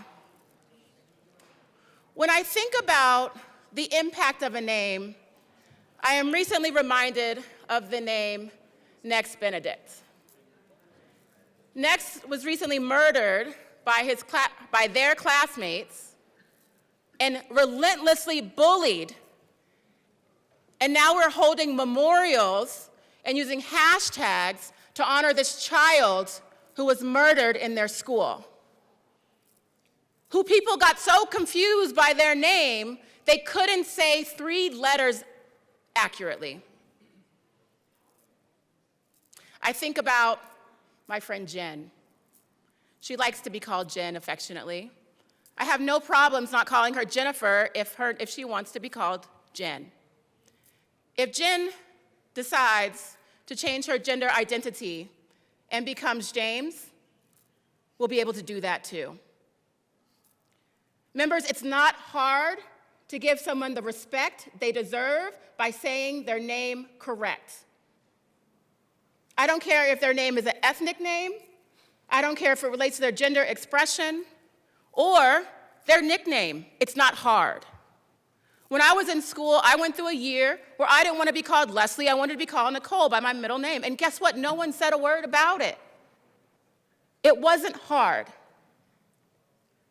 But when we actually identify someone by their chosen name, especially our LGBTQ and transgender youth, what we're saying is you deserve the dignity of your name.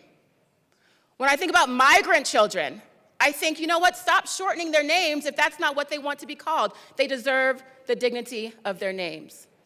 We all have the dignity of our names as we walk around with our name badges, and this bill confers the dignity of a name to our transgender youth and our LGBTQ youth and all youth in Colorado to be respected and called by the name that they choose to be called by. This bill can help someone feel connected to their school, which improves achievement, but more importantly, it can help a young person's mental health, which decreases suicide risk. But as I think of Next, I think of the fact that it also reduces bullying and the unfortunate outcome of the possibility of a young person being murdered in the school bathroom because we have chosen not to respect people because of their gender expression. That is not who we are in Colorado. And I've got to say, again, thank you to the bill sponsors. Thank you to the folks who worked so hard on this particular work in a time when you are bullied online simply for speaking up for transgender rights. In a time where the bullying is so relentless that people feel like they can't go home, they can't go to work, and their kid can't go to school. You all are brave, braver than so many of us in here. But But I tell you what, it doesn't take courage for me to call someone Ron instead of Ronald, and it doesn't take courage for me to call someone next if that's their name. This bill is about respect, period. And I hope you all join me in supporting this bill and saying that our youth deserve the dignity and respect of their names. Is there further discussion on House Bill 1039? Representative Bottoms.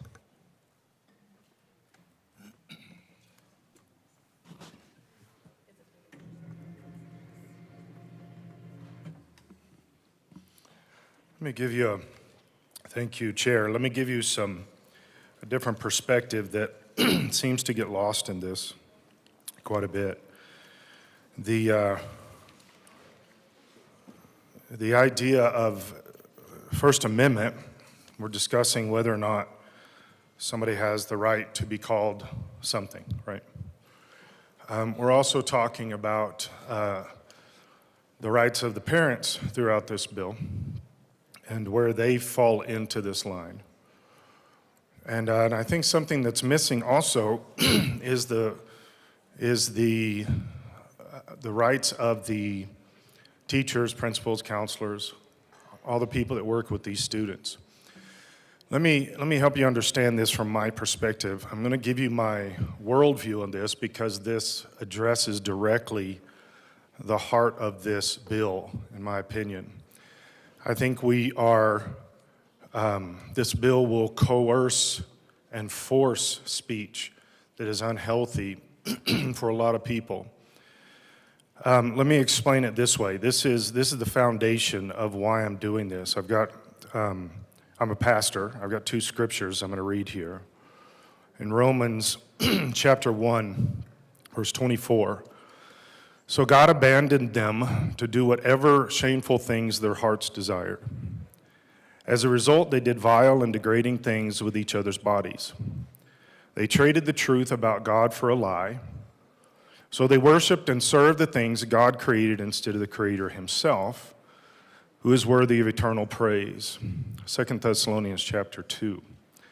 Because they refused to love and accept the truth that would save them. So God will cause them to be greatly deceived, and they will believe these lies. Then they will be condemned for enjoying evil rather than believing the truth.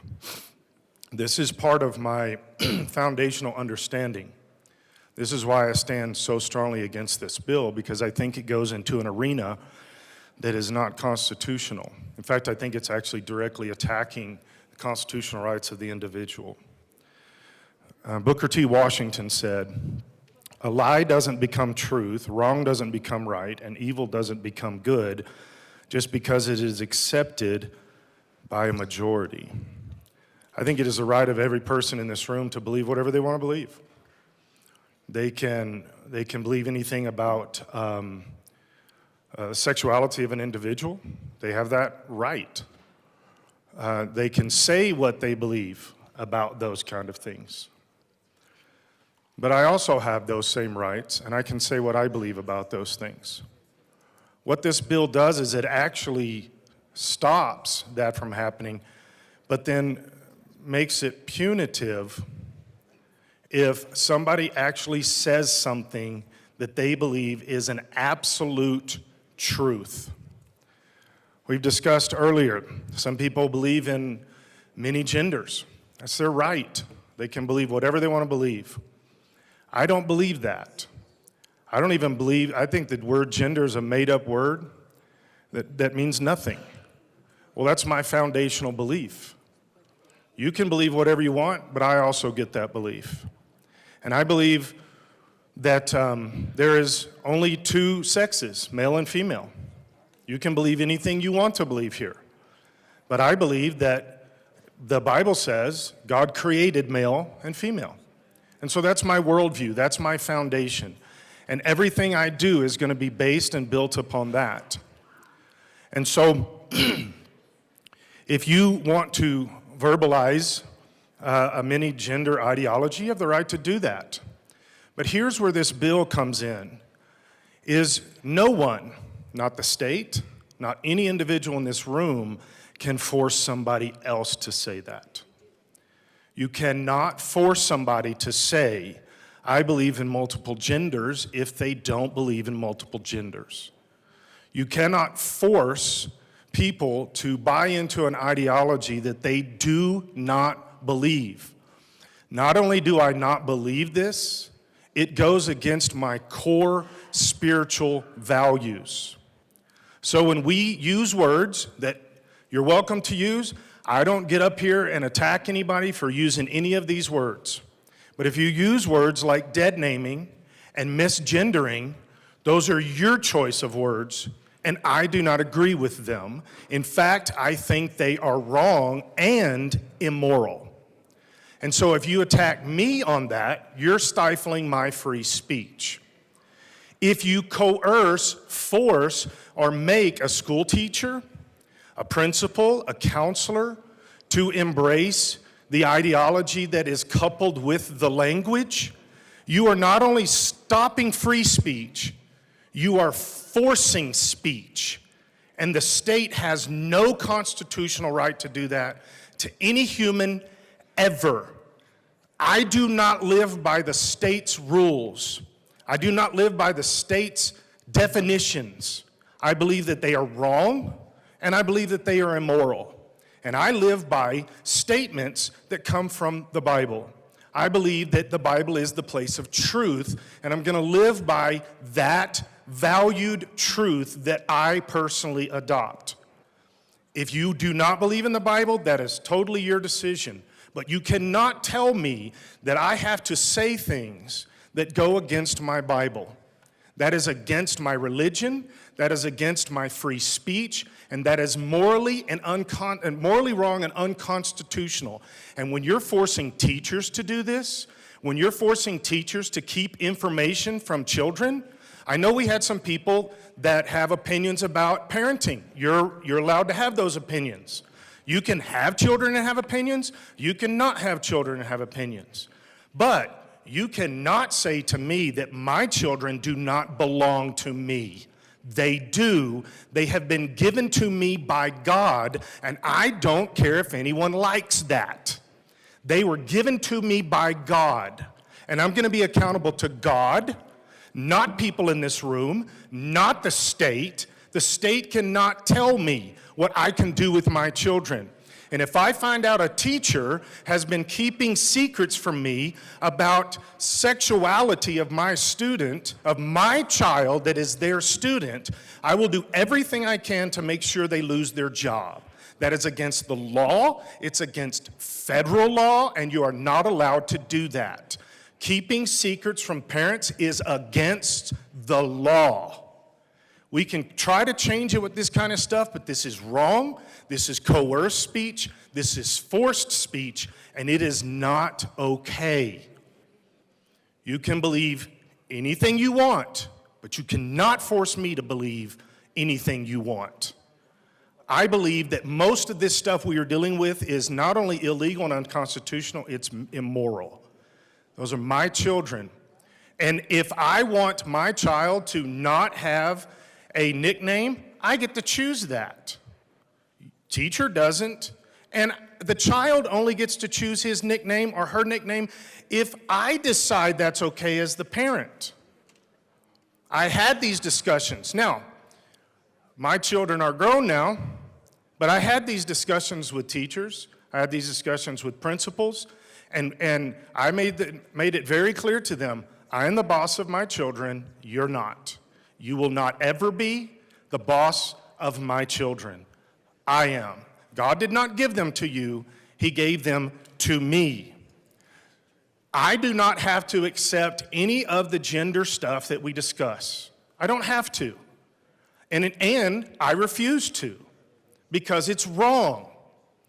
My understanding, my worldview, and my Bible, it is wrong.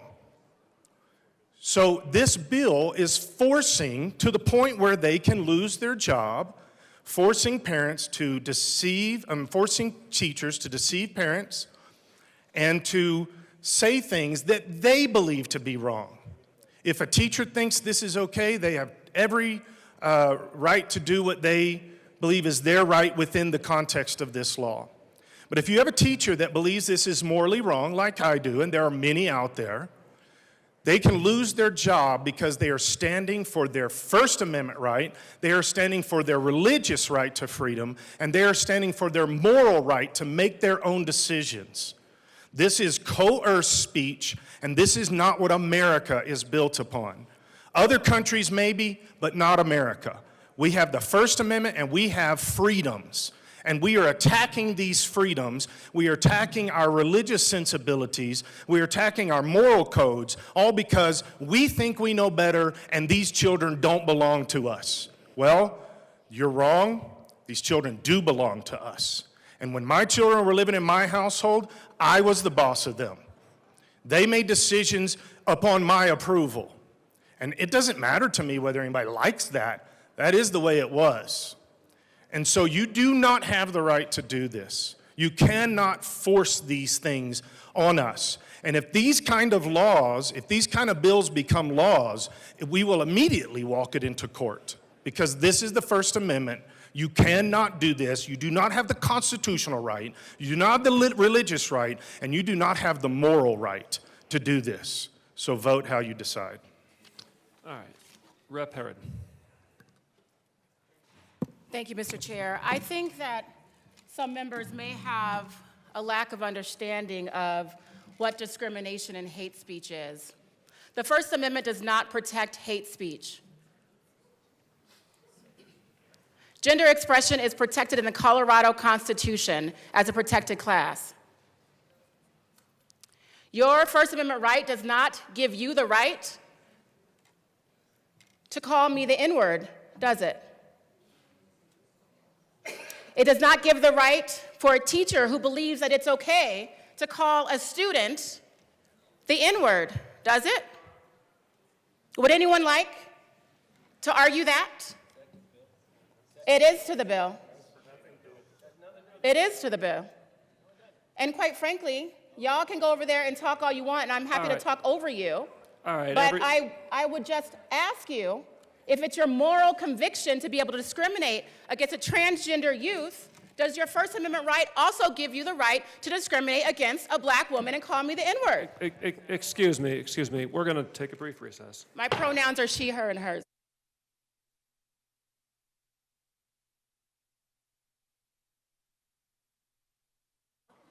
All right, we are in recess right now. We need to not have outbursts one side or the other from the gallery. That is the rules of the House, please.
Committee will come back to order. The question is the adoption of House Bill 1039.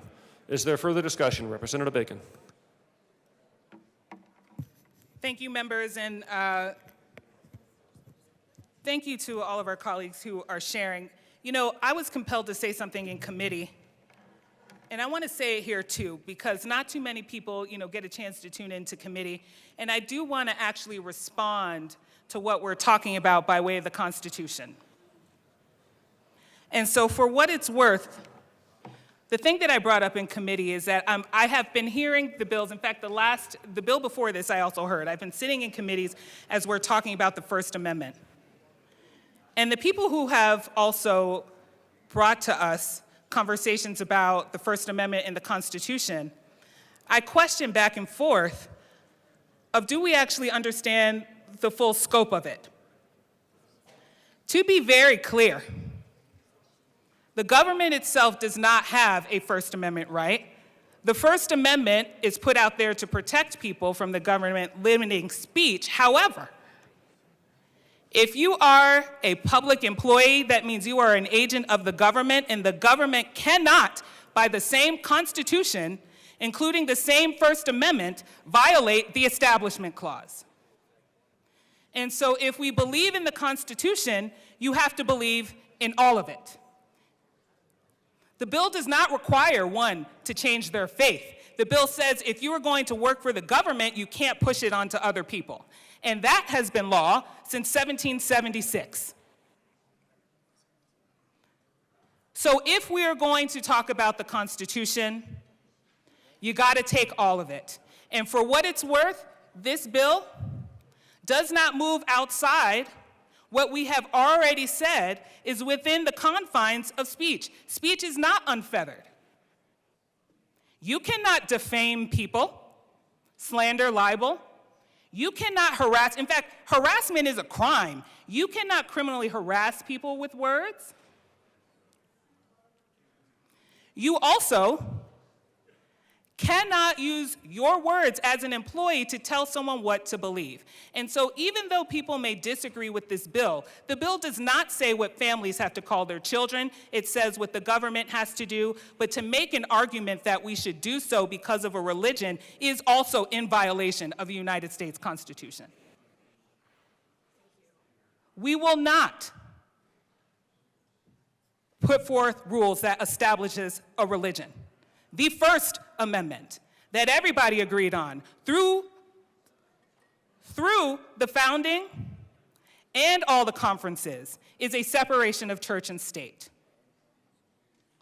And so this body does not tell people they cannot have their beliefs and they cannot worship the way they want to, but they cannot bring their religion into government work. And so I will not stand up here and deny that this might be hard for families. But the bill does not require you to do something within your home. It requires people who work for the government to behave in a certain way. And it is in alignment with all the laws and words we have found to be discriminatory as well as behavior, which we also have a decades-long history in doing. And so again, I also wanted to speak this on behalf of someone who shares the same faith. And I'm not sure whose Bible is whose or whose God is whose. But in my position as a legislator, I have vowed to maintain, sure, the sense of who I am and my faith, but most importantly, as we're reminded, we have taken an oath to follow the laws of this state and this country, to which the First Amendment was clear. Private schools have the authority to do this because they are private. But we are making the statute for public schools. That is consistent with the United States Constitution. And so if we are going to continue to debate, my only question is if we can debate on the merits of what this Constitution has actually conferred. But if you are going to accuse people of being faithless, okay. But the government will not push. I didn't say, I All right, said we if. cannot have any people speaking out from the floor. One person at a time is recognized to speak in the House. Right now, that is Representative Bacon. Representative Bacon, please continue. I will also acknowledge, I'll apologize. I apologize to my colleague from El Paso. It was certainly not my intent, but I framed it with if we are going to have arguments. It's looking forward. And we are going to put out accusations or put on the table of what is moral, which I did hear. I also heard, the reason why I'm speaking is because I want to share, as we allowed everyone to share about what their morals are, and mine are, as being baptized Christian, that love is love, but I'm not here to debate that because I'm here as a legislator who recognizes the confines of what it is that we said we will do by way of establishing a religion. And so if I'll use I statements, want to come to a microphone and talk about what we can do within the confines of statute, and I hope to be an example, will talk about the confines of what we can do under the Constitution of this state and these United States of America. And so I find it to be not relevant to enter what we need to do as a matter of religion when it comes to legislating. Because the First Amendment, as agreed upon in the founding of this country, twice, even through Confederation, was that we will not do that. And so thank you all for listening to this, and thank you for finding the space and strength to stay within the confines. We all have many identities, but the one in which we need to execute upon here is an actor in making laws in regards to what the state as a government entity can and cannot do. Thank you for that consideration. Is there further discussion? Rep. Bradley. Thank you, Mr. Chair. All due respect, I don't think my friend from El Paso was talking about legislating on religion. I think he was saying your First Amendment rights don't trump my First Amendment rights. So just for the record, I believe that's what was being said. I'm a mama bear. I ran solely to protect kids. It first was to protect them from ridiculous mandates that closed schools, forced them into social isolation, and had devastating effects on their mental health. I am definitely glad I'm here to vehemently argue against bills like 1039. A parent has an extremely important role in raising a child. As a mom, I have lost countless hours of sleep, nursing my babies, having them sleep on my chest when they were sick, or in my bed as a teenager to keep them safe while they were ill. I go to all of their games, play catch with them, read bedtime stories to them. I have sat on the end of my teenage boy's bed while they cried over heartaches, and I consoled them. I have deep, emotional, intimate stories with my children, like every other parent that I know. My kids know and trust that I don't keep secrets from them, and they don't keep secrets from me. In middle school, kids have an average of 5 to 6 teachers every 45 minutes. I have my kids for over 8 hours of awake time a day.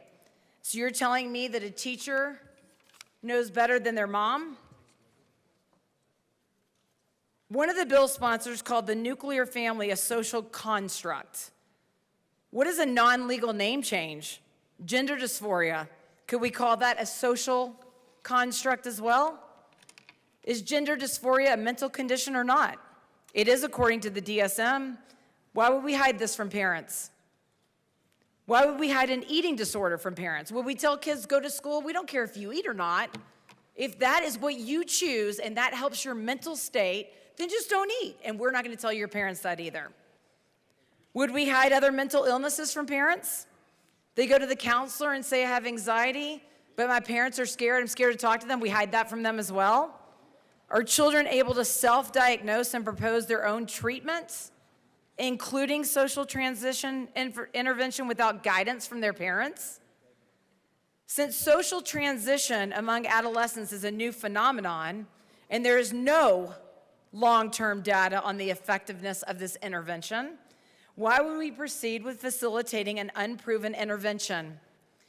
With any other model of care, we would require scientifically reviewed evidence-based proof on its effectiveness. Things to also note about the claim that less than 1% of people regret their transition. Studies that claim this were done years ago on a small adult population that went through different standards of care, much more psychological assessment and differential diagnosis, and gatekeeping to ensure the least amount of harm possible. Now, this is not needed with policies such as informed consent. Now, this is a different cohort of people identifying as transgender now. Back then, it was young children ages 2 to 5 who were left to grow into adulthood under watchful waiting. Now it is mostly adolescents who have no prior history of gender dysphoria until they're exposed to this belief system, who are requesting this without understanding of the long-term implications with aggressive interventions. This is not due to more acceptance, otherwise we would see this happening among all age groups and not just minors. How is this not putting an undue burden on a child to hide information from their parents? When my kids hide things from me, and I sit them down and we have a discussion, and they feel horrific that they've had to keep something from me. And now you're saying that they can change their name and keep that from parents? What, because of the basis of suicide? Because of the basis that teachers know better than parents? Why are we asking school officials to aid in this deception when their priorities should be formal education and family integration? And who is actually ensuring a child really has a diagnosis of gender dysphoria versus another condition that may be at the root of distress and discomfort over their body? I ran a bill, I'm not going to talk about it, I don't want to get in trouble. Women that have been violently abused disconnect from their bodies. Maybe they want to be a boy. Maybe they want to push everything away from the fact that they have been assaulted as a little girl. Now, how do I know if you've allowed my child to change their name, what the basis of that is? Don't tell your mom. You can do it at school because that's going to protect you. Now I have no idea why my child has done this. And it could be because the neighbor or someone is assaulting them. Did we think about that? Is there any assessment needed for the child to request a name or gender change at school in this day and age? Or do they just simply make a request and then we put it over the loudspeaker that they're going to now change their name? How do we ensure this policy isn't abused? Where are the studies that show that hiding information from parents leads to better outcomes for youth? We have people coming up here saying that kids are going to commit suicide. What if kids hide their name change from their parents? They won't commit suicide? Do we have studies on that? Do we have any studies that say youth are better if at home, while I'm cooking breakfast, I call my son Jacob, and he goes to school as Samantha, and then he has to come back home as Jacob? What is the outcome of the mental health of a child that has to do that? Don't we teach our children that anyone who asks you to hide anything from a parent is a red flag? What about those? Don't talk to the man in the tinted window van. Don't go up to the ice cream man. Have code words in case a parent or another adult comes for you. I had all those conversations with my kids, and now we're telling teachers that they can be those people. And what is going to happen when a child socially actually transitions and the parents aren't aware and the child becomes worse, either physically, emotionally, socially, or mentally? Who determines that? Who will be qualified to determine that? How will they know the child's full mental, social, emotional, and mental health? Children or minors are not the best at truthfully or knowingly disclosing all relevant information. I know my child best. What opportunity will a child have to change their mind if they want to revert back to their birth information? Do we just allow them to go back to Jacob? We all know that teens avoid embarrassment like the plague, and many would not want to own up to it being a mistake about their feelings. So then what happens to their mental health? Now they've made a mistake. Now everyone's on board calling him a different name except for the parents. Now what do? Now what happens? How can we know a child isn't being influenced to do this? Either by other well-meaning adults or other peers, as this appears to have many of the qualities of a social contagion when comparing to other psychiatric epidemics throughout history, such as eating disorders spreading among teenagers. We've seen a 5,000% rise. How do we know? If the parents aren't involved and we don't know what's going on, how do we know? There are many reasons why gender dysphoria can manifest in a young person. Therefore, there are many ways it can be resolved. Locking children into forced social affirmation eliminates the possibility of other satisfactory ways for it to be addressed and resolved. If a parent is truly abusive, don't we have a protocol in place to ensure children are not being abused via mandatory reporting to CPS and other institutions? So wouldn't parents need to be involved either way? And I would love to know what we're going to do about the hungry lawyers ready to pounce. Kansas School District gives $95,000 to teacher who violated its own policies on student names and gender. The teacher claimed following the policy of addressing students by their preferred names and pronouns violated her religious beliefs. That's what we were talking about. That's what the rep from El Paso was talking about. We also have First Amendment rights. We also get religious beliefs. Teachers also have the ability to have religious beliefs. And when you disregard that, then we get to sue. $95,000 in Kansas. Teachers sue Gavin Newsom over policy forcing them to lie about students' transgender status to parents. They won that one as well.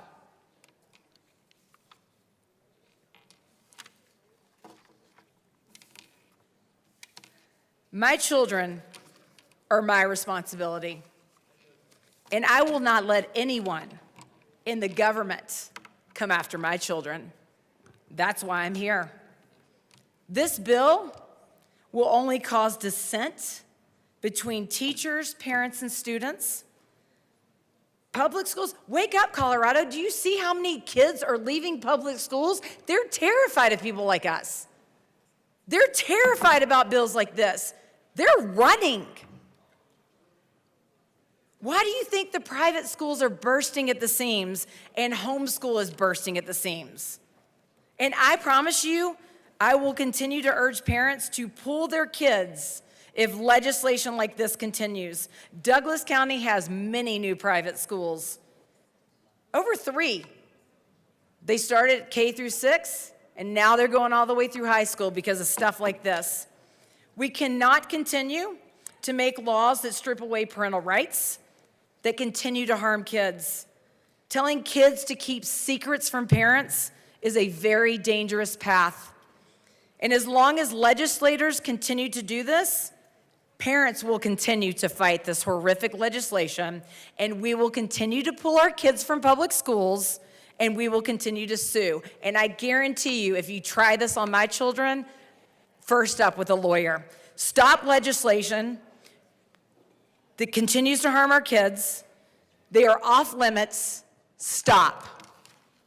Is there further discussion? Rep. Holtorf.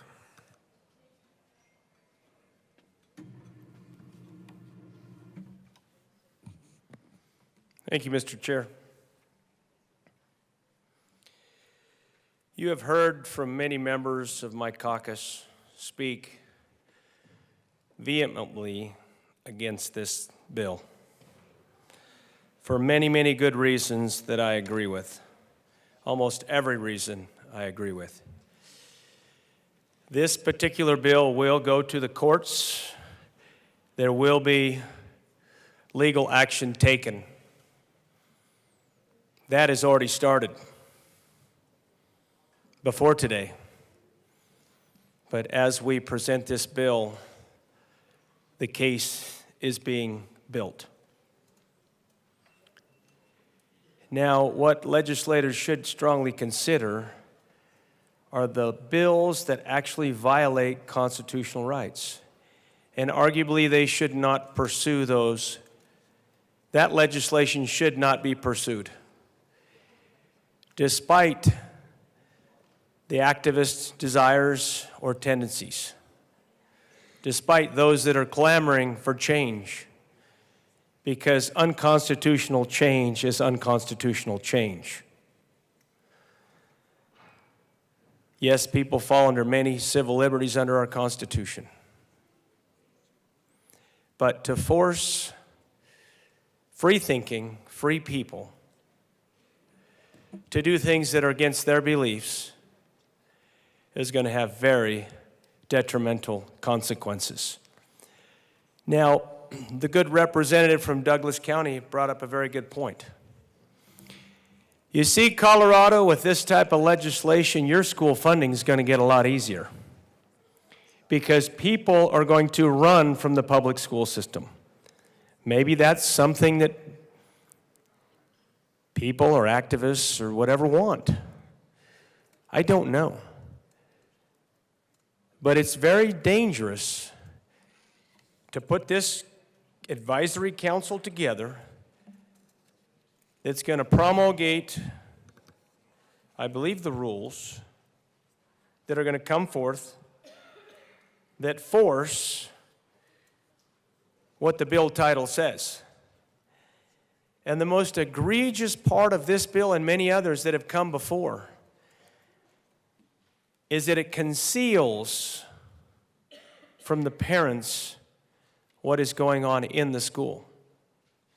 It clouds and hides under a veil of secrecy what is going on. Now, when you have secrets, you don't build trust. When the school system breaks that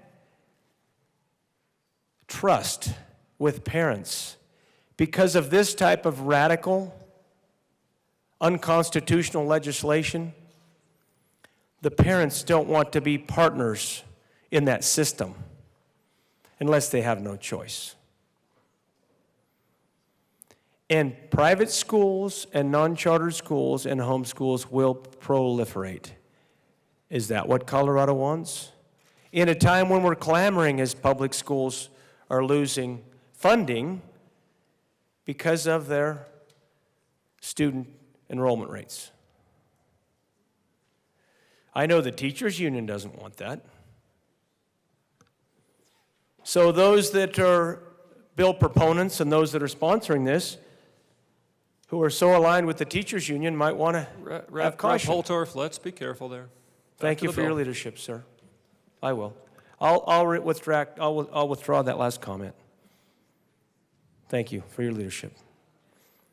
I'll withdraw that last comment, and I will continue to talk about something that I wanted to mention that is beyond that scope of that particular vein of discussion. I think people need to realize that the farther this legislative body tries to stick their hand in the lives of Colorado citizens, the more Colorado citizens grow angry and tired and weary and have mistrust of the work that we do. That is not what we want to do in this body. We need to build trust in the work that we do for all Colorado. But as a practicing Catholic, as a man that believes in God Almighty, as a man that has seen the hand of God so close up, it would scare you. It would scare you. And I'm not going to tell those stories. We don't have time this afternoon. But the fact that in the religious beliefs that I have, that were mentioned by the good representative from El Paso County, so clearly, I cannot support this. I cannot support this legislation. But the thing that is the most troubling, truly, is the constitutional argument. And here's what's going to happen. You're going to have teachers that say, I don't want to be sued. I don't want my religious beliefs to be affronted by the policies and the rules that are going to come out of this. because they have to publish this report. It says, and the chief administrator, superintendents of the schools and the chief administrators, they're going to get this report by February 1st, 2025. And then they're going to have to promulgate policy guidelines and institutionalize this within the Department of Education and within the school systems and the school districts. And oh, by the way, it's supposed to be a bottom-up process. The local schools and the local school boards. Okay, I'm getting an amendment. So there's been some changes here. Thank you. Thank you very much. But truly, and I'm going to conclude by this, truly the issue here is constitutionality. Because you can't tell me that I have to use your pronouns.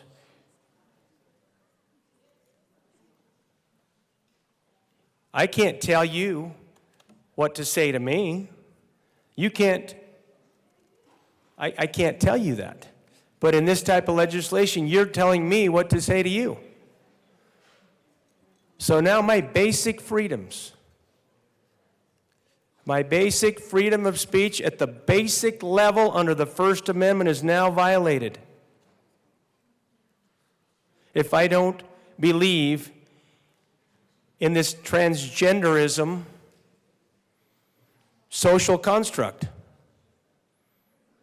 that's promoted and being promoted to children between the ages of 5 and 17 who are already very confused in their youth. You've heard me come up here before and say many 10, 12, 13, 14, 15-year-olds have no idea who they are and what they are. And now you put this on top of them.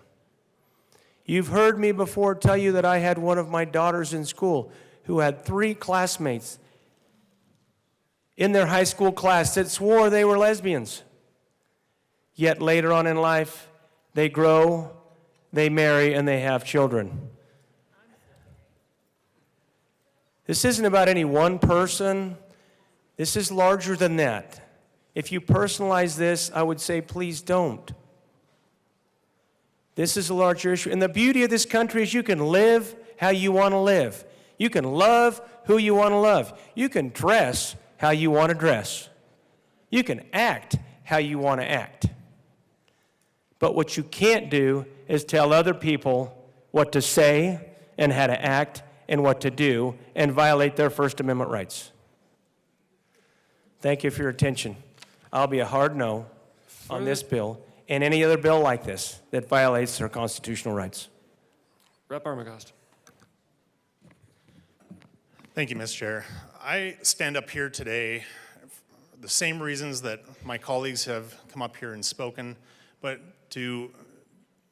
I would like to beat more loudly on the drum of parental rights and mental health. I think that's something that needs to be spoken more about when we're addressing this issue, especially as it pertains to our kids. This is something that when we are making legislation like this, we are widening the line of division between the family, the kid and their parents.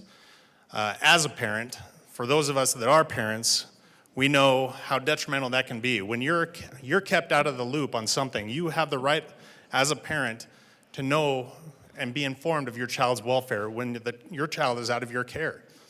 When your child is in school, your child is out of your care, in the care of another that should not be keeping things from the family, from the parents.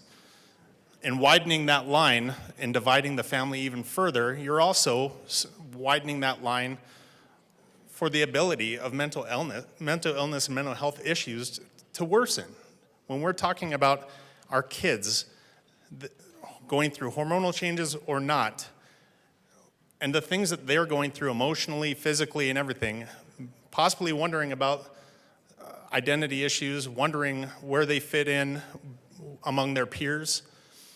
I grew up in a time, and I think many people already spoke to it, where we did have tomboys, we had tomgirls, we had people that were growing up not sure what their attraction was, who this or that, especially in hormonal changes. And as my colleague that spoke before me mentioned, some of those people ended up realizing later in life, or even during their youth, that they were gay. And there's nothing that we should be doing to shy them away from that. But when we're talking about our kids, as parents, when we can tell them that, we can't legislate how people parent their kids, even though sometimes in this chamber we try to. We can't legislate how we address mental health. We, as a family has that right to address that. If the family is the problem for a mental health issue, that should be addressed. But you shouldn't keep something from a parent when it is something pertinent to the mental health and welfare of their kid. I know that would enrage me as a parent. I'm sure many people would feel that way. The fact that we're giving that opportunity and that leverage to somebody else that is not a parent, that has the care of our kid while we're at work and they're at school, is wrong. And in this bill, we're widening that. We're widening that division, we're widening that gap for more mental health issues for our kids to be struggling with, and the parents being uninformed and uninvolved in that, which is also wrong. We have to stop legislating like this. We have to include the organic family in taking care of their kids and taking care of the welfare of their kids on their own or with the help from the school, not taken over by facilitators of the school that we entrust our kids to. I strongly encourage a no vote. That we need to stop making legislation that's going to bring lawsuits among our state from our schools, and stop getting parents more and more reasons to pull their kids from public school when we can strengthen public schools. We can embolden public schools. Instead, we're giving them more and more power to do things that remove kids from their families, and we need to stop doing that. I encourage a no vote on this. I hope everyone can at least see that, why those reasons are, and I encourage you to vote no on this the same. Thank you. Rep. Tatone. Thank you, Mr. Chair. So I don't know how many folks have been debating today that have someone who's trans in their life, or knows somebody personally, other than me, maybe a couple other people. But you know, the experience of being a trans person is something that none of you are really going to understand, and I don't expect you to understand what it's like to be a trans person. It's not a mental disorder that was thrown out of the DSM a long time ago. I mean, do I look like someone who has a mental disorder? I mean, some people would say that in the affirmative, but it was a rhetorical question. Does somebody who does all the good policy that I do, no, I'm not even going to go there. I'm just trying to be funny. But, you know, I've heard a lot of things. I've heard a lot of things said. There's a lot to unpack. I hear a lot about data and people using data to support arguments, and you know, like there is a lot of data. There's a lot of data out there. They're from the medical organizations. These are from the American Medical Society, Associate. I don't know. There's so many acronyms. I don't even know what the name of it. But there are some out there that have been propping up, and they have been propping up to try to give legitimacy to this argument that trans people shouldn't even exist. And some of those organizations are labeled by the Southern Poverty Law Center as hate groups.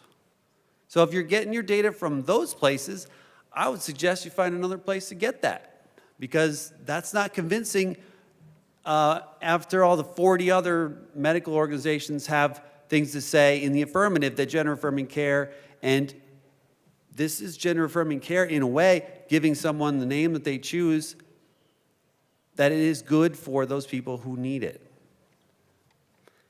But what is this obsession with trans people and trans kids? What is this? I don't understand this. It's all the same things, right? There's the usual tropes. The mental illness, you know, there's, they're confused, they're deranged, they're confused, they're even dangerous. I mean, I heard some things earlier today that suggested that bathrooms have become dangerous. What? Since when has a bathroom become the DMZ of North and South Korea? It's not dangerous to be in a bathroom. Where are the things happening in bathrooms that are dangerous? Where is the information that says this? It's a manufactured fear. Show me that's happening, and I will say that we do something about it. It's not happening. It's not happening. So what are we doing here? You know, we're arguing about trans people, and the reason that I see is to demonize a group of people and make money off of them. There was a guy, and I'm not even going to say his name, when Google stopped letting him advertise, he said, "Oh, I'm losing $100,000 a month on my advertisements. $100,000 a month, and all he does is spew trans hate." So tell me why this is like the thing that everybody wants to talk about. When you're making that kind of money off of it, sure. Throw trans people under the bus, make a profit. But this isn't new. This is not new at all. What do you think all this stuff about trans people is? This is a repeat of gay people, gay men. Oh, gay men are the problem. They're going to get you in the bathroom. Oh, well, we dropped that one. Oh, lesbian women. Lesbian women are going to get you in the bathroom. This is the same thing. Now it's trans people are going to get you in the bathroom. Come on. We're really going to keep repeating this stuff? This is madness.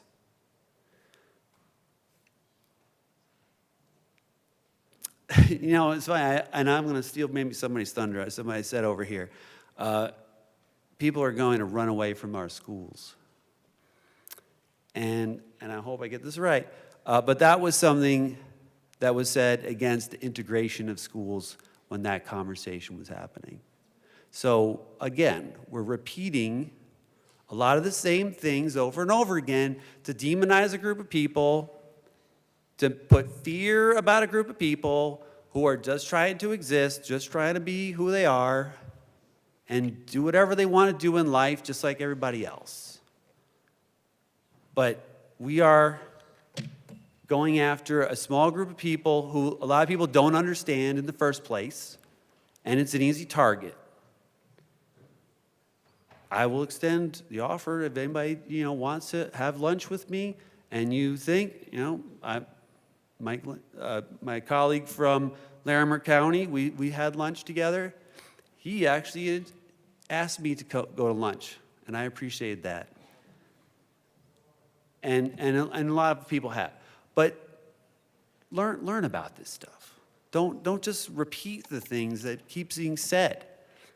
But I want to just close with this one thing to say that we've lost sight of why this bill came about to begin with. This is a COYAC bill. This is a bill that was proposed by students, and it's a bill for students. They saw a problem that they wanted to solve. But all of this talk that we've been hearing here, nobody seems to really care that the students really instigated this bill to get this here because they saw a problem. But again, we have all these arguments about we need to protect the kids in the bathrooms and sports and all those other things. It's not the kids saying that. It's the parents saying that. It's the adults. The adults are the problem here that are making all these claims and repeating all this stuff. This bill is brought by kids who want to solve a problem. They want to help protect their classmates. They want to protect the kids that they are seeing get picked on.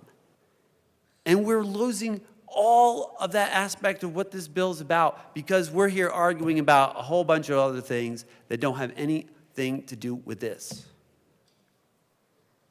Trans kids belong in school. They belong in society. I belong here. I belong in society. And I just want people to understand that trans people are not the end of the world. It's not like, I don't know what it is. The I don't even want to mention what all these crazy theories are. This is just trans people existing. We've been around a long time, and for once in history that we've really started to become knowledgeable about the data and the medical stuff, and there's systems in place, there's all of these rules that we're able to finally be ourselves in a lot of places where we never could. We've been seeing ourselves in positions like these. I ran for office because somebody else I saw who was trans do it first. And that goes and holds true for a lot of other people who were marginalized and put down, who saw themselves in positions where they couldn't be. And then that carries on. This is not a social contagion. It's about being able to see yourself in a place where you never saw yourself before. It's about saying, I can be that too. I can be myself and be that too, and I don't have to be afraid. But we're creating this brain worm of fear and repeating all of these things that are just unfounded. And I mean, like, social media is going to blow up on me. You just watch.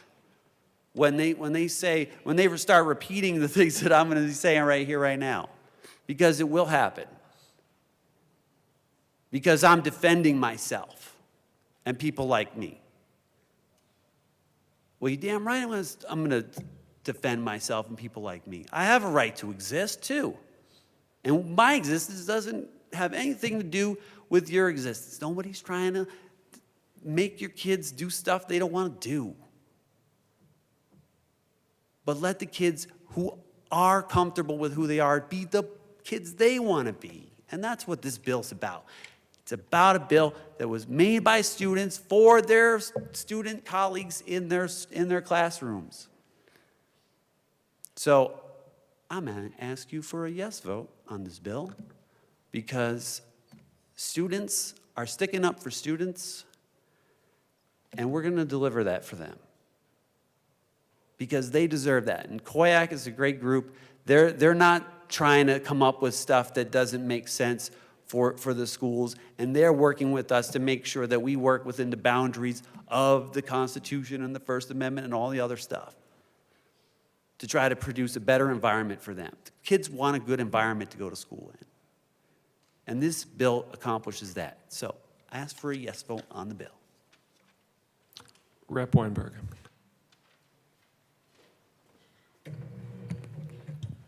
Thank you, Mr. Chair. Representative Tatone, you know I love and respect you. We have done a lot together in this short time in this chamber. I hear your words, Representative Vigil, who sits with me on the Colorado Youth Advisory Committee. I heard this bill of the interim, and I voiced concerns, the same concerns which I will voice this afternoon on a Friday while we all want to go home. I have deep concerns with this bill. I didn't support it in the Colorado Youth Advisory Committee. I stated very clearly why, and I'm going to make sure that those points are recognized this afternoon. With all due respect, mind you, to the LGBTQ plus community, which I've never shown a disrespect to in my tenure here in the House chambers. I'm a parent of a 6-year-old and an 8-year-old. I'm genuinely concerned that any laws would be passed in this chamber that would even give any deceitful reason for my children to do something that I would not be involved in, which is something as simple as being called something different. I would hope that if I'm a good parent and my children come to me, I would respect their wishes onto what they want to be, where they want to be, how they want to be, and how they want to do it. I think creating laws into this state legislature creates deceit around parental rights and hinders the fact of me being a good parent and knowing what my children are wanting to be called in the school. I'll address another point. The good representative, Tatone, mentioned another point on the COYAC committee, Colorado Youth Advisory Committee, stating that these kids that came there, that I sat with them and talked with them and spent time with them on the bills that they proposed, which was 6, and this is down to 3. There was a full strike below on this bill.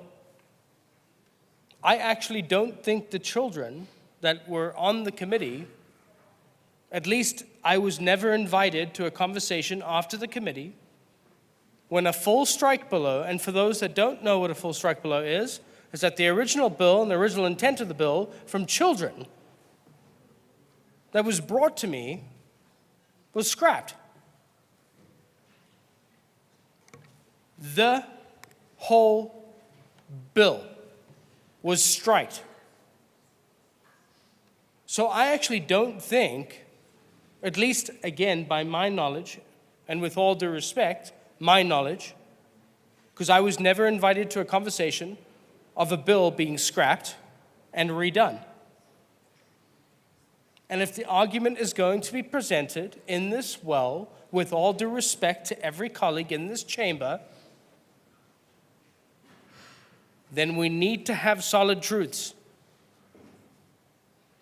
And right now, as this bill stands, it was never consulted with the rest of the COYAC members, the Colorado Youth Advisory Committee. It was never administered to the children that brought this bill forward, that had their original concerns addressed. And like I said in the committee, we have a small problem. When I asked the question over and over again, what stakeholdering was done? How do we avoid getting into a problem of strike below a whole bill?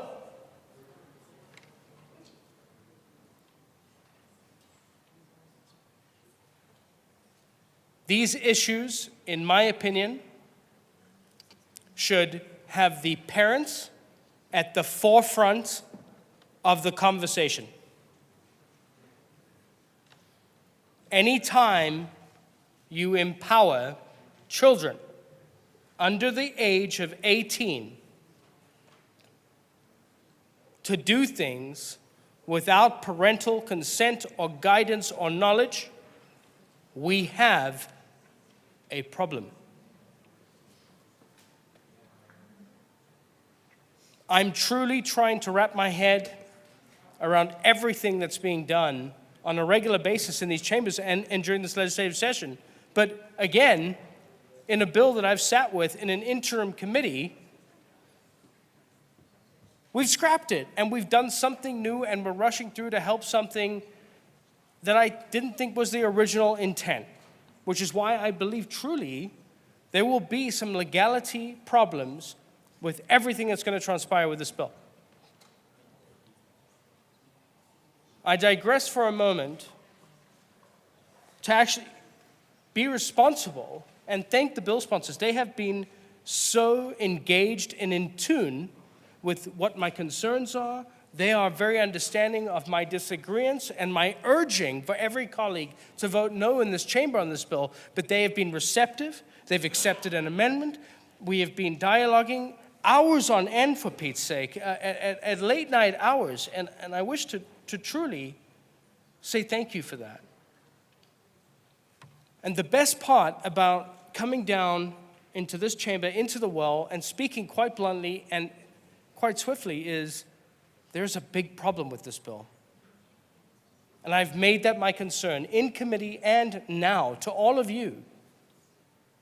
And I urge you as parents, imagine yourself in the situation to where you can't be brought into a circumstance of knowing any piece of information. We call it names today, we'll call it something tomorrow. Do me a favor. We can respect everybody in this community, all shapes, forms, colors, creeds, religions, doesn't matter. We can respect each other, but putting into legal litigation is coming. It's on the backbone, the forefront of everything that's going to happen. And I would recommend to all of you today, this afternoon, that something so simple as, let's pump the brakes, please. Take a pause. Involve the children that were involved in this piece of legislation. A full strike below of any bill is irresponsible legislation. Please. Why do I have to reiterate that? The original intent of a bill is not in the presence here today. And I would suggest to everyone, it's time to actually involve the kids that were involved in this legislation. We have time. Today is day 45. Who's counting?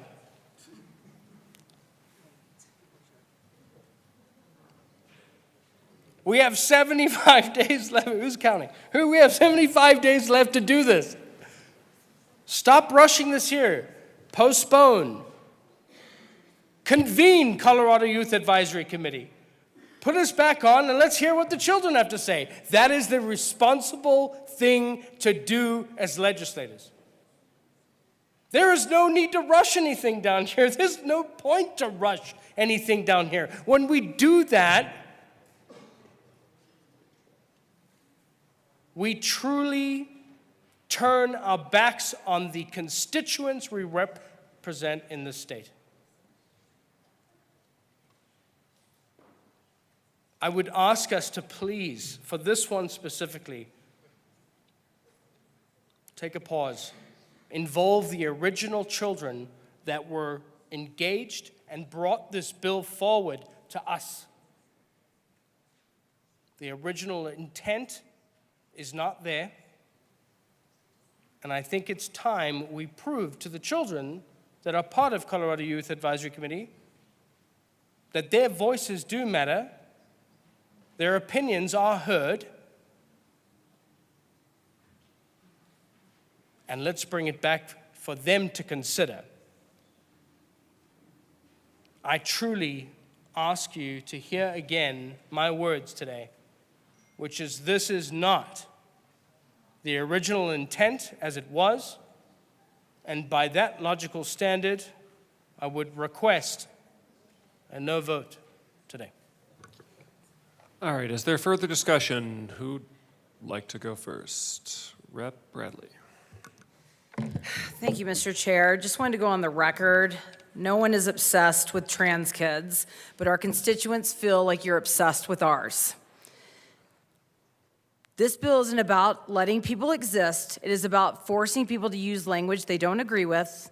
It's not about getting in the way of trans kids. It's about not mandating that schools establish themselves as an alternate authority to parents. You can exist, but you cannot tell children to hold secrets from their parents.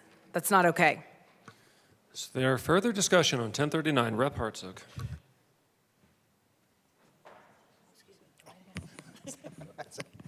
Thank you, Mr. Chair. I'd like to follow up with my colleague from Loveland. There's a lot of things that are in this bill. We've gone off on multiple tangents, and I've lost count of the tangents that we've gone off on. But from a parental rights perspective, and I've heard it stated multiple times today, and I heard it stated during committee hearing, that parents are the problem or adults are the problem.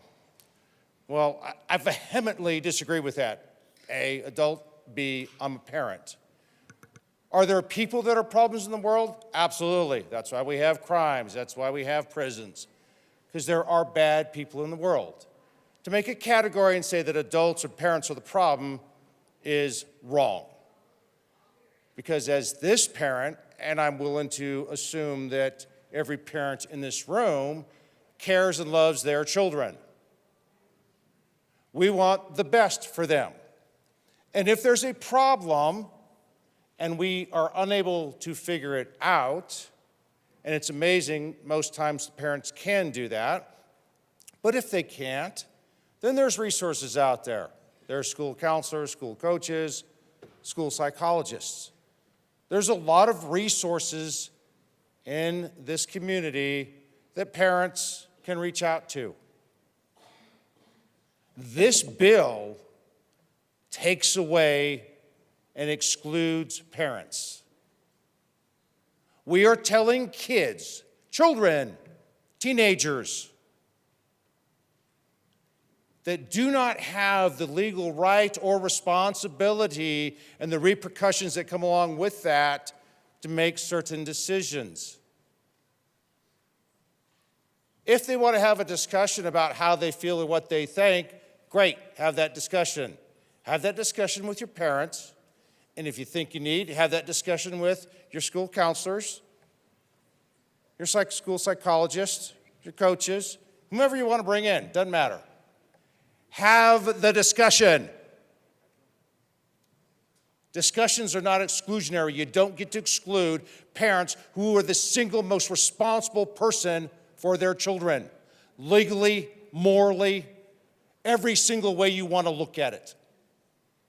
They have the financial obligation, they have the legal obligation, they have the moral obligation to raise their children the best they can and provide for them. That's a parent's job. As has been quoted often, you've heard me say, that's our job. I'm a parent, that's my job. That's what parents do. Are there bad parents in the world?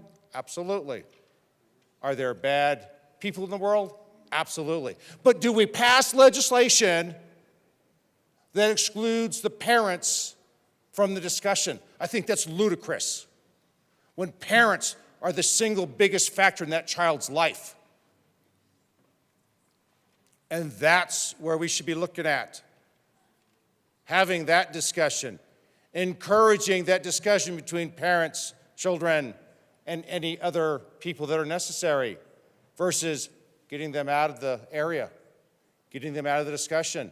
That certainly doesn't help raise good kids. Oh, keep this from your parents. Because you know what? Children will then go, oh, well, I can keep this from my parents, so I can keep this from someone else and from my friends, and that just builds the old saying, oh, what a tangled web we weave when at first we practice to deceive. Is that really what we want to teach kids? Keep things from parents?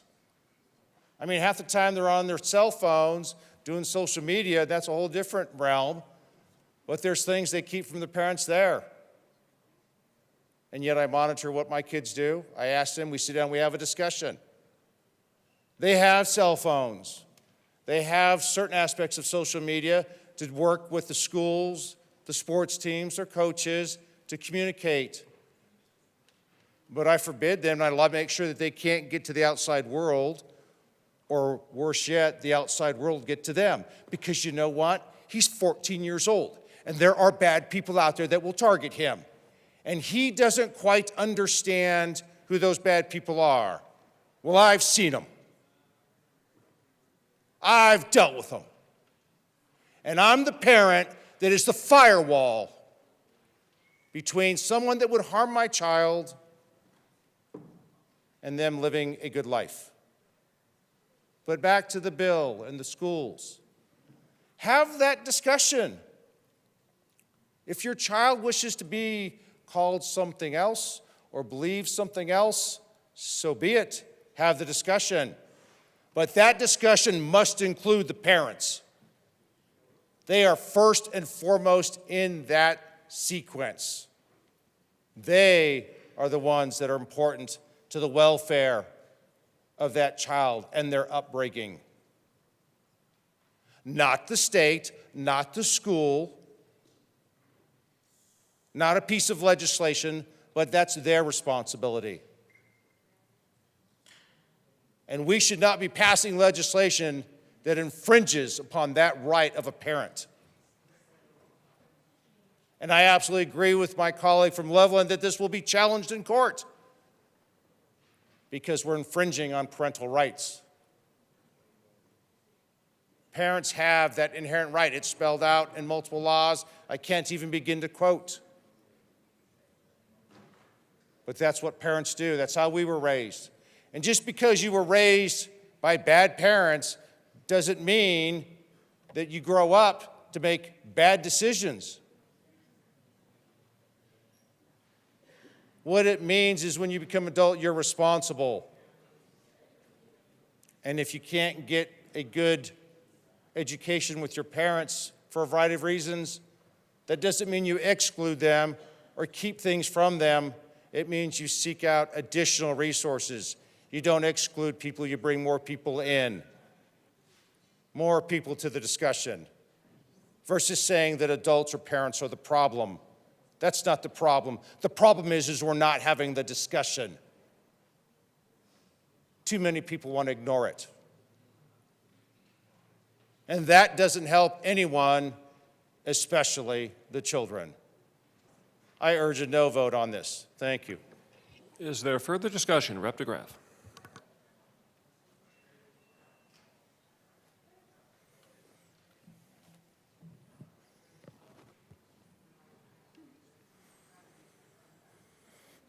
A lot to cover. It'd be awesome if this was just about a name, if this was just about something somebody wanted to be called,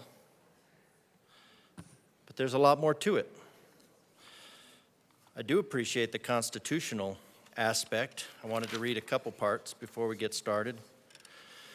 Colorado Constitution, no protected status based on homosexual, lesbian, or bisexual orientation, neither the state of Colorado, through any of its branches or departments or any of its agencies, political subdivisions, municipalities, or school districts shall enact, adopt, or enforce any statute, regulation, or ordinance or policy whereby homosexual, lesbian, bisexual orientation, conduct, practices, or relationships shall constitute or otherwise be at the basis of or entitle any persons or class or persons to have any claim of minority status, quota preference, protected status, as was claimed earlier, or claim of discrimination. This section of the Constitution shall, in all respects, be self-executing.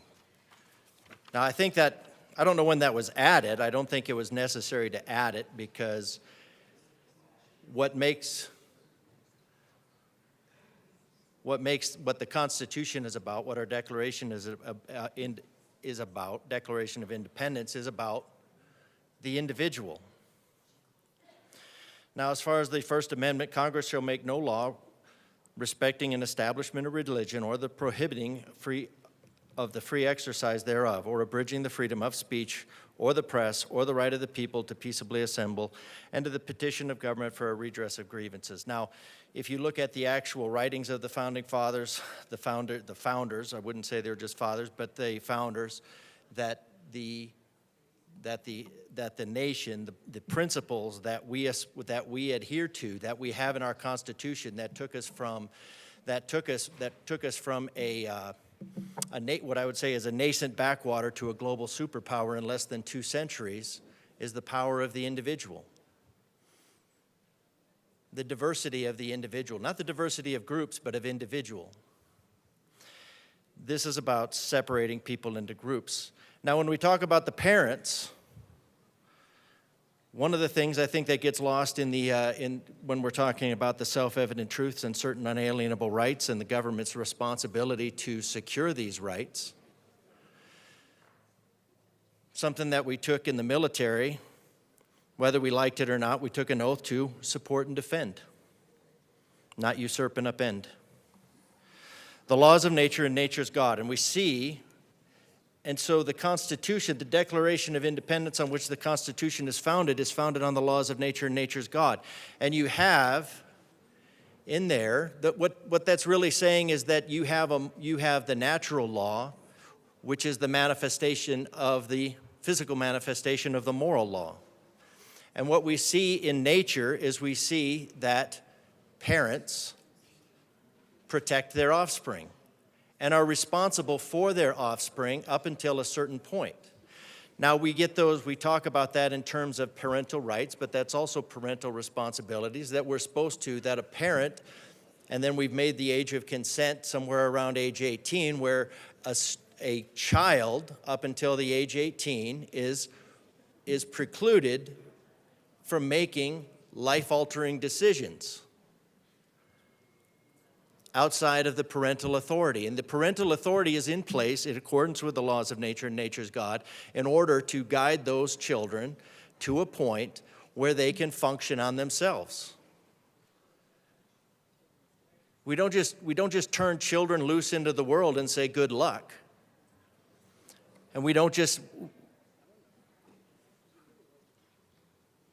turn them loose. We guide them, we direct them, we protect them. And one of the things that we protect them from is individuals that are telling us to keep secrets from us.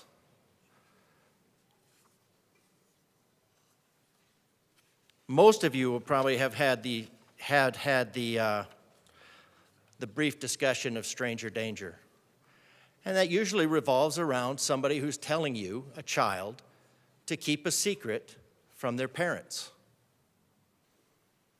Because the goal of that is to undermine parental authority and put them in a dangerous situation. Now, it was also said that this was about basically a nickname, calling somebody a nickname, which I just assume means short for Nicholas.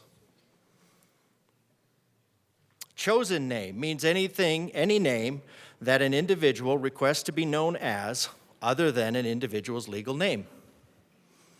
Easy enough. But that's not the end of the sentence, is it? To reflect that individual's gender identity. So the chosen name is not a name that's just shortened or truncated or a middle name or something like that. The chosen name in this bill is to reflect the gender identity. So this whole bill is about the gender ideology. And the whole gender studies comes from the Frankfurt School, and the Frankfurt School comes from the desire to undermine Western civilization. And so we want to take that and we want to say, well, no, we're just going to do, this is only about names. So let's see what else is in here. Gender expression through the use of a chosen name. What chosen name is what? Has something to do with their gender identity, which is the appearance, dress, and behavior. So how many times does that show up here? Gender expression, appearance, dress, and behavior. Gender expression, appearance, dress, and behavior. And this is in the strike below, so this is to the actual bill as replaced. Gender expression, I'm not just in the various areas. Appearance, dress, and behavior. Appearance, dress, and behavior. Appearance, dress, and behavior.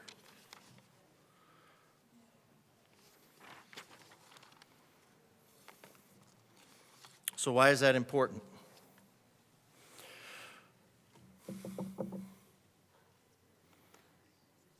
Because when a person takes an unusual interest in a child, particularly if the interest is primarily focused on their physical appearance, behavior, activities, pretty much the definition of gender, according to this bill.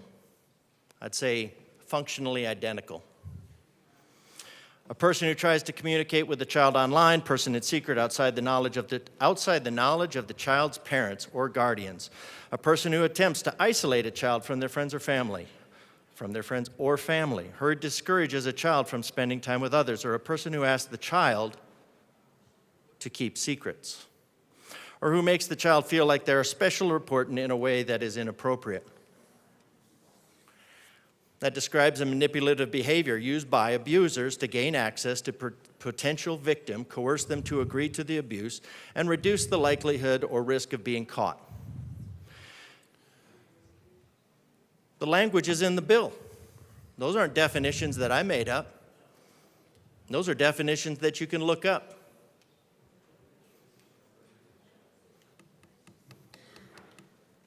Those are definitions that you can look up. So, a large focus. So what we want the Colorado General Assembly, the red books of Colorado, to focus on appearance, dress, and behavior. And that's the gender expression. And is gender expression anything about identity of an individual? No. It's about members of a particular gender considered as a group. So this, again, is an ideology that's focused on dividing kids into a group. And why would they do that? Well, because that's part of the whole Frankfurt School, is to create groups and subgroups.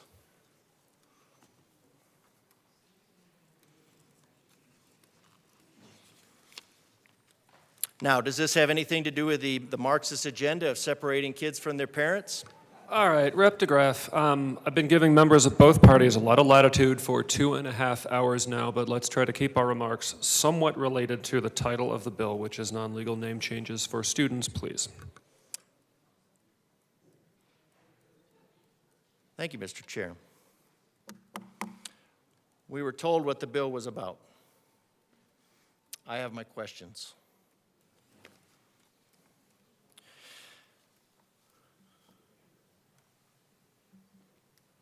This is in no way disparaging of the body dysmorphic. Children are not and whether children, and the sponsors stating that parents are alluding to their children as property. Maybe the wording isn't quite accurate. Children are a responsibility. Children are the responsibility of parents to get to a point to become functional adults.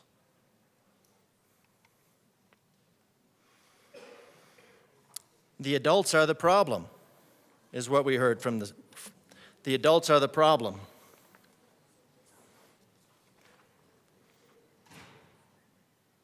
Person who attempts to isolate a child from their friends or family, discourage time from spending with others, separating into a group instead of identifying the richness of that person as created as an individual. Why should children only get what they need based on an accident of birth? This is not just about name changes. This is about parental authority, parental rights, parental responsibility, however you want to do it. But the sponsors consider the parents, the adults, to be the problem. And the parents are only parents by an accident of birth. So no, this is not about just calling somebody a name that they'd like to be called.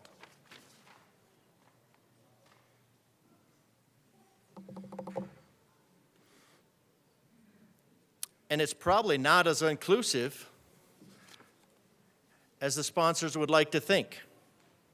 And in fact, one of the sponsors, because this is again is a letter from the Colorado chapter president of Gays Against Groomers, said,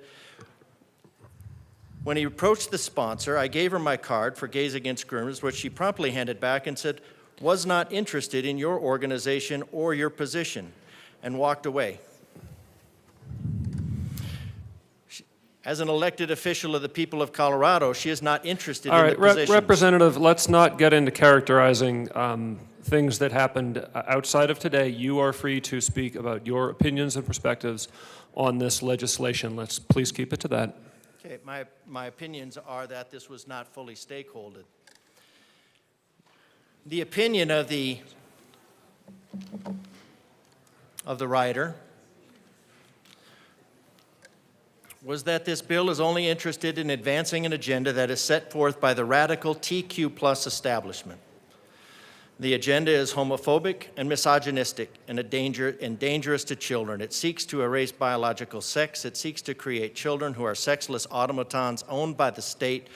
Parents birthing people's responsibility would only be to shelter the state's property. And we got that in the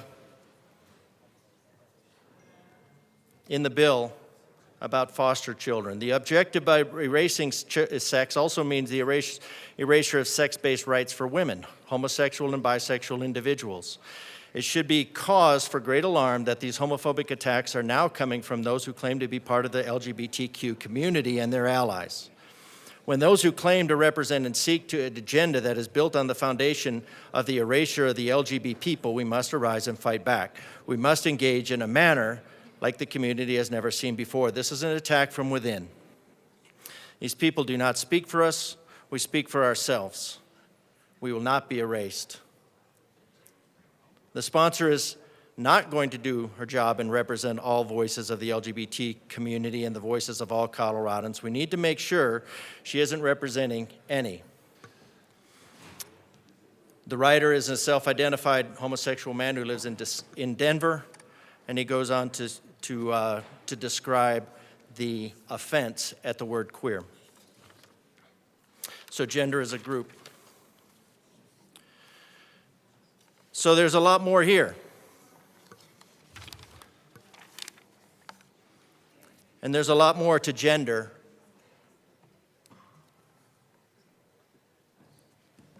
And the agenda of it and the focus on it for this legislative session that anybody wants to admit.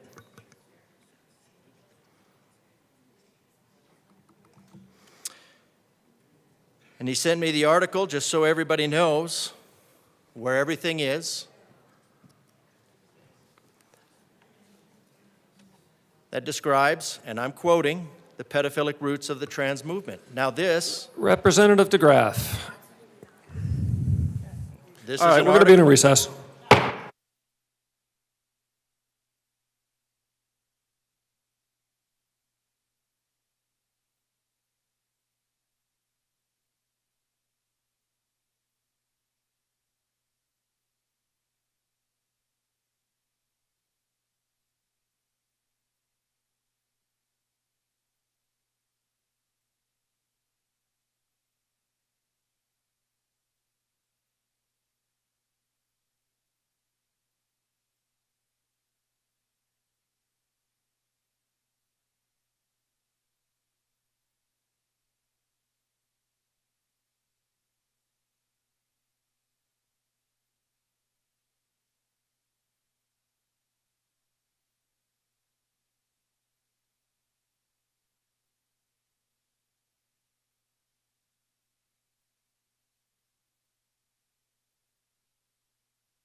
Committee will come back to order. We were discussing the main bill, House Bill 1039. Rep. DeGraff. Thank you, Mr. Chair.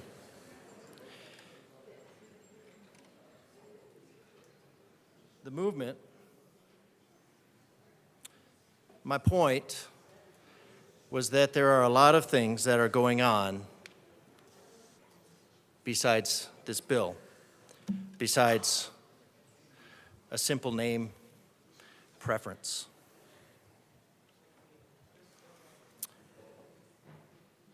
And the article that was sent to me to discuss it, I am told is too controversial. So we won't be discussing it, which is unfortunate.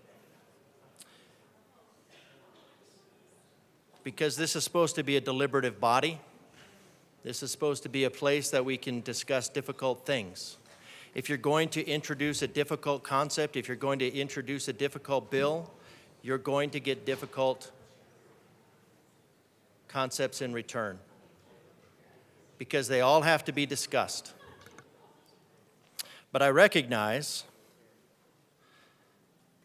that this conversation will be cut short for any reading of this article and the history that was shared with me. So I will yield my time. Rep. Winter. Mr. Assistant Minority Leader, please go ahead. Thank you, Mr. Chair. Members, for me, this bill is purely a parental rights issue. In House District 47, we believe in and value the strength of the nuclear family. I campaigned on parental rights, which was a common theme across all political spectrums in my district, Republican, Independent, and Democrat. As a parent, I take the job of raising my children very seriously. I want to love, nurture, support, and help shape them before they hit the big bad world. I can't be 100% involved if I'm not 100% in the know of what is going on in their lives. I fully respect the limited role that the education system has in helping my child become a productive, thoughtful member of society. But for me, that's where it ends. It's the job of my wife and myself to raise our children. Hard stop. Not the school, not the state, not the Fed. And for those reasons, I will be a no. Thank you. Thank you. Minority Leader Puglisi. Thank you, Mr. Chair. I know that this has been a hard conversation. We obviously all have strong feelings on both sides.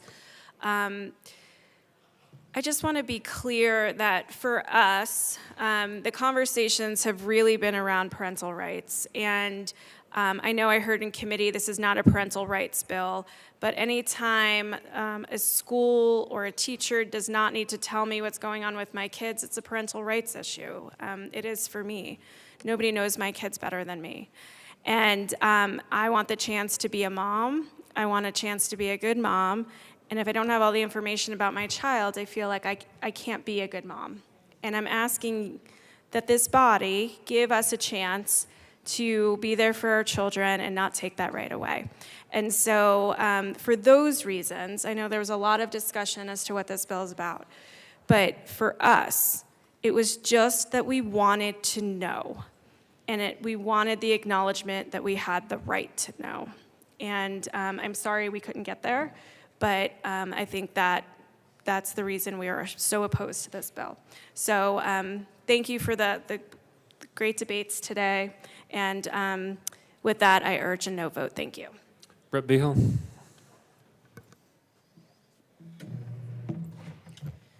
Thank you, Mr. Chair, and thank you, colleagues, for a very spirited debate today. And I do really appreciate Madam Minority Leader for your thoughtfulness and your reasons for your no vote, and your thoughtfulness in committee, and your leadership on the floor today with your own caucus members.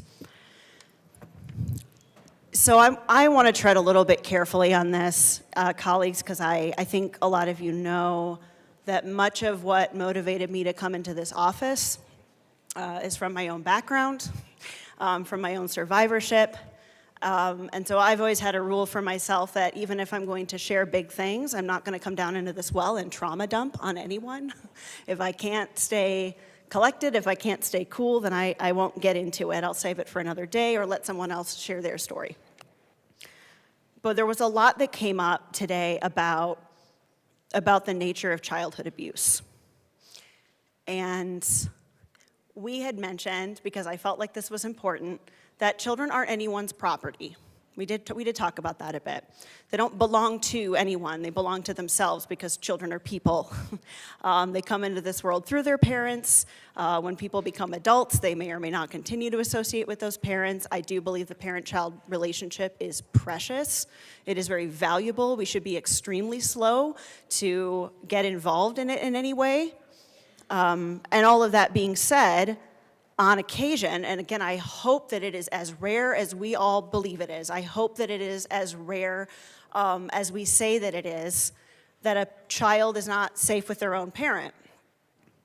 But it is a situation that exists. It's real. It does actually happen. And I heard some acknowledgement of that from some of my colleagues across the aisle, and I appreciate that acknowledgement. There is such a thing as people who are harmful. And there are resources available, technically. I heard him mention them specifically. You could go to the counselor. There's a legal system in place. And all that is very much true. All I want to highlight here, and again, sticking to my rule, that I need to stay centered. If those resources can't be utilized, they're not good for anything. In a perfect world, ideal situation, the one that we hope is the case in every parent-child relationship, is that that person is the safest person in that child's world. That's what we hope for. And if they aren't, we would hope that somebody close to those parents who has the ability to intervene could say, hey, something doesn't seem right here. Can I help you do better? And if that person can't help, maybe someone a step further out, a neighbor, someone else who knows, who's close enough and knows what's going on, who can help. And eventually we get to a point where the last resort for a child whose parent is a source of danger to them, the last resort is the state. That's their last resort. Because if not the state, then who? Who helps? Because as someone who grew up in a household where the people who were responsible to take care of me and the people who myself and my siblings were dependent on for absolutely everything were also the single greatest threat to our safety. And that unfortunately exists. I hate that it does. I hate that families ever have to be addressed in that way and say, hey, it seems like your kid isn't safe at home. But if the reason they're not safe at home is because their parents don't affirm their identity, or that child doesn't even feel safe opening up the conversation and saying, hey, I think I might be something else, and can we at least talk about it? If they don't feel like they can do that because they have been led to believe that violence awaits them if they do, that's a credible fear for a child. And I do believe children are people. I believe that when you are a child, you still belong to yourself. You don't belong to the state. You don't belong to parents. Parents can't do anything they want to children. We do have laws for a reason, right? You don't have the right to neglect your child. You don't have the right to hurt your child intentionally. We have some parameters. There is a lot of gray area. I want to acknowledge the gray area. It exists. Sometimes it's not so obvious that intervention is called for, but sometimes it very much is. And when it is, usually the place where they can get that defense from somebody else, they can find some other safe adult, is going to be at school. And so when I heard from one of my colleagues today that, well, that's what the counselor is for. That's what the system is for. Okay, I got sent to that system. I came really close. 3rd grade, counselor office. This is before mandatory reporting really picked up. My parents not there. They didn't ask them into the room. And I can guarantee you if they had asked them into the room, I definitely wouldn't have said the truth. But even in a room with just me and the counselor, I defended my abusers. That's what most kids will do. Most kids will defend their abusers. The loyalty piece is huge. And I continued to defend them well into my adulthood. And most of my siblings continued to defend them well into our adulthood. And it took a very long time to break away from it. So I'm sorry, I really struggled with this idea that there's all these kids out here who are just sort of inexplicably bad and want to make up things and hide them from their parents. I don't know who these kids are. I don't know kids who are that bad. I do know kids who don't have a healthy relationship with their parents, and that dysfunction exists. And I don't want it to exist. I don't think anybody here wants it to exist. And I've heard very much from folks who are in opposition to this bill, and I respect their decisions in many respects, that you're defensive of your kid. Of course you are, right? Families with transgender kids are also defensive of their kids. They want them to be accepted and affirmed when they go out into the world. And both of those things are valid, and I think we can hold space for both of them, and also acknowledge that if there is a point at which a child cannot just go home to a parent not knowing what level of violence awaits them if they found out something they don't like, if the state doesn't look out for that kid, who? This is one of the things that we're here for. The littlest Coloradans are also my constituents. And you know, if that means that my own experience informed the kind of policies that I choose to run here, I can live with that. That means we're doing trauma-informed public policy. And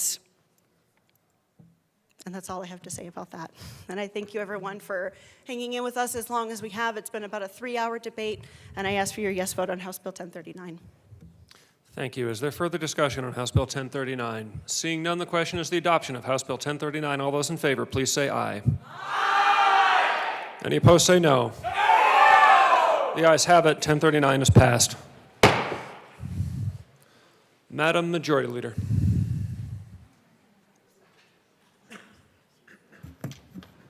Mr. Chair, I move the committee rise and report. Seeing no objection, the committee will rise and report.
The House will come back to order. Mr. Schiebel, please read the report of the Committee of the Whole. Madam Speaker, your Committee of the Whole begs leave to report as under consideration of the following attached bills, being the second reading thereof, and making the following recommendations thereon. House Bill 1039 as amended, 1044 as amended, 1071 as amended, 1079 as amended, 1080 as amended, 1119 as amended, 1170 as amended, passed on second reading, order engrossed and placed on the calendar for third reading and final passage. Senate Bill 2 as amended, passed on second reading, order revised and placed on the calendar for third reading and final passage. Representative Weissman. Members, you have heard the motion. There are amendments at the desk. Mr. Schiebel, please read the first Bradley amendment to House Bill 1170. Representative Bradley moved to amend the report of the Committee of the Whole to reverse the action taken by the committee in not adopting the following Wilson Amendment L6 to House Bill 1170 to show that said amendment passed, that House Bill 1170 as amended passed. Representative Bradley. Thank you. I move the first Bradley Amendment to the Committee of the Whole and ask that it be displayed. I'm getting the hang of this, you guys. Getting the hang of this. Thank you, Representative Bradley. It is properly displayed. Thank you. This is just taking out that piece that lets men have access to women's bathrooms, sports. I love that we come up here and say it's not happening. There are situations all over the country where girls are getting raped in bathrooms. There was just a case in Virginia where the dad about killed the victim or the offender. It's happening. I want to keep these kids safe. We ran a bill to keep every kid safe in the Department of Youth Services. This is not doing that. I urge a yes vote to keep our children safe. Thank you. Representative Ortiz. Thank you, Madam Speaker. Again, we have the division that collects that information. This has been policy for 4 years. This is not happening. And what was cited was Virginia. This is Colorado. It's not happening in the division. These are best practices. This is nothing new. I urge a no vote. Representative Bradley. Thank you. I thought we legislated to protect in case something is going to happen. Just because it's not happened yet in this state doesn't mean it's not. There's a way out of this to keep all of our children safe, and that is to have separate bathrooms. I urge a aye vote. Thank you. Seeing no further discussion, the question before the House is the adoption of the first Bradley Amendment to the Committee of the Whole report. Mr. Schiebel, please open the machine and members proceed to vote. Representative Velasco, how do you vote? No. Representative Velasco votes no. Representative Luck, how do you vote? Yes. Representative Luck votes yes. Representative Doherty, how do you vote? No. Representative Doherty votes no.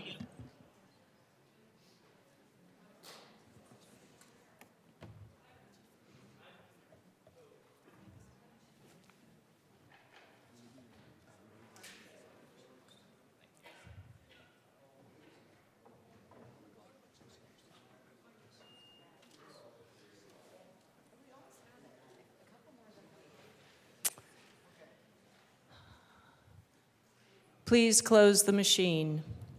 With 14 aye, 37 no, and 14 excused, the amendment fails. Mr. Schiebel, please read the second Bradley Amendment to the Committee of the Whole report. Representative Bradley moved to amend the report of the Committee of the Whole to reverse the action taken by the committee in not adopting the following Wilson Amendment L4 to House Bill 1170 to show that said amendment passed, that House Bill 1170 as amended passed. Representative Bradley. Thank you, Madam Speaker. As a happy Friday to you all, I'm going to withdraw this amendment. You're welcome. Thank you, Representative Bradley. The motion before us is the adoption of the Committee of the Whole report. Mr. Schiebel, please open the machine and members proceed to vote. Representative Velasco, how do you vote? Yes. Representative Velasco votes yes. Representative Luck, how do you vote? No. Representative Luck votes no. Representative Doherty, how do you vote? Yes. Representative Doherty votes yes.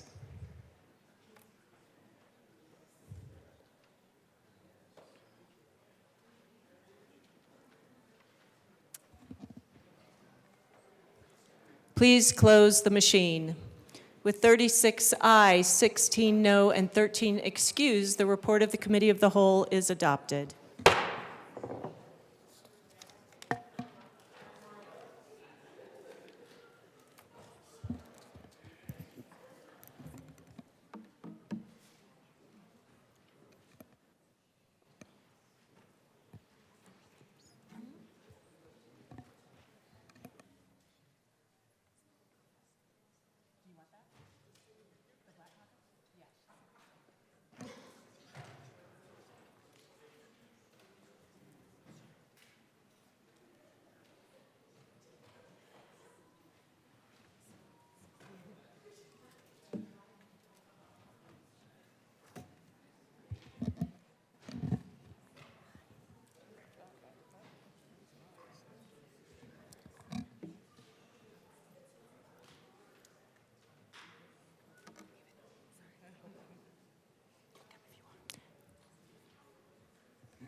Representative Herod.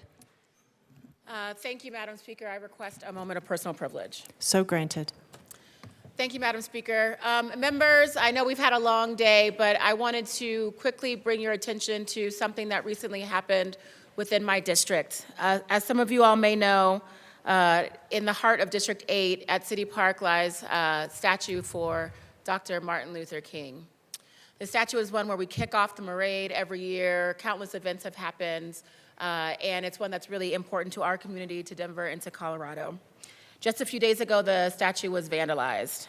In fact, the panel was ripped off of the statue and stolen, costing about $100,000 in damage. The panel that was stolen depicts a time period of slavery to the civil rights movement. And as someone who has so much pride in House District 8 in Northeast Denver and how that statue means so much to us, it is such a heartbreaking thing to see someone go and vandalize a statue, especially during February Black History Month, but in general. The hate that is happening right now in this country and in Colorado is growing. It's growing. And we have to do everything we can and do in our part to stop it.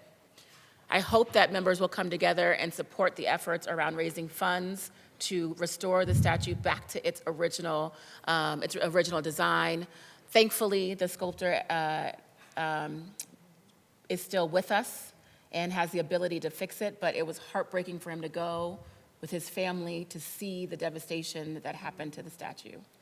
And so I just wanted to take a moment to make sure that we were all aware of what's happened, to acknowledge that that is hate, that's a hate crime, to do something to an icon in our district that is so powerful. And I hope that we can stand together and say this is not acceptable and do whatever we can in our power to support the efforts to ensure that we restore the statue back to its glory.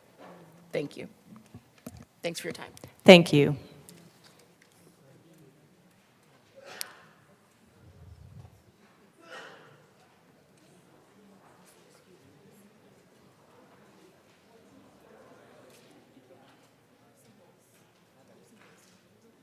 Yeah.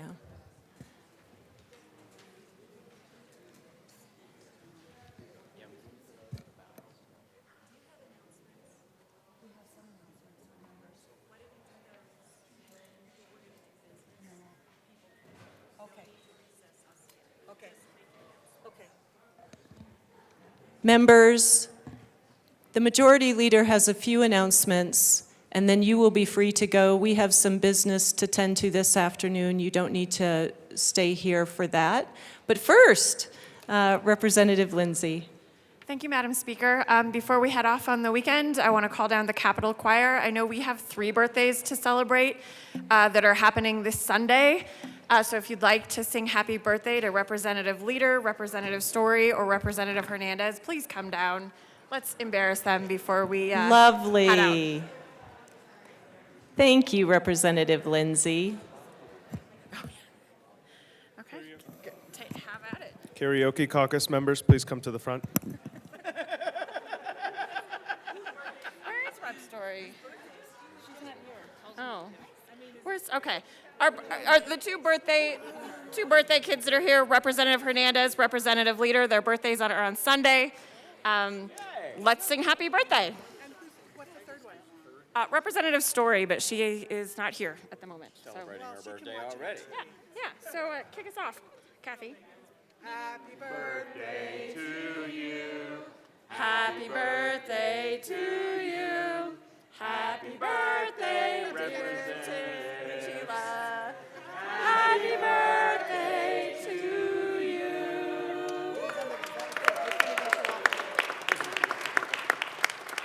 Thank you. Happy birthday. Members, you are free to go. We're going to make some announcements.